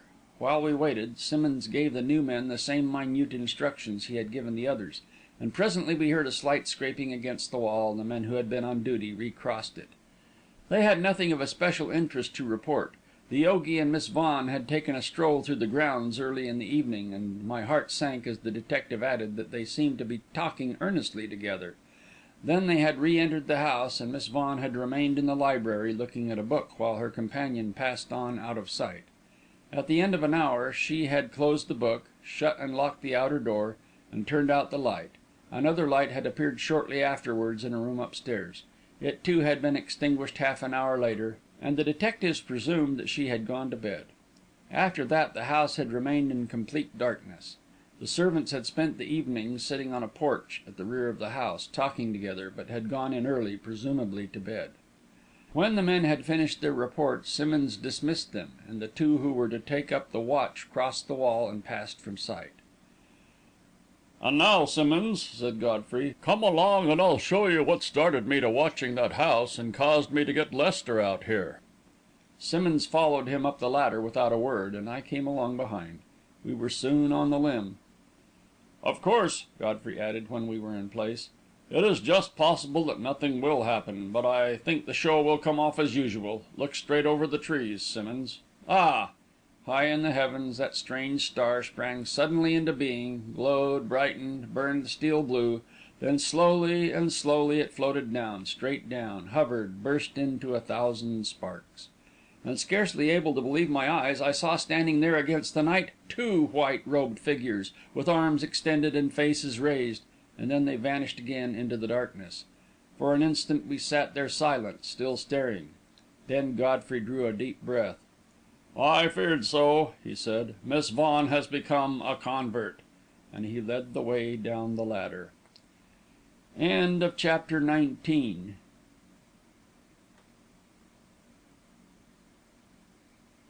Chapter XX. Checkmate. I was honestly glad to get back to the office next morning, for I felt the need of work, absorbing work, to take my mind off the problem of Worthington Vaughan's death, and especially to relieve me from the depression into which his daughter's inexplicable conduct had plunged me. When I thought of her, it was with impatience and aversion, for I felt that she had deserted to the enemy, and turned her back upon the man who loved her in the hour of his utmost need. As I saw it, her conduct was little short of heartless. She had summoned her lover to her side, and he had come. Instantly, and without hesitation, without pausing to consider the danger to himself, he had answered her call. In consequence of that high devotion, he was now in prison, charged with a dreadful crime, but, instead of hastening to him, instead of standing by his side and proclaiming to the whole world her belief in his innocence, she deliberately stood aloof. It was almost as if she herself believed in his guilt. The world, at least, could draw no other inference. But she had done more than that. She had abandoned herself to the fate from which he had tried to save her. Her presence at Silva's side could have only one meaning. She had become his disciple, had accepted his faith, was ready to follow him. The thought turned me sick at heart, for her as well as for Swain, but for Swain most of all, for he had done nothing to merit such misfortune, while she, at least, had chosen her road and was following it with open eyes. Small wonder that I thought of her with anger and resentment, yes, and with a vague distrust, for at the very back of my mind was the suspicion that she had been a decoy to lure Swain to his destruction. I threw myself feverishly into the work which had accumulated at the office, in order to tear my mind away from thoughts like these. But when Mr. Royce called, I had to go over the case with him, and I have seldom seen a man more puzzled or astonished. "I shall defend Swain, of course," I concluded, "and I'm hoping that something in his favour will turn up before long, but I haven't the remotest idea what it will be. He can't be tried till fall, and meanwhile I'm afraid he'll have to stay in jail." "Yes, I see no way of getting him out," agreed my partner. "But the girl's danger is much more serious. Can't we do something for her?" "It's difficult to do anything against her will," I pointed out. "Besides, I've lost interest in her a little." "Don't blame her too much. We must do everything we can. Since she isn't of age, she'll have to have a guardian appointed. He might do something."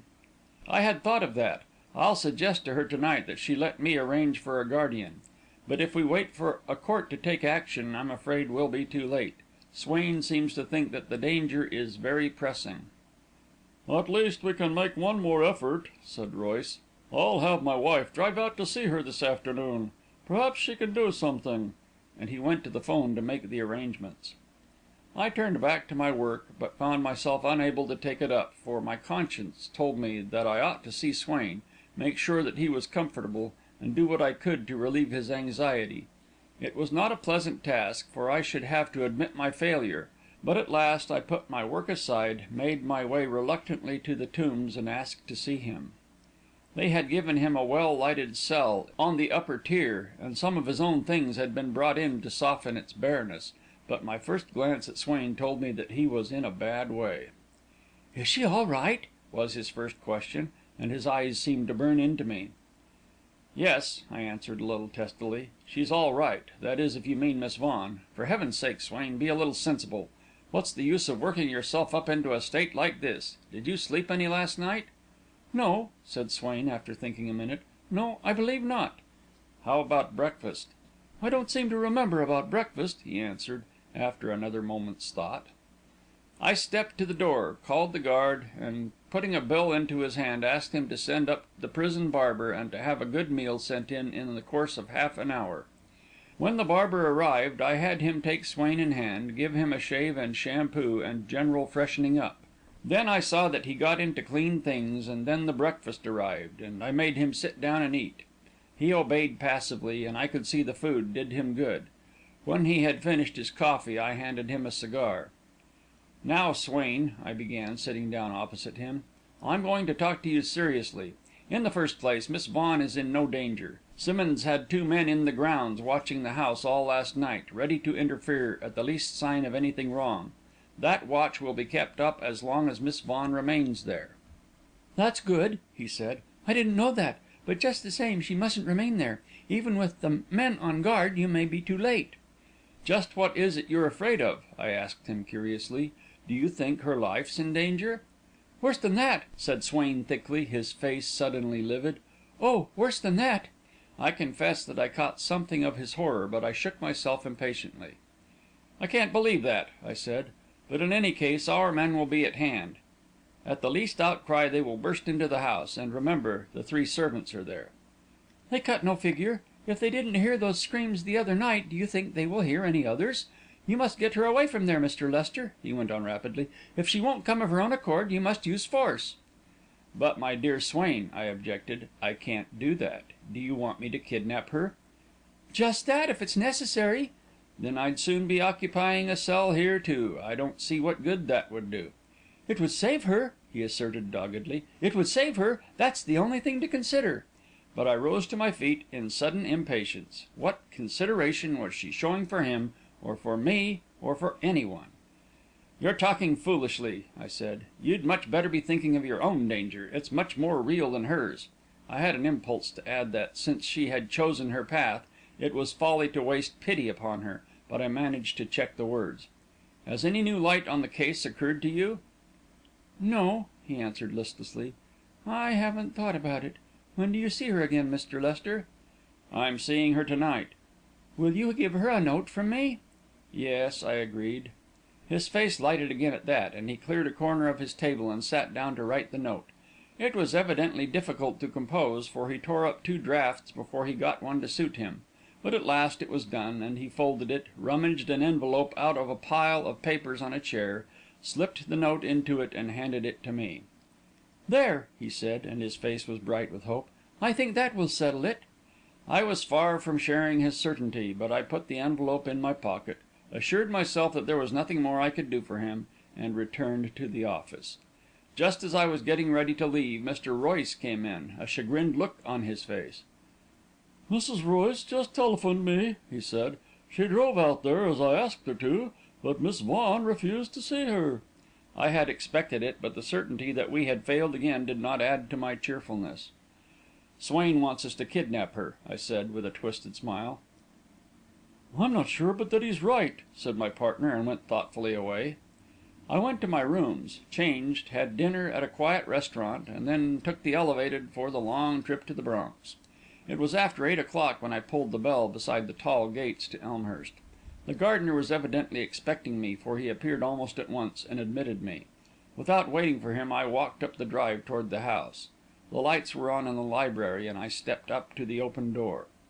Then I stopped, and my heart fell, for there were 2 white-robed figures in the room. One was Miss Vaughan, and the other was Francisco Silva. The girl was sitting at his feet. They had evidently heard my footsteps, for they were looking toward the door, and Miss Vaughan arose as soon as I came within the circle of light. But if I expected her to show any embarrassment, I was disappointed. "Come in, Mr. Lester," she said. "I believe you have not met Señor Silva?" The yogi had risen, and now he bowed to me. "Our encounters heretofore have been purely formal," he said, smiling. "I am happy to meet you, Mr. Lester." His manner was friendly and unaffected, and imperceptibly some of my distrust of him slipped away. "I have told Señor Silva," Miss Vaughan continued, when we were seated, "that you have consented to act as my man of business." "And it is my intention," broke in Silva, "to beseech Mr. Lester to consent to act as my man of business also. I am sure that I shall need one." I was not at all sure of it, for he seemed capable of dealing with any situation. It would not be possible for me to represent divergent interests, I pointed out. My dear sir, protested the yogi, there will be no divergent interests. Suppose we put it in this way. You will represent Miss Vaughan, and will dispose of my interests from that standpoint. There could be no objection to that, I suppose? No, I answered slowly. But before we go into that, let me understand exactly what these interests are. Mr. Vaughan's estate, I understand, is a large one. Silva shrugged his shoulders. I have understood so, he said, but I know nothing about it beyond what Mr. Vaughan himself told me. What was that? That it was his intention to give this place as a monastery for the study of our religion and to endow it. Did he mention the amount of the endowment? He asked me not long ago if $1 million would be sufficient. Had he drawn up a deed of gift? I do not know. Or made a will? Again Silva shrugged indifferently to indicate that he was also ignorant on that point, and I turned to Miss Vaughan. If there is a will, I asked, where would it probably be? There is a safe here, she said, in which my father kept his papers of value. And she went to the wall and swung out a hinged section of shelving. The door of a safe appeared behind it. I approached and looked at it, then tried the door, but it was locked. To open this we must know the combination, I said, or else we shall have to get an expert. I know the combination, she broke in. It is... But I stopped her. My dear Miss Vaughan, I laughed, one doesn't go around proclaiming the combination of a safe. How do you happen to know it? My father often had me open the safe for him. Does anyone else know it? I do not think so. Well, suppose we see what is in the safe, I suggested, and as she knelt before it, turned away. I, at least, did not wish to know the combination. That Silva already knew it, I accepted as certain. I heard the twirling of the knob, and a sharp click as the bolts were thrown back. Then I walked to Miss Vaughan's side and knelt beside her. The interior of the safe was divided into the usual compartments, one of them equipped with a Yale lock. The key was in the lock, and I turned it, swung the little door open, and drew out the drawer which lay behind it. If there is a will, it is probably here, I said. Let us see. And I carried the drawer over to the light. Miss Vaughan followed me, but Silva had sunk back into his chair and was staring abstractedly through the open door out into the darkness, as though our proceedings interested him not at all. Then, as I looked into the drawer, I gave a little gasp of astonishment, for it was almost filled with packets of bills. There were 5 of them, neatly sealed in wrappers of the National City Bank, each endorsed to contain $10,000. Why did your father require all this money? I asked, but Miss Vaughan shook her head. He always kept money there, she said, though I never knew the amount. I glanced at the yogi, but his reverie remained unbroken. Then I laid the packets on the table and dipped deeper into the drawer. There were 2 bank books, some memoranda of securities, a small cash book, and at the very bottom an unsealed envelope endorsed Last Will and Testament of Worthington Vaughan. Here we are, I said, took it out, and replaced the rest of the contents. Shall we read it now? Yes, I should like to read it, she answered quietly. The document was a short one. It had evidently been drawn by Vaughan himself, for it was written simply and without legal phrases. It had been witnessed by Henry and Catherine Schneider, and was dated only a week previously, but 3 days before the murder. Who are these witnesses? I asked. They are the cook and the gardener. Do you recognize your father's writing? Oh, yes, there can be no question as to that. It was a peculiar writing, and a very characteristic one, not easy to read until one grew accustomed to it, but at the end of a few minutes I had mastered it. The provisions of the will were simple. Elmhurst and the sum of $1 million in negotiable securities were left absolutely to my dear and revered master, Francisco Silva, priest of the 3rd Circle of SIVA and yogi of the 9th degree, to whom I owe my soul's salvation.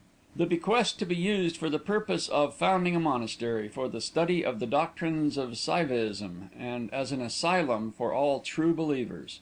The remainder of his estate was left absolutely to his daughter, to dispose of as she saw fit. It is, however, my earnest wish, the will concluded, that my daughter Marjorie should enter upon the way, and accept the high destiny which the Master offers her as a priestess of our great Lord. May the All-Seeing One guide her steps aright. There was a moment's silence as I finished, then I glanced at Miss Vaughan, Her eyes were fixed, her face was rapt and shining. She felt my gaze upon her, and turned to face me. "As your attorney, Miss Vaughan," I said, "it is my duty to advise you that this will would probably not hold in law. I think it would be comparatively easy to convince any court that your father was not of sound mind when he drew it. You see, Señor Silva," I added, "that there is at once a conflict of interests." But Silva shook his head with a little smile. "There is no conflict," he said. "If Miss Vaughan does not approve her father's wishes, they are as though they were not." "I do approve them!" the girl cried passionately, her hands against her heart. "I do approve them!" "All of them?" I asked. She swung full upon me, her eyes aflame.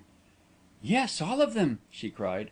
"Oh, master, receive me!" And she flung herself on her knees by Silva's chair.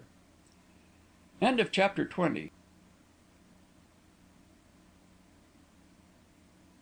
Chapter XXI.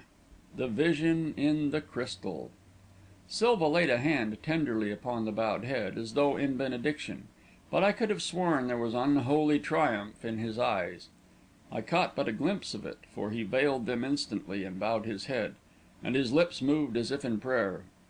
The kneeling figure was quivering with sobs. I could hear them in her throat, and my heart turned sick as I saw how she permitted his caressing touch. Then suddenly she sprang erect, and, without a glance at me, hurried from the room. There was silence for a moment. Then Silva arose and faced me. "You see how it is, Mr. Lester?" he said. "Yes," I answered drily, "I see how it is." I refolded the will, slipped it back into its envelope, restored it to the drawer, made sure that all the packets were there too, replaced the drawer in the safe, closed the door, twirled the knob, swung the shelves into place in front of it, and finally, my self-control partially regained, turned back to Silva. "Well," I said, and my voice sounded very flat, "let us sit down and talk it over." He wheeled his chair around to face me and sat down. I looked at him in silence for a moment. The man was virile, dominant. There was in his aspect something impressive and compelling. Small wonder this child of 19 had found herself unable to stand against him. "I know what is in your mind," he said at last, "but after all, it was her father's wish. That should weigh with you." "Her father was mad." "I deny it. He was very sane. He found the way, and he has set her feet upon it." "What way?" I demanded. "Where does it lead?" "The way of life. It leads to peace and happiness." He uttered the words as with finality, but I shrugged them impatiently away. "Don't float off into your mysticism," I said. "Let us keep our feet on the earth. You may be sincere, or you may not. It is impossible for me to say. But I know this: it is not fair to that child to take her at her word. She doesn't realise what she is doing. I don't know what it is you plan for her, but before you do anything, she must have a chance to find herself. She must be taken out of this atmosphere into a healthier one until she has rallied from the shock of her father's death and emerged from the shadow of his influence. She must have time to get back her self-control. Then, if she chooses to return, well and good." "To all your musts, Mr. Lester," retorted Silva, "I can only say that I am willing. I have not lifted a finger to detain her. But what if she will not go?" "Then she must be made to go." "Another must," he rejoined lightly. "I would remind you that she is mistress of her own actions. Neither you nor I can compel her to do anything she does not wish to do. It has been a great happiness to me that she has chosen as she has. It would have been a great sorrow to me had she decided differently. But I should have acquiesced. Now it is for you to acquiesce. After all, what claim have you upon her?" "I admit that I have no claim," I said, more calmly. "But there is one who has a claim, and to whom she is bound to listen." "You refer, no doubt, to that misguided young man who is now in prison." "I refer to Frederick Swain, yes," I retorted hotly. "It is true he is in prison. And how did he get there? By coming when she called him, by trying to assist her." "Was it assisting to kill her father?" queried Silva, and his lips were curled with scorn. I paused a moment to make sure of my self-control, for it seemed to be slipping from me. "Señor Silva," I said at last, "how her father came to his death I do not know, but I do know that Swain had no hand in it." "Yet he is in prison," he reminded me. "Innocent men have been in prison before this. I will get him out." "By what means?" "By finding the real murderer," I said, and looked at him with eyes which I knew were bloodshot. He returned my gaze steadily. "So you think I am the murderer?" he asked quietly. I got a grip of myself. I saw that I had gone too far. "I do not know what to think," I answered. "I am seeking light. In any event, Swain merits some consideration. Miss Vaughan should at least listen to what he has to say. She promised to marry him." "She has withdrawn that promise." "She has never said so." "She has withdrawn it in choosing as she has chosen. They who serve in the temple of Siva turn their backs on marriage." I put the words away from me with a gesture. "That means nothing to me," I said. "I know nothing of the temple of Siva. I wish to know nothing, for mysticism repels me. But I do know that she gave her word. I do know that she loved him." "Earthly love fades and passes," said the yogi solemnly. "She has given her heart to the master." And he made his gesture of reverence. There was anger in my eyes as I looked at him. How was one to reply to such jargon? "I would point out to you, Señor Silva," I said, "that Miss Vaughan is not yet of legal age, and so not quite her own mistress." "Does your law interfere in matters of the heart?" he inquired blandly. "Or in matters of religion?" "No," I said, flushing at his irony. "But the law demands that, until she is of age, she have a guardian to protect her interests. I shall ask that one be appointed at once." "To that," said the yogi mildly, "I have not the least objection. In fact, Mr. Lester, I do not know why you should tell me your plans, but for some reason you seem to regard me as an adversary. I am not. I am no man's adversary. I object to nothing. I have no right to object to anything. I am simply Miss Vaughan's friend and well wisher, and seek her happiness. I should like to be your friend also." "And Swain's?" I queried, a little brutally. "The friend of all men," said the yogi simply. "They are all my brothers. We are children of the same Great Spirit."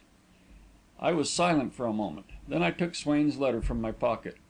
"If you are sincere," I said, "you can easily prove it. I have a letter here from Swain. He gave it to me to day, and I promised to give it to Miss Vaughan to night." Without a word, he crossed to the bell and rang it. The maid answered. "Mr. Lester has a letter which you will give to your mistress," he said. "And you will wait for an answer," I added. The girl took the letter and went away. Silva sat down again, and when I glanced at him, I saw that his eyes were closed. 5 minutes passed, and the girl appeared again at the door. "Miss Vaughan says there is no answer, sir," she said, and let the curtain fall into place. I made a gesture of despair. I felt that the game was lost. "After all, Mr. Lester," said Silva kindly, "what is this fate that you would prepare for her? You seek her marriage with a young man who, when I saw him, appeared to me merely commonplace. Admitting for the moment that he is innocent of this crime, you would nevertheless condemn her to an existence flat and savourless, differing in no essential from that of the beasts of the field." "It is the existence of all normal people," I pointed out, "and the one which they are happiest in." "But Miss Vaughan would not be happy. She has too great a soul. That young man is not worthy of her. You yourself have felt it." I could not deny it. "Few men are worthy of a good woman," I said lamely. "Faugh! Good woman!" and he snapped his fingers. "I abhor the words. They are simply cant. But a great woman, a woman of insight, of imagination. Ah! For such a woman the way that I prepare is the only way. There she will find joy and inspiration. There she will grow in knowledge. There she will breathe the breath of life. Mr. Lester," and he leaned forward suddenly, "you have the courage to consult the sphere?" "What do you mean?" "You saw how I spent the white night of Siva?" He made his gesture of reverence. "Will you gaze for an hour on the crystal?" "For what purpose?" "I do not know what may be revealed to you," he answered. "That is in the keeping of the Holy One. Perhaps nothing, perhaps much. Will you make the trial?" His eyes were distended with excitement, his lips were trembling with eagerness. "I feel that it will not be in vain," he added. There was something compelling in his gaze. After all, why not? I struggled to my feet. With a strange smile, he held back the curtain, and I passed before him into the hall and up the stairs. As I hesitated at the top, he opened the door into the entry, and again my senses were assaulted by a heavy, numbing odour. In the middle of the room the crystal sphere glowed softly. "Take your place upon the couch," he said. "Sit thus, with your legs crossed and your hands folded before you. But first, listen to me. There is in this no magic. This sphere is merely a shell of crystal, in which a small lamp burns. It serves only to concentrate the mind, to enable it to forget the world and to turn in upon itself. The visions which will come to you, if any come, will come from within and not from without. They will be such visions as the Holy One may will, and by the Holy One I mean the Spirit which pervades the universe, even to its farthest bound, the Spirit which is in all of us alike, the Spirit which is in good men and in bad, men like you and me, and men like the one who slew my pupil. It is with this Spirit, if the Holy One so wills, that you will commune, so that you will see no longer with the poor eyes of the body, but with eyes from which nothing is concealed, either in the past or in the future. Do you understand?" "I think so," I murmured, unable to take my eyes from the glowing circle. "Then to the Holy One I commend thee," said the yogi, and sat down on the couch opposite me. I felt that his eyes were upon me, but mine were upon the sphere, and in a moment I was no longer aware of him. I was aware only of the glowing circle, which seemed to widen and widen until the whole universe revolved within it. The sun and the moon and the stars were there, and I gazed at them as from a great distance. I saw stars glow and fade. I saw great nebulae condense to points of light and disintegrate to dust.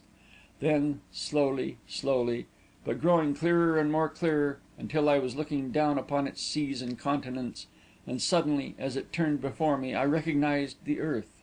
Europe, Asia, the broad Pacific swung below me. Then land again, America. I saw great mountains, broad plains, and mighty rivers. The motion ceased. I was gazing down upon a great city, built upon a narrow spur of land between two rivers, a city of towering buildings and busy streets. Then upon a single house, set in the midst of lofty elms. Then I was in a room with books against the walls, and a door opening upon a garden. From the garden the light faded, and the darkness came, and a clock somewhere struck 12. Then, suddenly, at the door appeared two white-robed figures, an old man and a girl. The man was talking violently, but the girl crossed the room without a backward glance, and passed through a door on its farther side. The man stood for a moment looking after her, then flung himself into a chair, and put his hands before his face. With creeping flesh, I looked again at the outer door, waiting who would enter. And slowly, slowly, the drapery was put aside and a face peered in. I could see its flashing eyes and working mouth. A hand, in which a knife gleamed, was raised cautiously to the cord, and when it was lowered, it held a piece of the cord within its grasp. I could see the eager fingers fashioning a knot. Then, with head bent, the figure crept forward, foot by foot.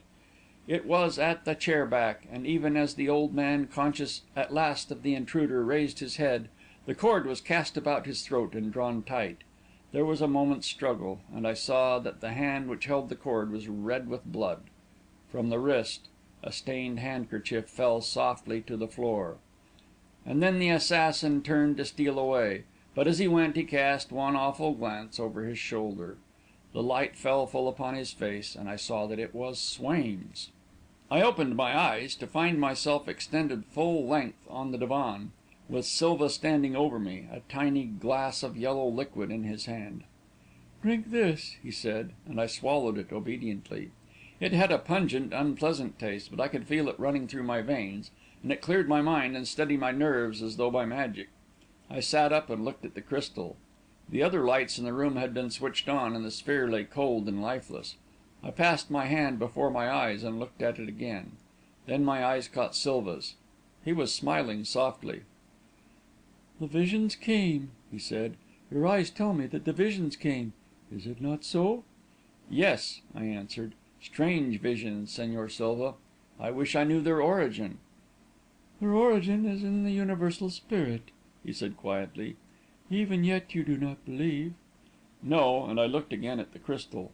"There are some things past belief." "Nothing is past belief," he said, still more quietly. "You think so because your mind is wrapped in the conventions amid which you exist. Free it from those wrappings, and you will begin really to live. You have never known what life is." "How am I to free it, Señor Silva?" I questioned. He took a step nearer to me. "By becoming a disciple of the Holy One," he said most earnestly.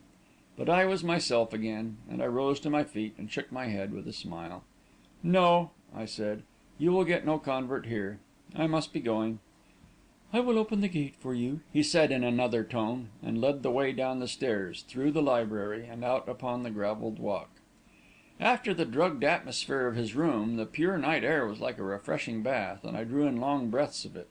Silva walked beside me silently. He unlocked the gate with a key which he carried in his hand, and pulled it open. "Good night, Mr. Lester," he said. "The sphere is at your service, should you desire again to test it. Think over what I have said to you." "Good night," I answered, and stepped through into the road. The gate swung shut, and the key grated in the lock. Mechanically, I turned my steps toward Godfrey's house, but I seemed to be bending under a great burden, the burden of the vision. Chapter 22.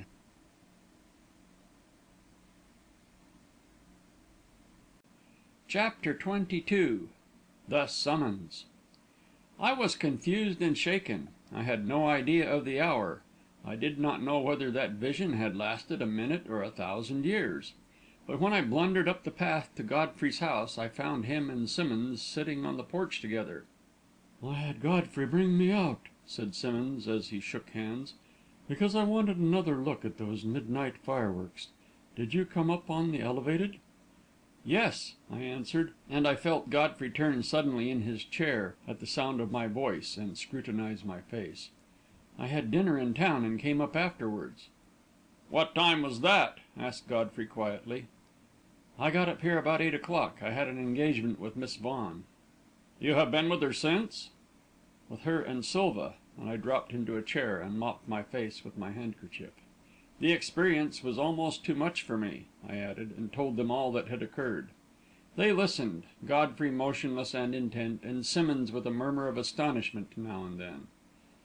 "I am bound to confess," I concluded, "that my respect for Silva has increased immensely. He's impressive, he's consistent, I almost believe he's sincere." "Have you considered what that belief implies?" asked Godfrey. "What does it imply?"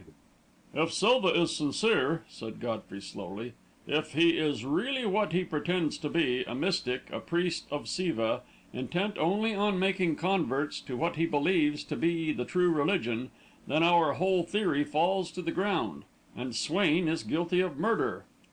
I shivered a little, but I saw that Godfrey was right. "We are in this dilemma," Godfrey continued. "Either Silva is a faker and charlatan, or Swain is a murderer." "I wish you could have witnessed that horrible scene as I did," I broke in. "It would have shaken your confidence, too. I wish you could have seen his face as he glanced back over his shoulder. It was fiendish, Godfrey, positively fiendish. It made my blood run cold. It makes it run cold now to remember it." "How do you explain all that crystal sphere business, anyway?" asked Simmonds, who had been chewing his cigar perplexedly. "It stumps me." "Lester was hypnotized, and saw what Silva wanted him to see," answered Godfrey. "You'll remember he sat facing him." "But," I objected, "no one remembers what happens during hypnosis." "They do if they are willed to remember. Silva willed you to remember. It was cleverly done, and his explanation of the origin of the vision was clever too.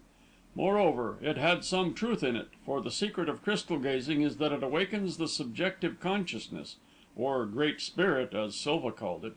But you weren't crystal gazing to night, Lester. You were simply hypnotized."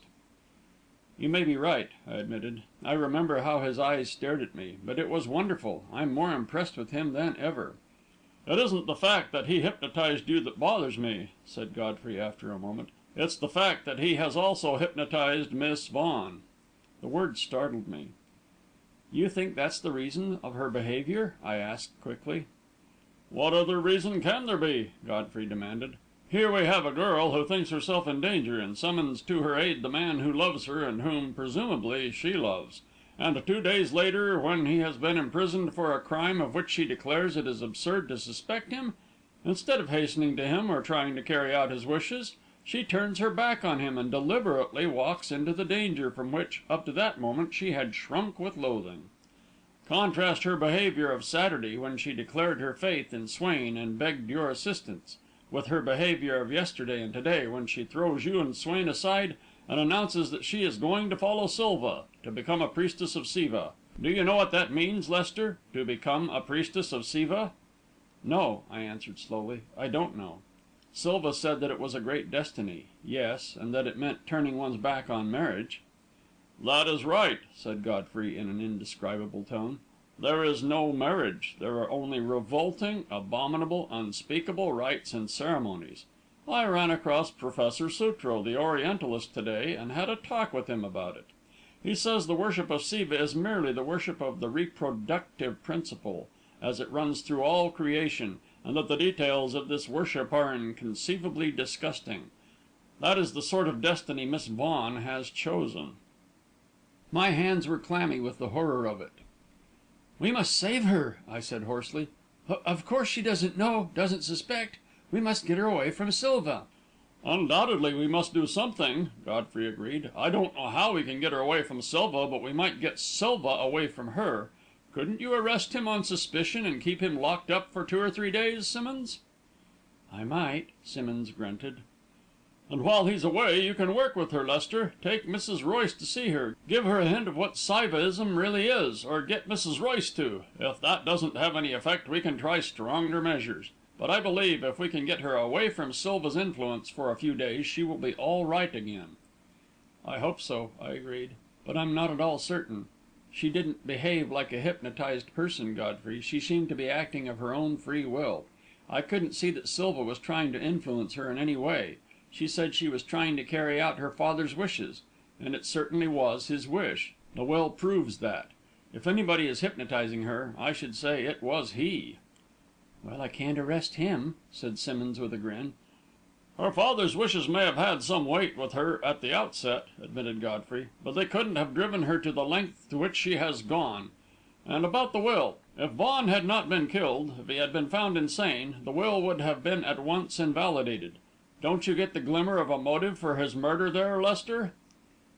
"It can be invalidated now, if Miss Vaughan contests it," I pointed out. "Yes, but unless she does contest it, it will stand. But if Vaughan had been declared insane, the will could never have been probated. No contest would have been necessary. Do you see the difference?" "I see what you mean, but I don't think it amounts to much. Silva declares that if Miss Vaughan contests the will, he will not defend it."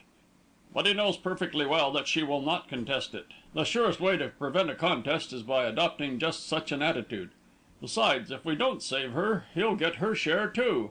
Vaughan's estate and Vaughan's daughter and everything else that was Vaughan's will disappear into his maw. Oh, he's playing for a big stake, Lester, and it looks to me as though he were going to win it." It looked so to me too, and I fell into gloomy thought.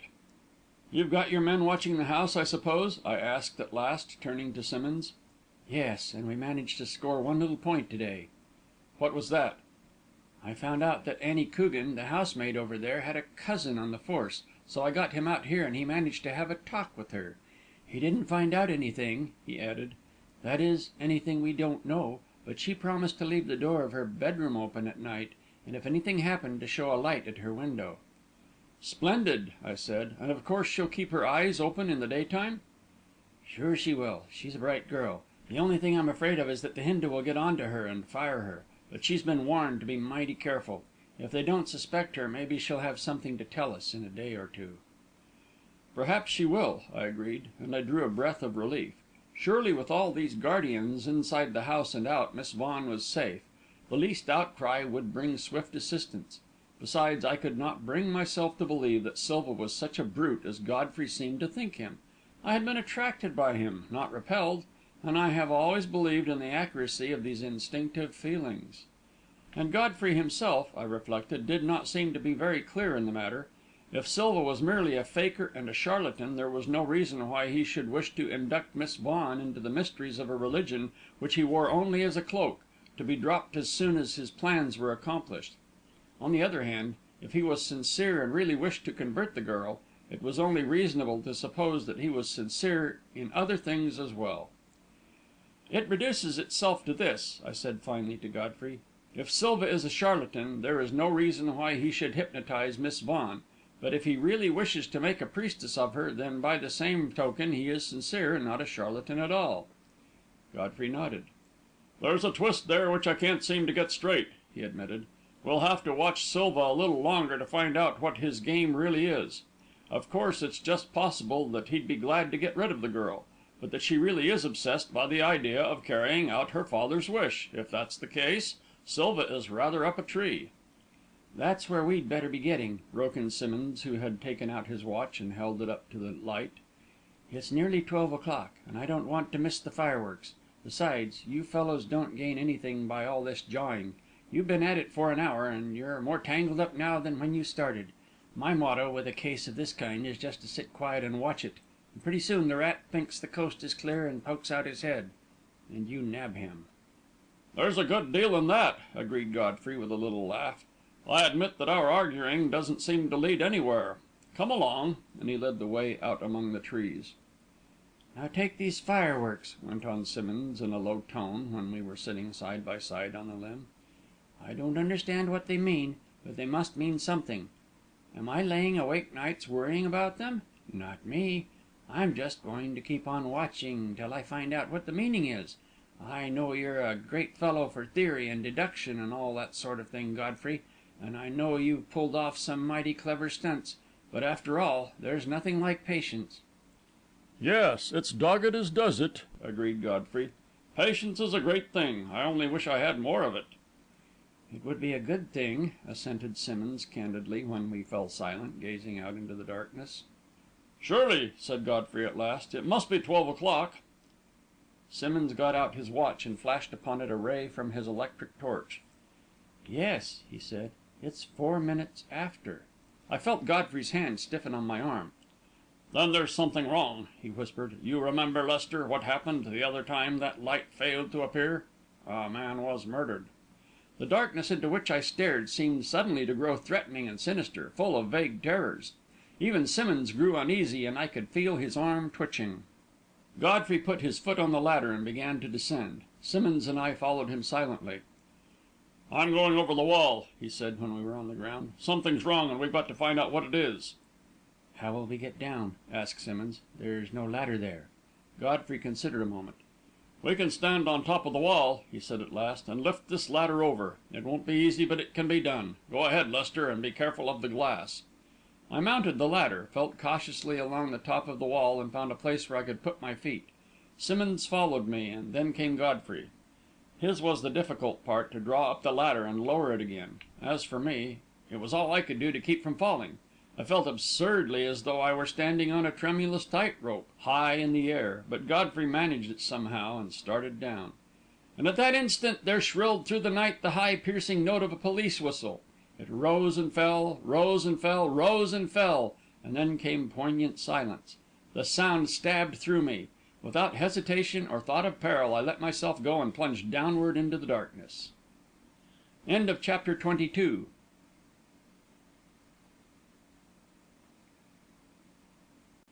Chapter 23. Deadly Peril. There must be a Providence which protects fools and madmen, for I landed in a heavy clump of shrubbery, and got to my feet with no injury more serious than some scratches on hands and face, which at the time I did not even feel. In a moment I had found the path, and was speeding toward the house. Ahead of me flitted a dark shadow which I knew to be Godfrey, and behind me came the pad pad of heavy feet, which could only belong to Simmonds. And then, from the direction of the house, came the crash of broken glass. I reached the lawn, crossed it, and traversed the short avenue which ended at the library door. 3 men were there, and Simmonds came panting up an instant later. The detectives had their torches in their hands, and I saw that they had broken one of the glass panels of the doors, and that one of them had passed a hand through the opening and was fumbling about inside. There was a sharp click, and the hand came back. "There you are," he said, threw the door open, and stood aside for his superior officer to lead the way. "What's wrong?" Simmonds asked. "I don't know, but the girl showed a light at her window." "You heard nothing?" "Not a sound."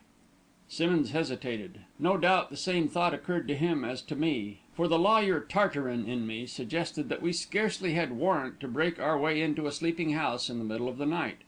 But no such doubts seemed to disturb Godfrey. Without a word, he caught the torch from Simmonds's hand and passed through the doorway. Simmonds followed. I went next, and the two other men came last, their torches also flaring. 3 beams of light flashed about the library and showed it to be empty. One of them, Godfrey's, lingered on the high backed chair, but this time it had no occupant. Then Godfrey switched on the light, passed into the hall and switched on the light there. The hall, too, was empty, and only the ticking of a tall clock disturbed the silence.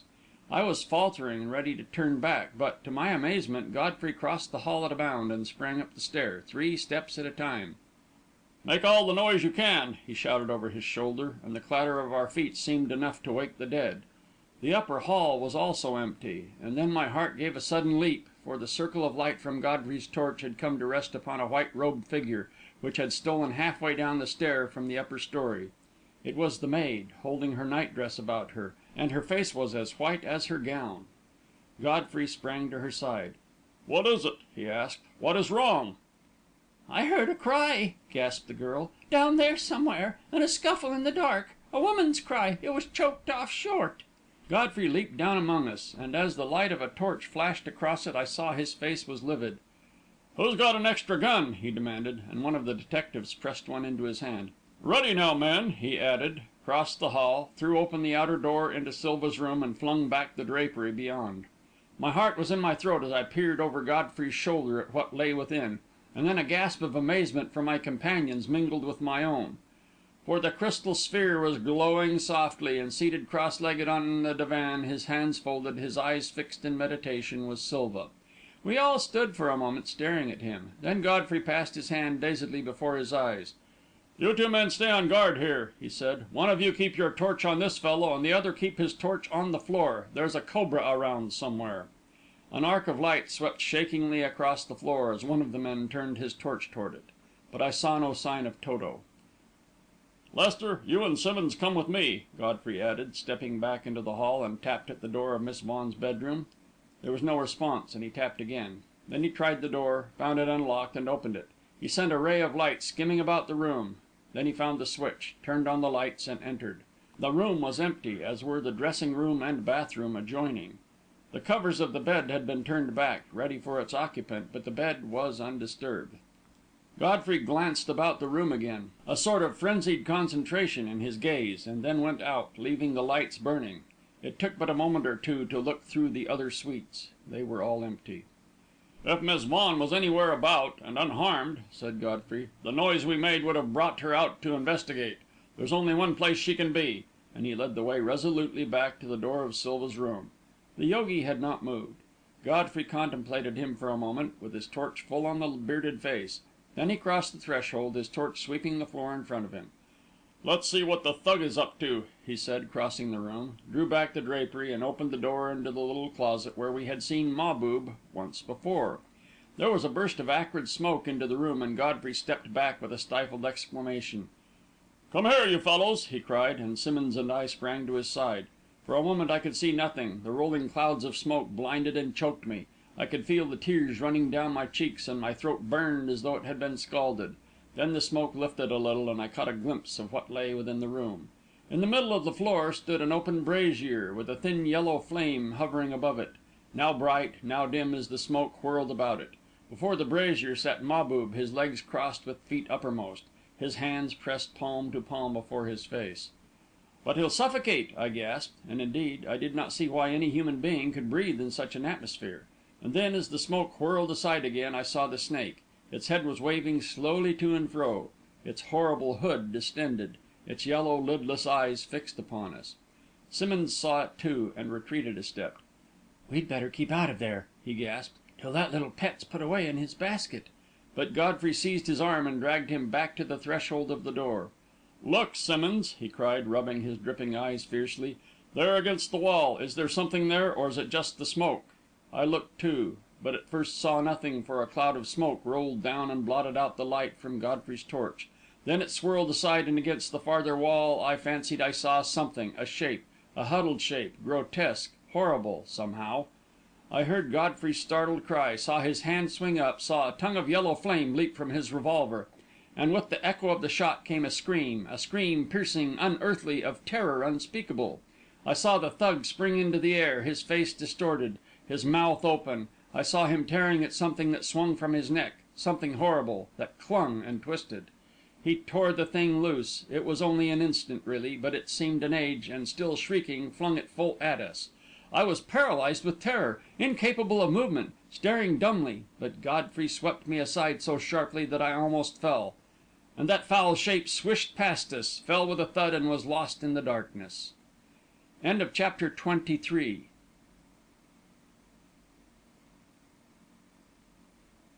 Chapter 24. Kismet. Words cannot paint the nauseating horror of that moment. Fear, cold, abject, awful fear, ran through my veins like a drug. My face was clammy with the sweat of utter terror. My hands clutched wildly at some drapery, which tore from its fastenings and came down in my grasp. 3 shafts of light swept across the floor, and almost at once picked up that horrid shape. It was coiled, with head raised, ready to strike, and I saw that one side of its hood had been shot away. I have, more than once, referred to Simmonds as hard-headed and wanting in imagination; not always, I fear, in terms the most respectful. For that I ask his pardon. I shall not make that mistake again, for in that nerve-racking moment he never lost his coolness. Revolver in hand, he crept cautiously forward, while we others held our breath. Then the pistol spoke, once, twice, thrice, and the ugly head fell forward to the floor. At the same moment Godfrey sprang to the door, from which volumes of heavy scented smoke still eddied, and disappeared inside. I scarcely noticed him. I was staring at that foul object on the floor, and then I stared at Francisco Silva, motionless on the divan, his eyes fixed on the crystal sphere, undisturbed amid all this terror and tumult. It is impossible for me to remember him, as he was in that moment, without admiration, yes, and a little awe. But Godfrey's voice, shrill with excitement, brought me around with a start. "Lester!" he shouted, "lend a hand here!" Wondering what new horror lay in wait, I fought my way into the other room, stumbled over the body of the Thug, barely saved myself, my scalp prickling with terror, from falling upon it, and pitched forward to where Godfrey was bending above the huddled shape I had glimpsed through the smoke. "Catch hold!" he panted, and choking, staggering, suffocating, we dragged it into the outer room. "Get a window open!" he gasped. "Get a window open!" And Simmonds, whom nothing seemed to shake, groped along the wall until he found a window, pulled the hangings back, threw up the sash, and flung back the shutters. "Quick!" said Godfrey. "Over there! Now hold the torch!" And as I took it and pressed the button with a trembling finger, the halo of light fell upon a bloodless face, the face of Marjorie Vaughan. Simmonds was supporting her, and Godfrey, with frantic fingers, was loosening her robe at the throat. My terrified eyes, staring at that throat, half expected to find a cruel mark there, but its smoothness was unsullied. The robe loosened, Godfrey snatched his cap from his head, and began to fan the fresh air in upon her. "Pray heaven it is not too late," he murmured, and kept on fanning, watching the white lips and delicate nostrils, so drawn and livid. "We must try artificial respiration," he said, after a moment, "but not here. This atmosphere is stifling. Take her feet, Lester." We staggered out with her, somehow, across the hall, into her room, and laid her on her bed. Godfrey, kneeling above her, began to raise and lower her arms with a steady, regular rhythm. "Open the windows wide," he commanded, without looking up. "Wet a towel or something in cold water, and bring it here." Simmonds threw open the windows, while I went mechanically to the bathroom, wet a towel, and slapped it against her face and neck as Godfrey directed. The moments passed, and at last the lips opened in a fluttering sigh. The bosom rose with a full inhalation, and a spot of colour crept into either cheek. "Thank God!" said Godfrey, in a voice that was almost a sob. "Now, Simmonds, go out and bring that Irish girl, and send one of your men to 'phone for Hinman." Simmonds sent one of his men scurrying with a word, and himself dashed up the stairs to the other floor. He was back in a moment, almost dragging the frightened girl with him. Her teeth were chattering, and she started to scream when she saw that still form on the bed, but Simmonds shook her savagely. "There's nothing to be afraid of," Godfrey assured her. "Your mistress isn't dead. She'll soon come around. But you must get her undressed and to bed. And then keep bathing her face with cold water till the doctor comes. Understand?" "Yes, sir," faltered the girl. "But oh!" and a burst of hysterical sobbing choked her. Simmonds shook her again. "Don't be a fool, Annie Crogan," he said. "Get hold of yourself." Godfrey stepped off the bed and picked up one of the limp wrists. "Her pulse is getting stronger," he said after a moment. "It will soon Hello, what's this?" Clasped tight in the slender fingers was something that looked like a torn and crumpled rubber glove. He tried to unclasp the fingers, but when he touched them they contracted rigidly, and a low moan burst from the unconscious girl. So after a moment he desisted and laid the hand down again. "You understand what you're to do?" he asked the maid, and she nodded mutely. "Then come along, boys," he added, and led the way back to the hall. His face was dripping with perspiration and his hands were shaking, but he managed to control them. "And now for Signor Silva," he said in another tone, taking the torch from my hand. "I fear he will have a rude awakening." "He sat there like a statue, even when I shot the snake," remarked Simmonds. "He's a wonder, he is." "Yes," agreed Godfrey, as he stepped into the entry. "He's a wonder." Then he stopped, glanced around, and turned a stern face on Simmonds. "Where's the man I left on guard here?" he asked. "Why," faltered Simmonds, "I remember now. He helped us carry the young lady, but we were all right there in the hall. You don't mean—" Godfrey stepped to the inner door and flashed his torch about the room. The divan was empty. Simmonds paused only for a single glance. "He can't be far away," he said. "He can't get away in that white robe of his. Come along, Tom." And followed by his assistant, he plunged down the stairs. I saw Godfrey half turn to follow, then he stopped, ran his hand along the wall inside the door, found the button, and turned on the lights. His face was pale and angry. "It's my fault as much as anyone's," he said savagely. "I might have known Silva would see the game was up and try to slip away in the excitement. I ought to have kept an eye on him." "Your eyes were fairly busy as it was," I remarked. "Besides, maybe he hasn't got away." Godfrey's face as he glanced about the room showed that he cherished no such hope. "Let's see what happened to Mahbub," he said. "Maybe he got away too," and he crossed to the inner door. The flame in the brazier had died away, and the smoke came only in fitful puffs, heavy with deadening perfume. The Thug had not got away. He lay on the floor, a dreadful sight. He was lying on his back, his hands clenched, his body arched in a convulsion, his head drawn far back. The black lips were parted over the ugly teeth, and the eyes had rolled upward till they gleamed, two vacant balls of white. At the side of his neck, just under the jaw, was a hideous swelling. Godfrey's torch ran over the body from head to foot, and I sickened as I looked at it. "I'm going out," I said. "I can't stand this," and I hurried to the open window. Godfrey joined me there in a moment. "I'm feeling pretty bad myself," he said, putting the torch in his pocket and mopping his shining forehead. "It's plain enough what happened. I caught a glimpse of Miss Vaughan on the floor there, realised that we couldn't do anything with the snake in the way, and shot at it. But I only ripped away a portion of the hood, and the thing, mad with rage, sprang upon the Hindu. Nothing on earth could have saved him after it got its fangs in his neck. Ugh!" He shivered slightly, and stood gazing for a moment down into the garden. Then he turned back to me with a smile. "It's a good night's work, Lester," he said, "even if we don't catch Silva.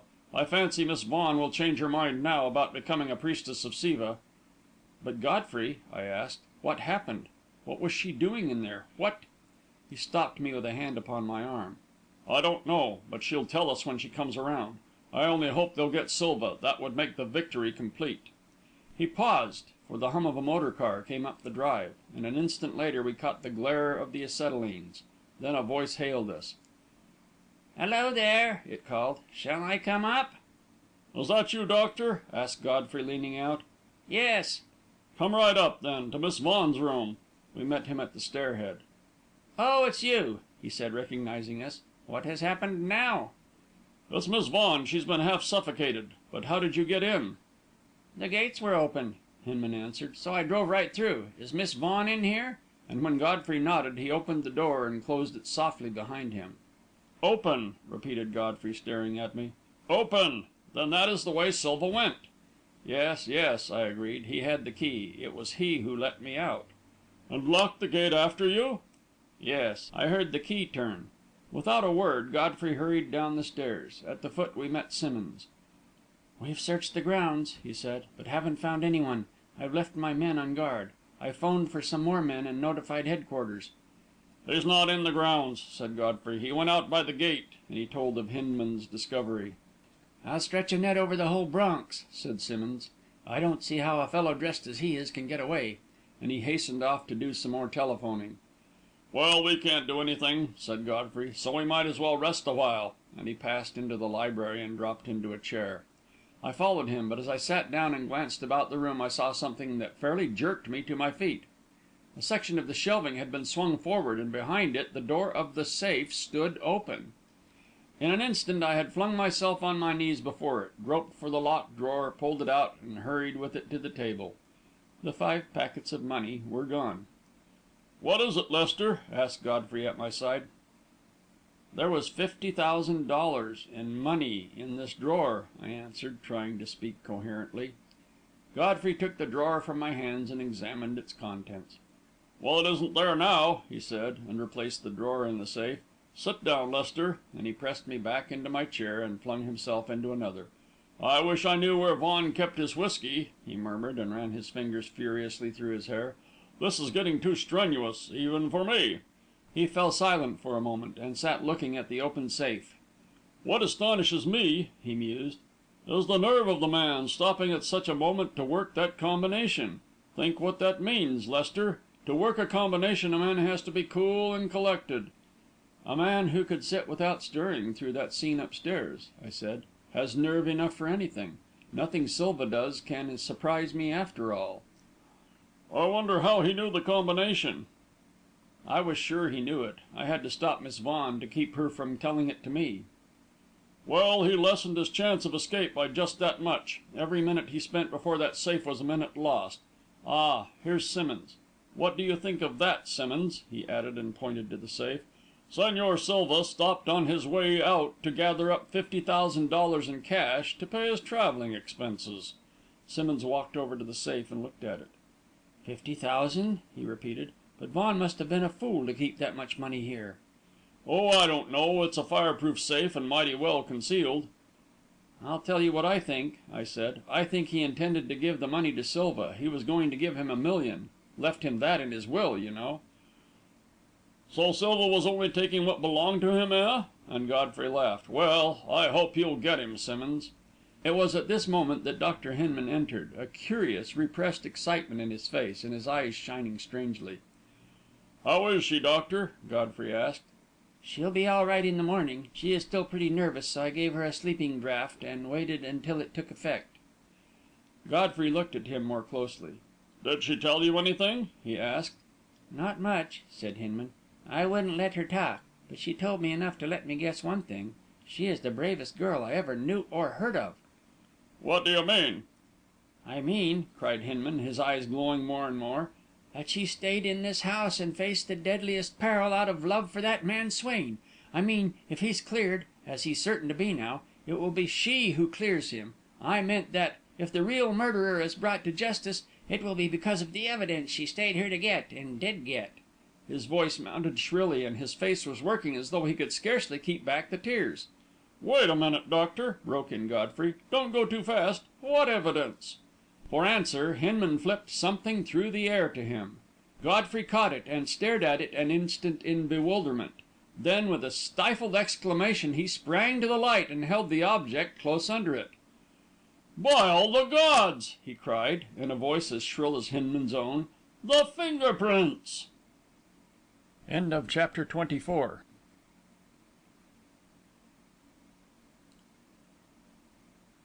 Chapter 25. The Blood-Stained Glove. I do not know what it was I expected to see as I leaped from my chair and peered over Godfrey's shoulder, but certainly it was something more impressive than the soiled and ragged object he held in his hand. It was, apparently, an ordinary rubber glove, such as surgeons sometimes use, and it was torn and crumpled as though it had been the subject of a struggle. Then I remembered that I had seen it crushed in Miss Vaughan's unconscious fingers, and I recalled how the fingers had stiffened when Godfrey tried to remove it, as though some instinct in her sought to guard it, even in the face of death. "But I don't understand," said Simmonds, who was staring over the other shoulder. "What's the thing got to do with the fingerprints?" "Look here," said Godfrey, and held the glove so that the ends of the fingers lay in the full light. Then I saw that against the end of every finger had been glued a strip of rubber, about an inch in length and half as wide. and, bending closer, I perceived that the surface of each of these strips was covered with an intricate pattern of minute lines. "Forged finger prints! That's a new idea in crime, isn't it, Simmonds?" And Godfrey laughed excitedly. Simmonds took the glove, got his pocket glass, and examined the finger tips minutely. "You think these reproduce Swain's finger prints?" he asked sceptically. "I'm sure they do. You see it's the right hand. Look at the thumb. You see it's a double whorl. Wait till we put them side by side with Swain's own, and you'll see that they correspond line for line. Yes, and look at these stains. Do you notice what these stains are, Simmonds? They're blood. Did you notice the stains, doctor?" Yes, said Hinman. I think they're blood stains. That will be easy enough to determine. "Whose blood is it?" asked Simmonds, and I could see that even his armour had been penetrated. "Well," answered Godfrey, smiling, "science isn't able as yet to identify the blood of individuals, but I'd be willing to give odds that it's Swain's blood. My idea is that Silva got the blood for the finger prints from the blood-soaked handkerchief which Swain probably dropped when he fled from the arbour, and which Silva picked up and dropped beside the chair, after he was through with it, as an additional bit of evidence." That's reasonable enough, agreed Hinman, with a quick nod. But what I can't understand is how he made these reproductions. Godfrey sat down again and contemplated the glove pensively for some moments. Then he turned to me. "Where is that book of finger prints you spoke about, Lester?" he asked. I went to the bookcase and got it out. Godfrey took it and began to turn the pages quickly. "Swain's name is in the index," I said, and he glanced at it, and then turned to the place where the page had been. "Which reminds me," said Hinman, with a rueful smile, "that I concocted a very pretty theory to account for that missing page. I felt quite chesty about it. I'm glad it didn't throw Miss Vaughan off the scent." "So am I," agreed Godfrey, "for it must have been this missing page which gave Miss Vaughan her first suspicion of the truth. Perhaps it was pure inspiration, or perhaps she knew that Silva could reproduce finger prints. We shall learn when we hear her story. In any event, it's a clever trick, and easy enough when you know how." "Like standing the egg on end," I suggested. "Precisely. Every trick is easy when you work it backwards. But just think, Simmonds," he added, "what problems the police will have to face if gloves like these become fashionable among cracksmen." Simmonds groaned dismally. "You haven't told us yet how it's done," he said. I bit back a smile, for Simmonds's tone was that of a pupil to master. "Well," said Godfrey slowly, "it might be done in several ways. The first thing is to get a good set of the prints to be reproduced. That Silva got from this album. The moulds might be made by cutting them in wood or metal, but that would take an expert, and besides, I fancy it would be too slow for Silva. He had a quicker way than that, perhaps by transferring them to a plate of zinc or copper, and then eating them out with acid. Once the mould is secured, it is merely a question of pressing India rubber mixture into it, and then heating the rubber until it hardens, just as a rubber stamp is made. The whole process would take only a few hours." Simmonds drew a deep breath. "It may be simple," he said, "but that fellow's a genius just the same. He's much too clever to be at large. We've got to get him." "Be sure of one thing," retorted Godfrey. "You'll find it harder to catch him than it was to let him go. He won't walk into your arms. Not that I blame you, Simmonds," he added, "but I blame those muckle-headed men of yours, and I blame myself for not keeping my eyes open. Here's the glove. Take good care of it. It means Swain's acquittal. And now there is one other thing I want to see before we go to bed. Suppose we make a little excursion to the roof." "To the roof? What for?" demanded Simmonds, as he wrapped the glove in his handkerchief and put it in his pocket. "You know how fond you are of fireworks," retorted Godfrey, smiling, and started to the door. "I haven't the slightest idea what you're talking about," said Hinman, "but I'm as curious as an old woman, and I like fireworks too." "Come along, then," laughed Godfrey, and led the way up the stairs. "This time we'll go as quietly as we can," he added over his shoulder. In the entry at the top of the stairs leading to the attic story was a heavy closed door, and Godfrey looked at it with a smile. "Do you suppose those two German servants have slept on through all this excitement?" he asked, and we found afterwards that they had. The flare of Godfrey's torch disclosed a third flight of stairs at the end of the entry, and when we reached the foot of these and looked up, we found ourselves gazing at the stars. "Ah," said Godfrey, "I thought so. The stage was set, ready for the curtain, and then the leading lady failed to appear. So the villain went in search of her, found her with the glove in her hand, and started to suppress her, when our timely arrival interrupted him. Gentlemen, I think I can promise you a most interesting demonstration. What did Miss Vaughan call it, Lester?" "An astral benediction," I said. "That's it," said Godfrey, and led the way up the stairs. There was a wide hinged trap door at the top, lying open, and we stepped through it, out upon the roof. Here had been built a platform about 8 feet square, with a low railing around it. I saw Godfrey's torch playing rapidly over the boards of the platform, then he marshalled us in the middle of it. "Stand here in a row," he said, "facing the west. Extend your arms to the heavens and concentrate your gaze upon that big star up yonder. Go ahead, doctor," he urged, as Hinman hesitated. "We're trying to persuade an astral visitor to pay us a call, and it takes teamwork." We stood silent a moment, with our arms above our heads, and I could hear Godfrey shifting his feet cautiously along the boards of the floor. "What's that?" cried Simmonds, for from the darkness at our feet had come a soft whirr as of a bird taking flight. "Look!" cried Hinman. "Look!" High above our heads a point of flame appeared, brightened and burned steel blue. For a moment it hung there, then it grew brighter and brighter, and I knew that it was descending. Lower and lower it came, until it hovered in the air just above us, then it burst into a million sparks and vanished. For a moment no one spoke. Then I heard Hinman's voice, and it was decidedly unsteady. "What is this, anyway?" he demanded. "The Arabian Nights?"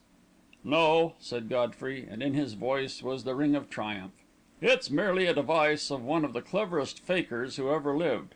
Take the torch, Simmonds, and let us see how it works." He dropped to his knees, while Simmonds lighted him, and I saw that there was a hole in the floor about 3 inches in diameter. Godfrey felt carefully about it for a moment, and then, with a little exclamation of triumph, found a hold for his fingers, pulled sharply, and raised a hinged section of the floor about 18 inches square. "Now give us the light," he said, and plunged it into the opening.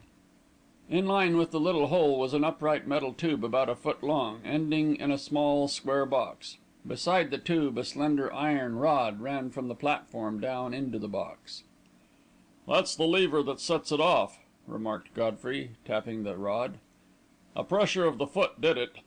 He pulled the rod loose, seized the tube, and lifted the whole apparatus out upon the platform. "Let's take it down where we can look at it," he said, and carrying it easily in one hand, led the way back to the library, cleared a place on the table, and set it down. Then, after a moment's examination, he pulled back a little bolt and tilted the top of the box, with the tube attached, to one side. A curious mechanism lay revealed. There was a powerful spring, which could be wound up with a key, and a drum wound with filament-like wire and connected with a simple clockwork to revolve it. 2 small dry batteries were secured to one side of the box, their wires running to the drum. "Why, it's nothing but a toy catapult," I said. "That's all," and Godfrey nodded. "It remained for Silva to add a few trimmings of his own and to put it to a unique use. Instead of a missile, he loaded it with his little aerial shell attached to the end of this wire. Then he shot it off with a pressure of the foot where it reached the end of the wire. The pull brought this platinum coil against the battery wires and closed the circuit. Then he shot it off with a pressure of the foot. When it reached the end of the wire, the pull brought this platinum coil against the battery wires and closed the circuit. The spark fired the shell, and the drum began to revolve and pull it down. That explains, Lester, why it descended so steadily and in a straight line. The fellow who could devise a thing like that deserves to succeed. Here's health to him." "He ought to be behind the bars," growled Simmonds. "The cleverer he is, the more dangerous he is." "Well," retorted Godfrey, "I admire him anyway, and he isn't behind the bars yet. No doubt you'll find some of his shells to morrow about the house somewhere, and you might amuse yourself by shooting one off every night at midnight, on the chance that he sees it and comes back to see who's stealing his thunder." But this brilliant suggestion didn't seem to appeal to Simmonds, who merely grunted and continued his examination of the catapult. "Silva had loaded it for tonight's performance," Godfrey went on, "but as I remarked before, the leading lady failed to answer her cue, and it remained for us to touch it off. There it is, Simmonds. I turn it over to you. It and the glove will make unique additions to the museum at headquarters. And now," he added, with the wide yawn of sudden relaxation, "you fellows can make a night of it if you want, but I'm going to bed." I glanced at my watch. It was 4:30. Another dawn was brightening along the east. Hinman ran upstairs, took a look at his patient, and came down to tell us that she was sleeping calmly.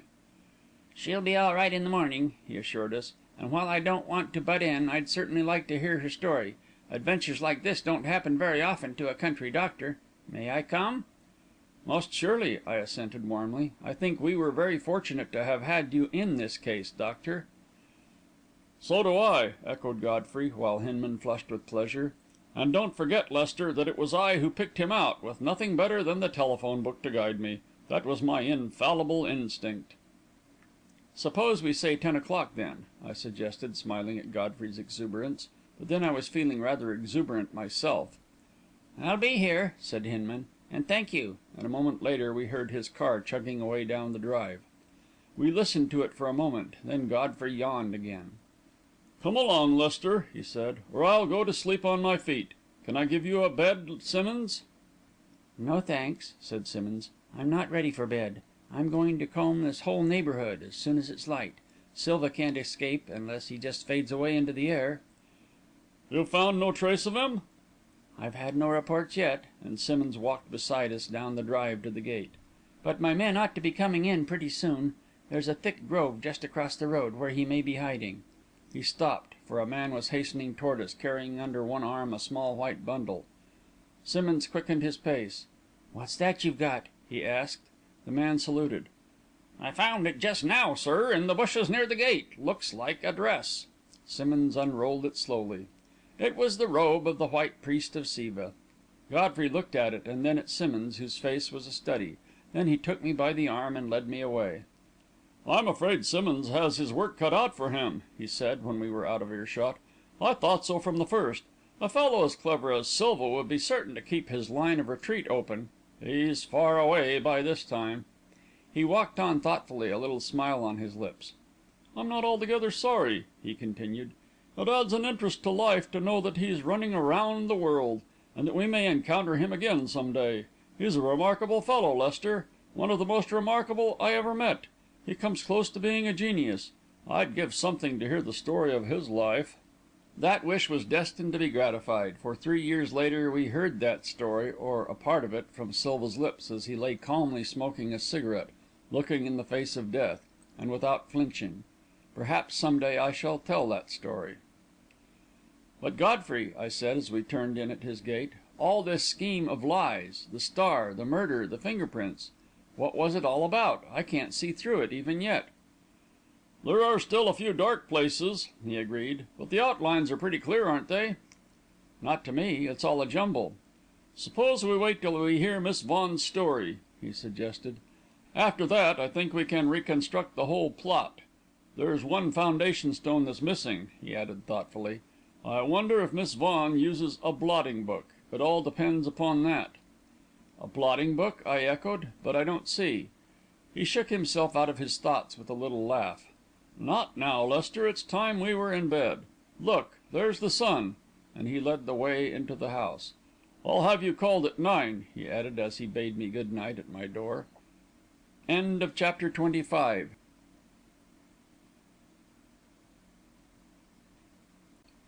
Chapter 26. The Mystery Clears.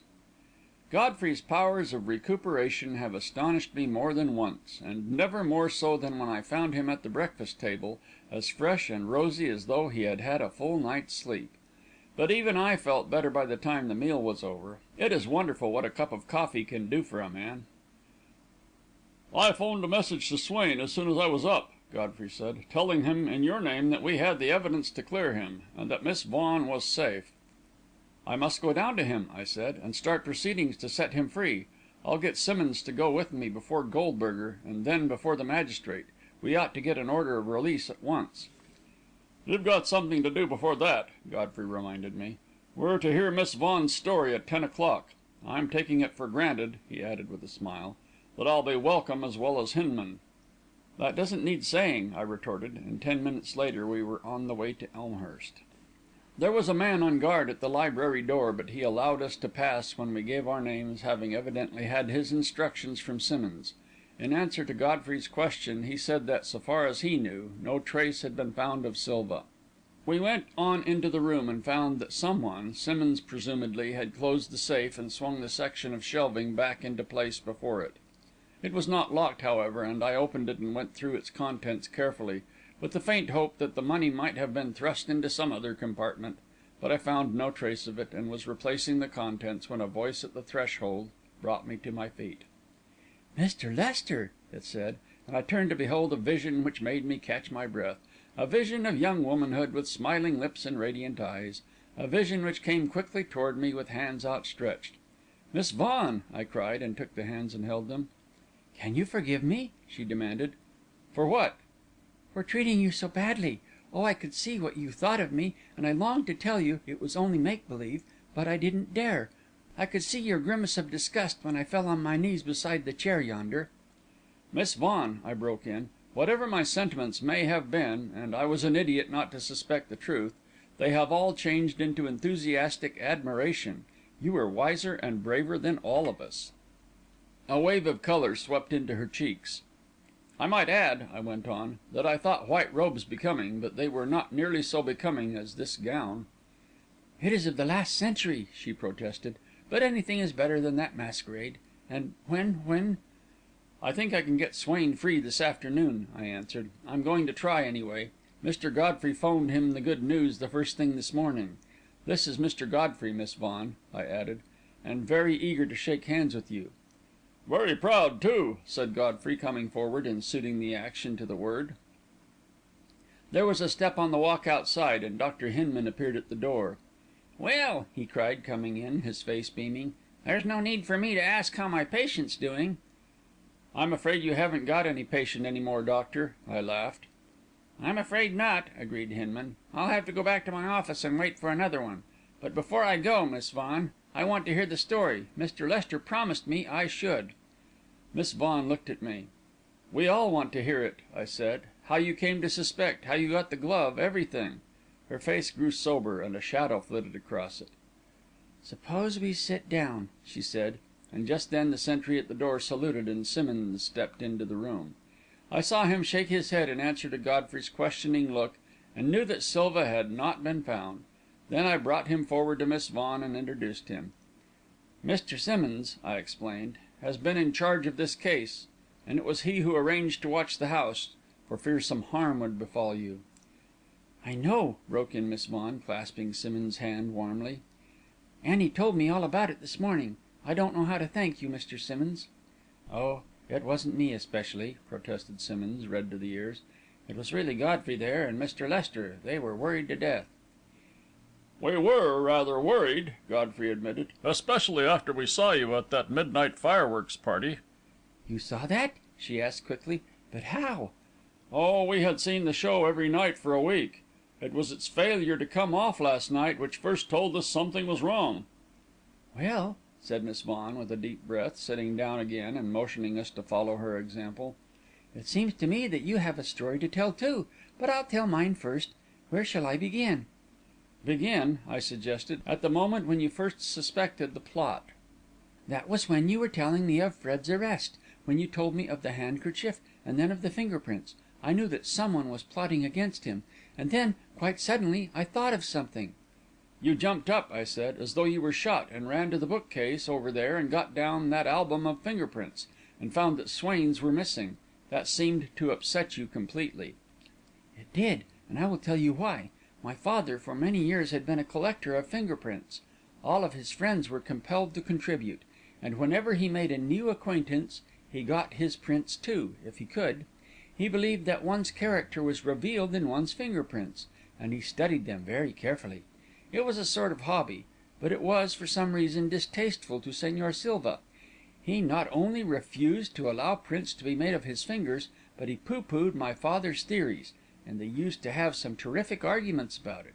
One night, after a particularly hot argument, Señor Silva made the assertion that he could, by hypnotic suggestion, cause his servant Mahbub to reproduce any fingerprints he desired. Mahbub's finger tips had been manipulated in some way, when he was a child, so that they showed only a series of straight lines." "Yes," I said, "his prints were taken at the inquest." "Father said that if Señor Silva could show him proof of that assertion, he would never look at finger prints again. Señor Silva asked for a week in which to make a study of the prints, in order to impress them upon his memory. At the end of that time the test was made. It was a most extraordinary one. Señor Silva, father, and I sat at the table yonder, under the light, with the book of prints before us. Mahbub was placed at a little table in the far corner, with his back to us, and Señor Silva proceeded to hypnotise him. It took only a moment, for he could hypnotise Mahbub by pointing his finger at him. He said Mahbub was a splendid subject, because he had hypnotised him hundreds of times, and had him under perfect control. Then he placed an ink pad on the table in front of him, nothing else. My father wrote his name and the date upon the top sheet of a pad of paper, and Señor Silva placed it before Mahbub. Then he sat down with us, selected a page of prints, and asked us to concentrate our minds upon it. At the end of a few moments, he asked me to bring the pad from before Mahbub. I did so, and we found the prints upon it to be identical with those on the page we had been looking at. My father touched them with his finger, and found that they were fresh, as the ink smeared readily. His name was on the corner of the page where he had written it. There could be no doubt that in some way Mahbub had been able to duplicate the prints. Señor Silva repeated the experiment with another set of prints, and then with another. I think there were 6 altogether, and every one of them was successful." "Was Swain's one of them?" "No, but when Mr. Lester told me that Fred was suspected because of those finger prints, the thought flashed into my mind that if Señor Silva and Mahbub could imitate those of other people, they could imitate Fred's too. And when I looked at the album and found that sheet torn out, I was sure that was what had happened." "And so you decided to stay in the house to win Señor Silva's confidence by pretending to become a convert, and to search for evidence against him," I said. "That was a brave thing to do, Miss Vaughan." "Not so brave as you think," she objected, shaking her head. "I did not believe that there would be any real danger, with the 3 servants in the house. Only at the last did I realise the desperate nature of the man." She stopped and shivered slightly. "Tell us what happened," I said. "It was on Sunday afternoon," she continued, "that I went to Señor Silva, and told him that I had decided to carry out my father's wish, renounce the world, and become a priestess of Siva. I shall never forget the fire in his eyes as he listened. They fairly burned into me." "Ah," said Godfrey, "so that was it." She looked at him inquiringly. "Except upon one hypothesis," he explained. "That action on your part would have embarrassed Silva, and he would have tried to dissuade you. He had left him by your father's will this valuable place and $1 million. If money had been all he sought, that would have satisfied him, and he would have tried to get rid of you. That he did not, that his eyes burned with eagerness when you told him of your decision, proves that he loved you and wanted you also." A brighter colour swept into Miss Vaughan's cheeks, but she returned his gaze bravely. "I think that is true," she assented in a low voice. "It was my suspicion of that which made me hesitate. But I finally decided that there was no reason why I should spare him and let an innocent man suffer for him." "Especially when you loved the innocent man," I added to myself, but managed to keep the words from my lips. "As soon as I told him of my decision," Miss Vaughan continued, "he led me to the room where the crystal sphere is, placed me on the divan, sat down opposite me, and began to explain to me the beliefs of his religion. Meditation, it seems, is essential to it. And it was by gazing at the crystal that one could separate one's soul from one's body, and so attain pure and profound meditation." "Was that your first experience of crystal gazing?" Godfrey asked. "Yes. Both he and my father had often tried to persuade me to join them. They often spent whole nights there. But it seemed to me that the breaking down of father's will was due to it in some way. I grew to have a fear and horror of it, and so I always refused." "The change in your father was undoubtedly directly traceable to it," Godfrey agreed. "During those periods of crystal gazing, he was really in a state of hypnosis induced by Silva, with his mind bare to Silva's suggestions. And as these were repeated, he became more and more a mere echo of Silva's personality. That was what Silva desired for you, also." "I felt something of the sort, though I never really understood it," said Miss Vaughan. "And as I sat there on the divan that Sunday afternoon with his burning eyes upon me, I was terribly afraid. His will was so much stronger than mine, and besides, I could not keep my eyes from the crystal. In the end I had a vision, a dreadful vision." She pressed her hands to her eyes as though it was still before her. "The vision of your father's death?" I questioned. She nodded. "With Swain as the murderer?" "How did you know?" she asked, astonished. "Because he induced the same vision in me the next evening. But don't let me interrupt." "I don't know how long the séance lasted," she continued. "Some hours, I suppose, for it was dark when I again realised where I was. And after dinner there was another, and then at midnight he led me to the roof and invoked what he called an astral benediction. A wonderful, wonderful thing." Godfrey smiled drily. "You were overwrought, Miss Vaughan," he said, "and straight from a spell of crystal gazing. No wonder it impressed you, but it was really only a clever trick." "I realise now that it must have been a trick," she agreed, "but at the time it seemed an unquestionable proof of his divine power. When it was over, I had just sufficient strength of will remaining to tear myself away from him and gain my own room and lock the door." "You mean he tried to detain you?" "Not with his hands, but I could feel his will striving to conquer mine. Even after I was in my room, I could feel him calling to me. In the morning I was stronger. I lay in bed until nearly noon, trying to form some plan. But I began to fear that I must give it up. I realised that, after a few more nights like the night before, I should no longer have a will of my own, that what I was pretending would become reality. I decided that I could risk one more day, perhaps two, but I felt very weak and discouraged. You see, I did not know what to look for, where to look. I wanted evidence against him, but I had no idea what the evidence would be.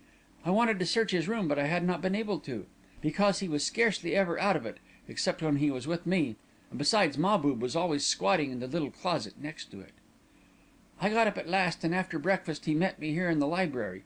He suggested another séance, but I pleaded a headache, and he walked with me about the grounds.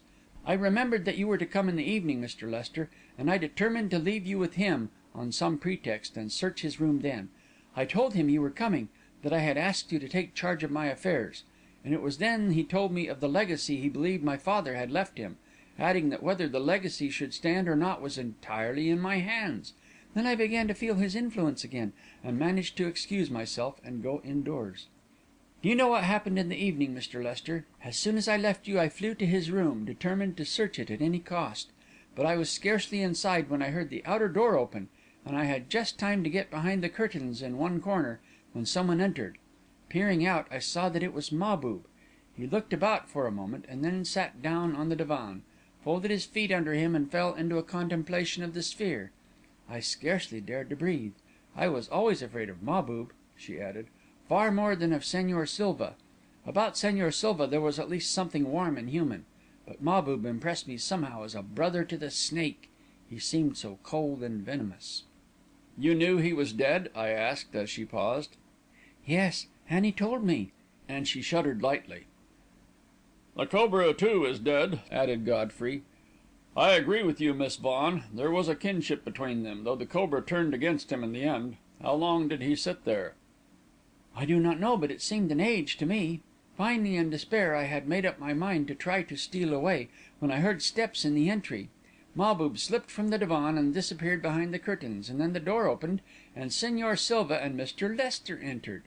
I saw at once that there was to be another séance, and that I could not escape, for Señor Silva sat down facing the corner where I was. I could only brace myself against the wall and wait. It was a dreadful ordeal, but it had its reward," she added with a smile. "And that was?" I asked. "The discovery of the glove.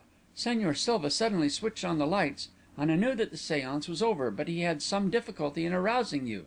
The trance must have been a very deep one, and finally, leaving you lying on the divan, he went to the wall, drew aside the hangings, and pressed his hand against the panel. A little door flew open, and I saw that there was a cupboard in the wall.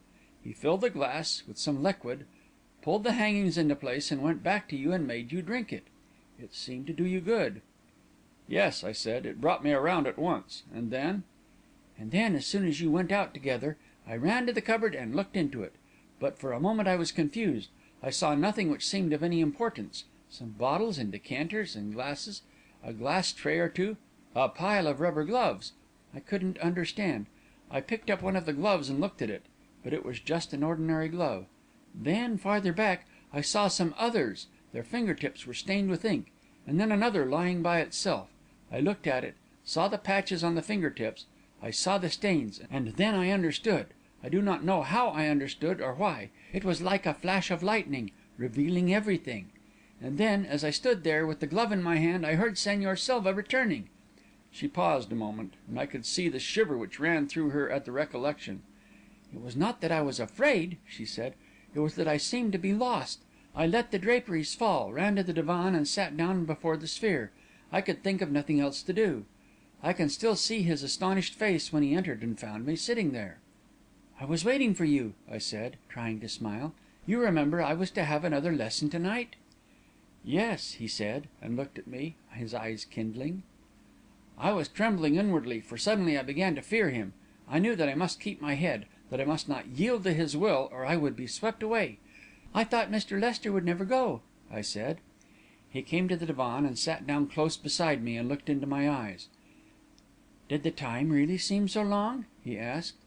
'It seemed very long,' I said. He gazed at me for another moment, then rose quickly and turned on the light. 'Sit where you are,' he said, 'and I will sit here. Fix your eyes upon the sphere, and your mind upon the infinite mind. So shall great wisdom come to you.' I felt my will crumbling to pieces. I closed my eyes and crushed the glove within my hand, and thought of this man's villainy, and of the part I must play, if I were to defeat him. His voice went on and on, but gradually I ceased to hear it. I was thinking of the glove, of escape, of Fred.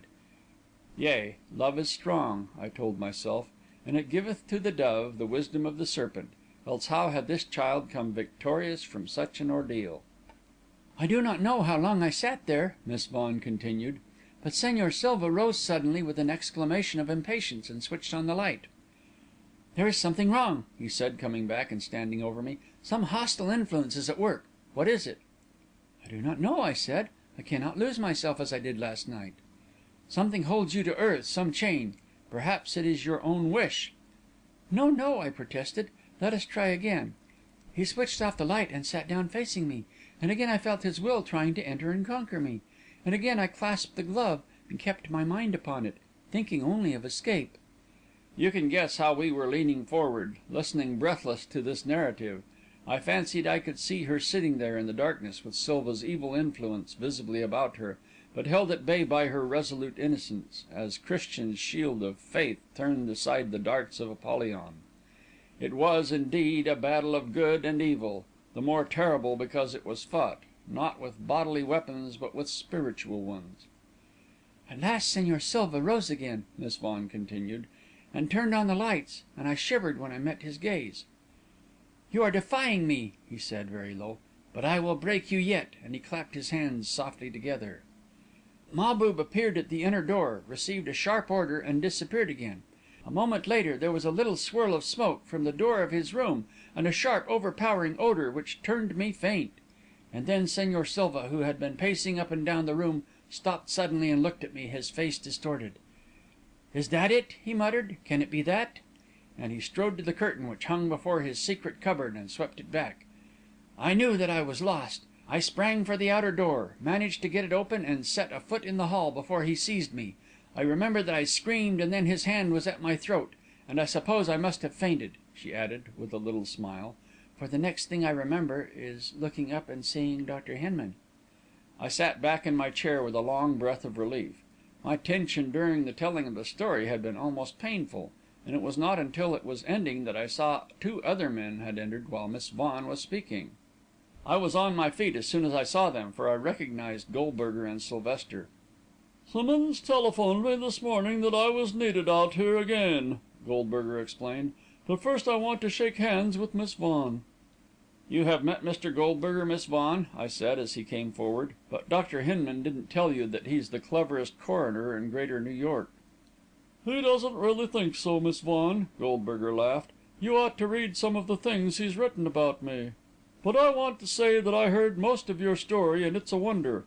About that glove, now, Simmonds," he added, turning to the detective, "I'd like to see it, and Sylvester here is nearly dying to." "Here it is," said Simmonds, and took it from his pocket and passed it over. Goldberger looked at it, then handed it to Sylvester, who fairly seized it, carried it to the door, and examined it with gleaming eyes. Then, without a word, he took an ink pad from his pocket, slipped the glove upon his right hand, inked the tips of the fingers and pressed them carefully upon a sheet of paper. From an inner pocket he produced a sheaf of photographs, laid them beside the prints, and carefully compared them. Finally he straightened up and looked at us, his face working. "Do you know what this does, gentlemen?" he asked, in a voice husky with emotion. "It strikes at the foundation of the whole system of finger print identification. It renders forever uncertain a method we found absolutely safe. It's the worst blow that has ever been struck at the police." You mean the prints agree with the photographs? asked Godfrey, going to his side. Absolutely, said Sylvester, and mopped his face with a shaking hand. Chapter 26.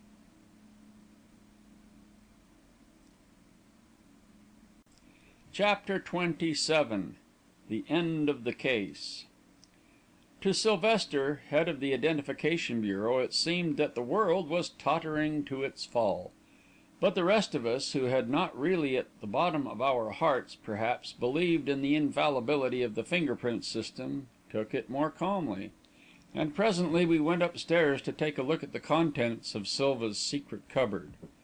When he had first come to the house, Miss Vaughan explained, he had been given carte blanche in this suite of rooms.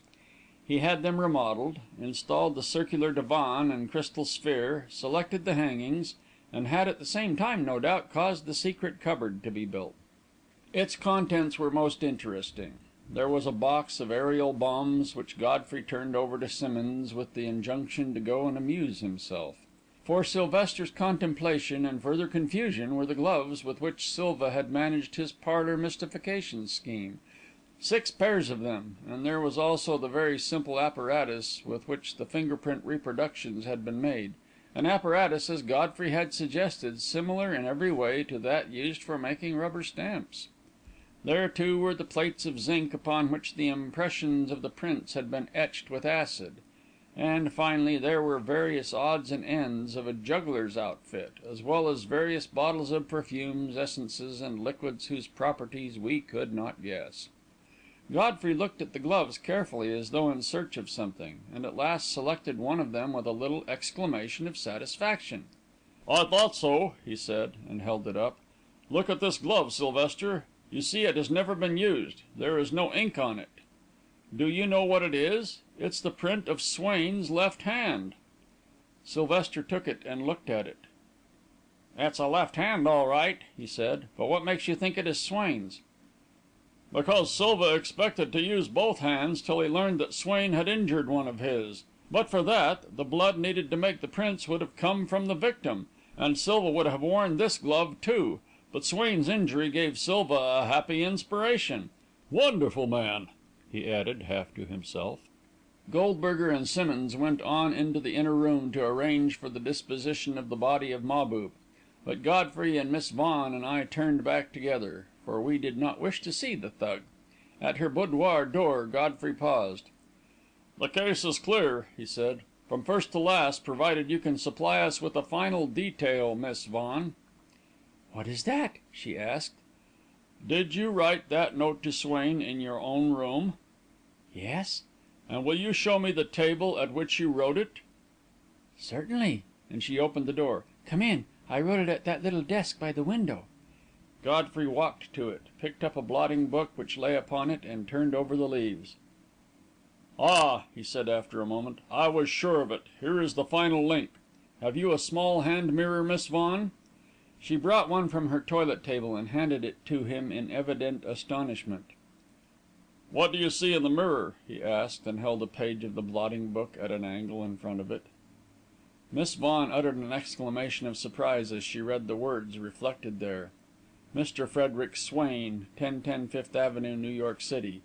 If not at this address, please try the Calumet Club. "Tall oaks from little acorns grow," quoted Godfrey, tossing the book back upon the desk. "But for the fact that you blotted the envelope, Miss Vaughan, young Swain would never have been accused of murder." "I do not understand," she murmured. "Don't you see?" he pointed out. "The one question which we have been unable to answer up to this moment has been this: how did Silva know you were going to meet Swain? He had to know it, and know it several hours before the meeting, in order to have those finger prints ready. I concluded at last that there must be a blotting book, and there it is." Miss Vaughan stared at him. "You seem to be a very wonderful man," she said. Godfrey laughed. "It is my everyday business to reconstruct mysteries," he said. "Shall I reconstruct this one?" "Please do," she begged, and motioned us to be seated. Godfrey's face was glowing with the sort of creative fire which, I imagine, illuminates the poet's brow at the moment of inspiration. "Where did you first meet Silva?" he asked. "In Paris." "What was he doing there?" He was practising mysticism. My father went to consult him. He was much impressed by him, and they became very intimate." "And Silva, of course, at once saw the possibilities of exploiting an immensely rich old man whose mind was failing. So he comes here as his instructor in Orientalism. He does some very marvellous things. By continued hypnosis he gets your father completely under his control. He secures a promise of this estate and a great endowment.